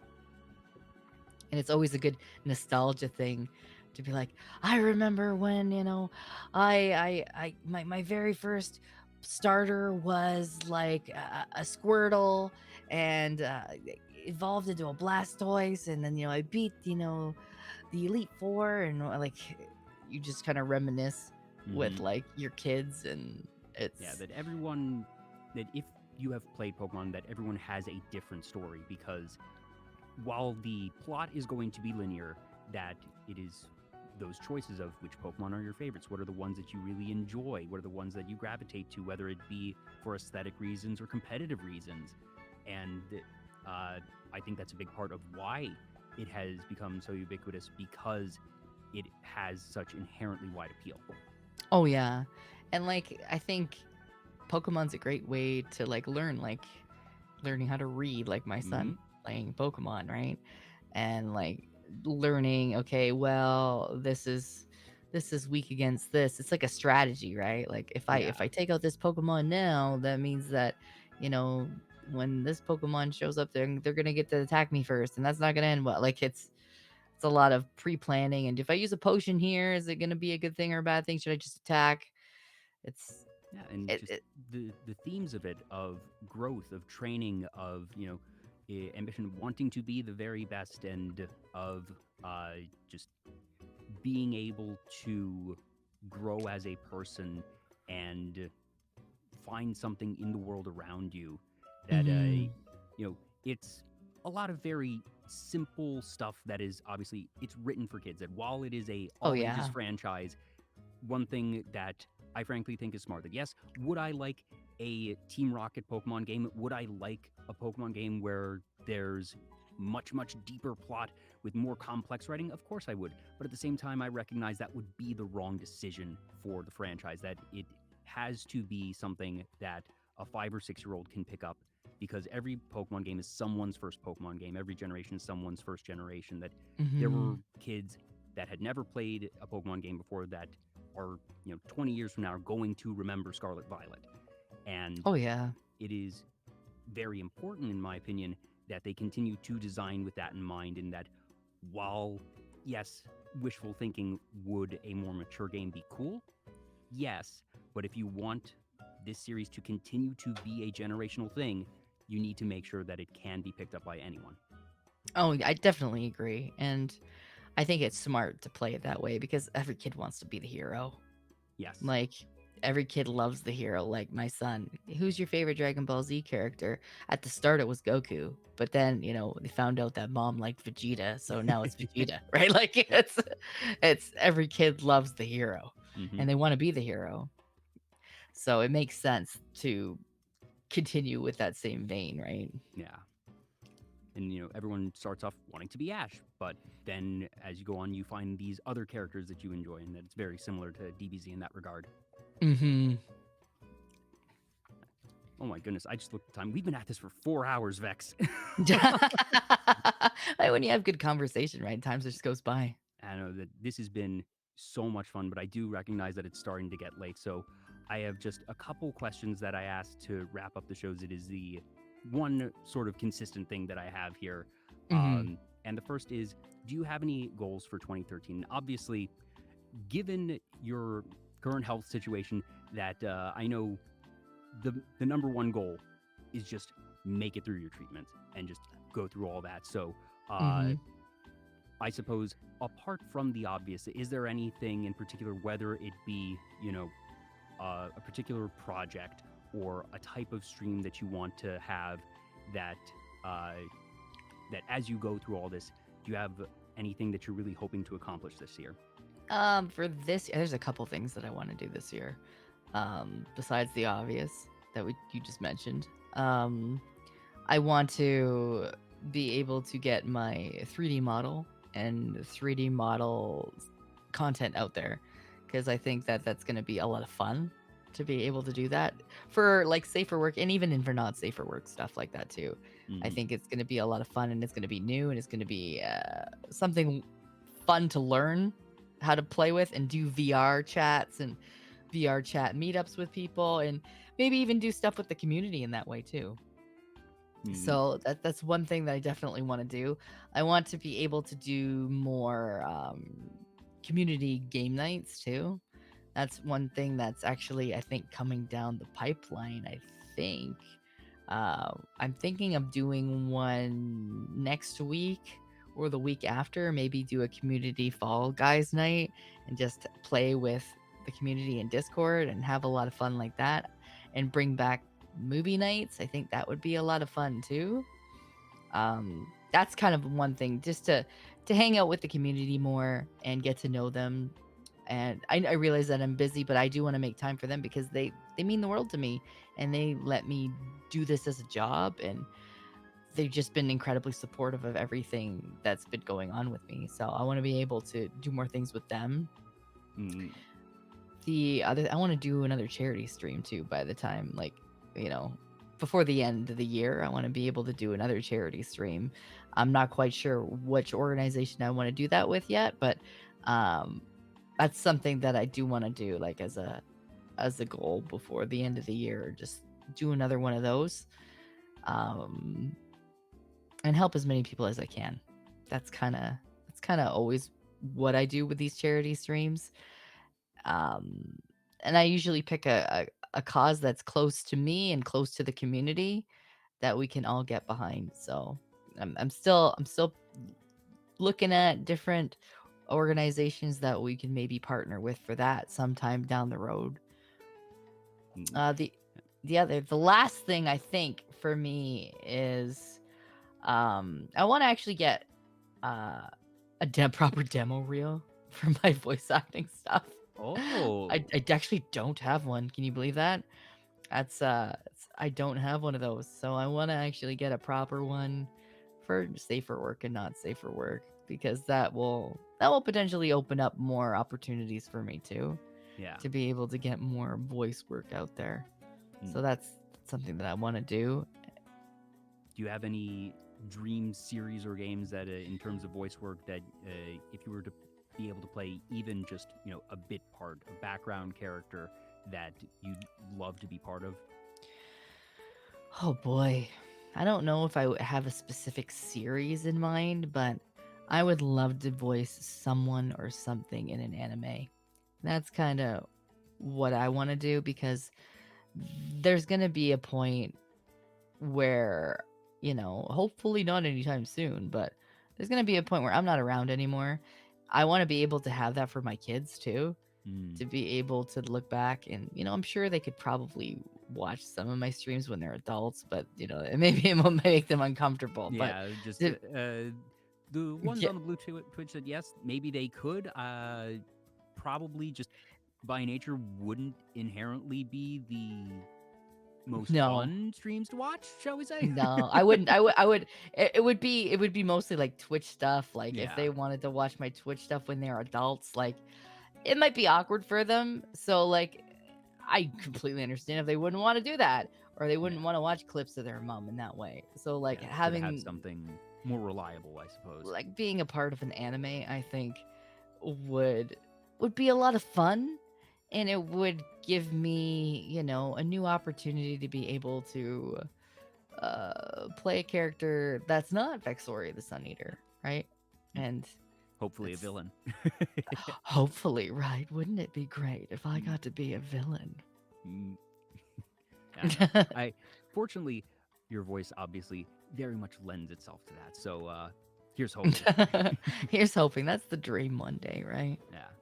And the last question I ask all my guests is, what does being a VTuber mean to you? And that's not asking what is the definition of a VTuber, but everybody gets something different, I've found, from being a VTuber, and there is no one right way to be a VTuber. I've had folks say, being a VTuber lets me get in touch with my inner child, or it lets me be someone that I can't be in real life. I've had others say, it is a tool in my toolbox as an actor. It's a mask that I wear, and I don't have a very emotional attachment to it, but I think that I'm able to entertain more effectively as a VTuber than I could as a face cam streamer. And both of those answers, everything in between and beyond, is valid. But for you, Vexoria, what does being a VTuber mean to you? I think being a VTuber, like, means to me is it allows me to be myself. It allows me to share kind of my true version of myself, and to be kind of unfiltered in my creativity, and create an experience that's uniquely me, that can't be replicated anywhere else. And it allows me to share an amazing community with other people. And I think VTubing's still very early in this form of creative expression. Oh yeah, I very It's much believe we're still in the Wild West. It feels like it's been around forever. In the past 2 years, things that we couldn't have imagined in 2021 are now here, and we can't imagine what's going to be in VTubing in 2025. oh, definitely. Like it's funny because when I was at AVN, a lot of people did not know what VTubing was. And a lot of adult content creators. And I went to the strip club with Zolan, and strippers were asking, "Hey, what do you do for your living?" And I explained to them, and I showed them. They're like, "Wait a second, you can do not safe for work content and not show your face?" And I was like, "Yeah." And they're like, "I want to do that. How do you do Yeah, that?" like it is Like, very much revolutionary for that industry in particular. And so, like, I think like VTubing allows me to be me. It allows me to uh, also explore a lot of sides of me that maybe like I can't in real life either. And it's like me being the giant snake woman on the internet is a unique experience that, I can give to people that maybe they wouldn't be able to get anywhere else Yeah. or in their everyday lives, right? Through other forms of media.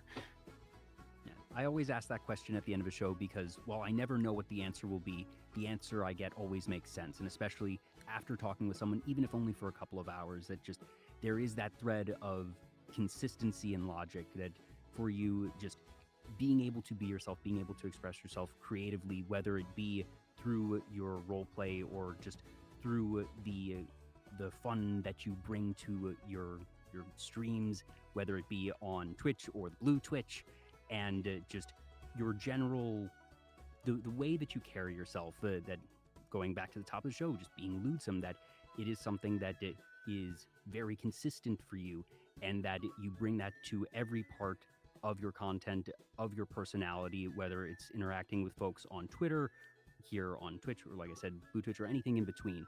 Of just you are someone, Vex, who I truly believe knows themselves, and I think that is no small part of your success because you know yourself so well and because you have such an incredible support system in Zolan, in your friends, and that, frankly, you're just smart. That I think you have a very good outlook on a lot of different things, and that things coming together for you in this way, I do not believe is an accident. Oh, thank you. I really appreciate that. Like, I never came into this expecting it to be a thing, but for me, if I can help other people or shed light on like situations or helping people feel comfortable with themselves and creating a safe space for people to be themselves, I think that I've done a good job as a creator. And that means a lot to me to be able to create a comfortable space where I can be myself and allow other people to be themselves. Most definitely, and I very much think you have succeeded in that. So thank you for being you. Thank you for being here. Thank you for sharing your, like you said, time is so valuable. And you have a lot on your plate right now, and you still made time to be here. So thank you so much. And thank you to everyone in chat as well. Again, I've missed a lot of followers. Let me just do a quick run through those. I try to find where the last one was. Oh, go ahead. Various Pesca Sapien, Spellshot Miller, Desdelka, Baron Channel, The Told School Kid, Harcher 30, Cool Money, Oskrigi 97, I'm probably butchering that one, Forge Lord Kaiser Solvorn, Deception 2112, Anti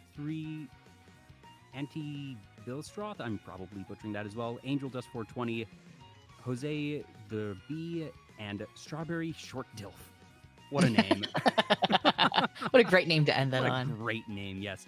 Thank you so much for following. Hopefully folks enjoyed the stream.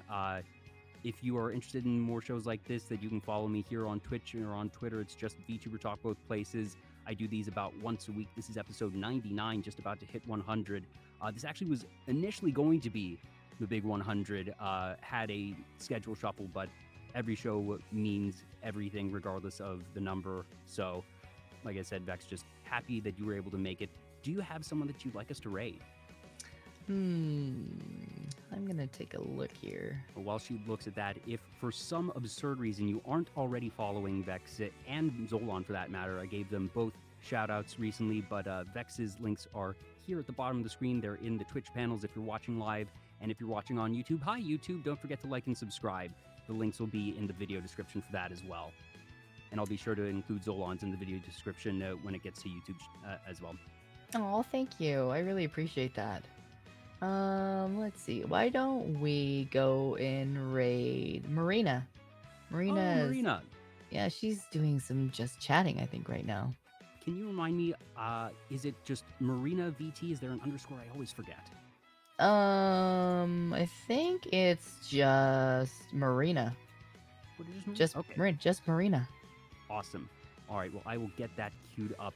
But again, thank you so much, folks. Hope you all enjoyed. Be sure to let Marina know that Vex sent you. Vex, thank you again. That I definitely hope to see you around. Let me know. Like I said, if those charity streams ever come up, I would love to contribute in any way that I can. No, definitely. I'll definitely bug you and pick your brain and have you involved and get Zolan to reach out to you too, because I know you have the experience with organizing that kind of thing. So we'll gladly have you involved. I'm looking forward to it. Well, again, thank you everybody for tuning in. This has been Vtuber Talk. I'm Jay. I will see you all next time. Bye-bye. Bye-bye.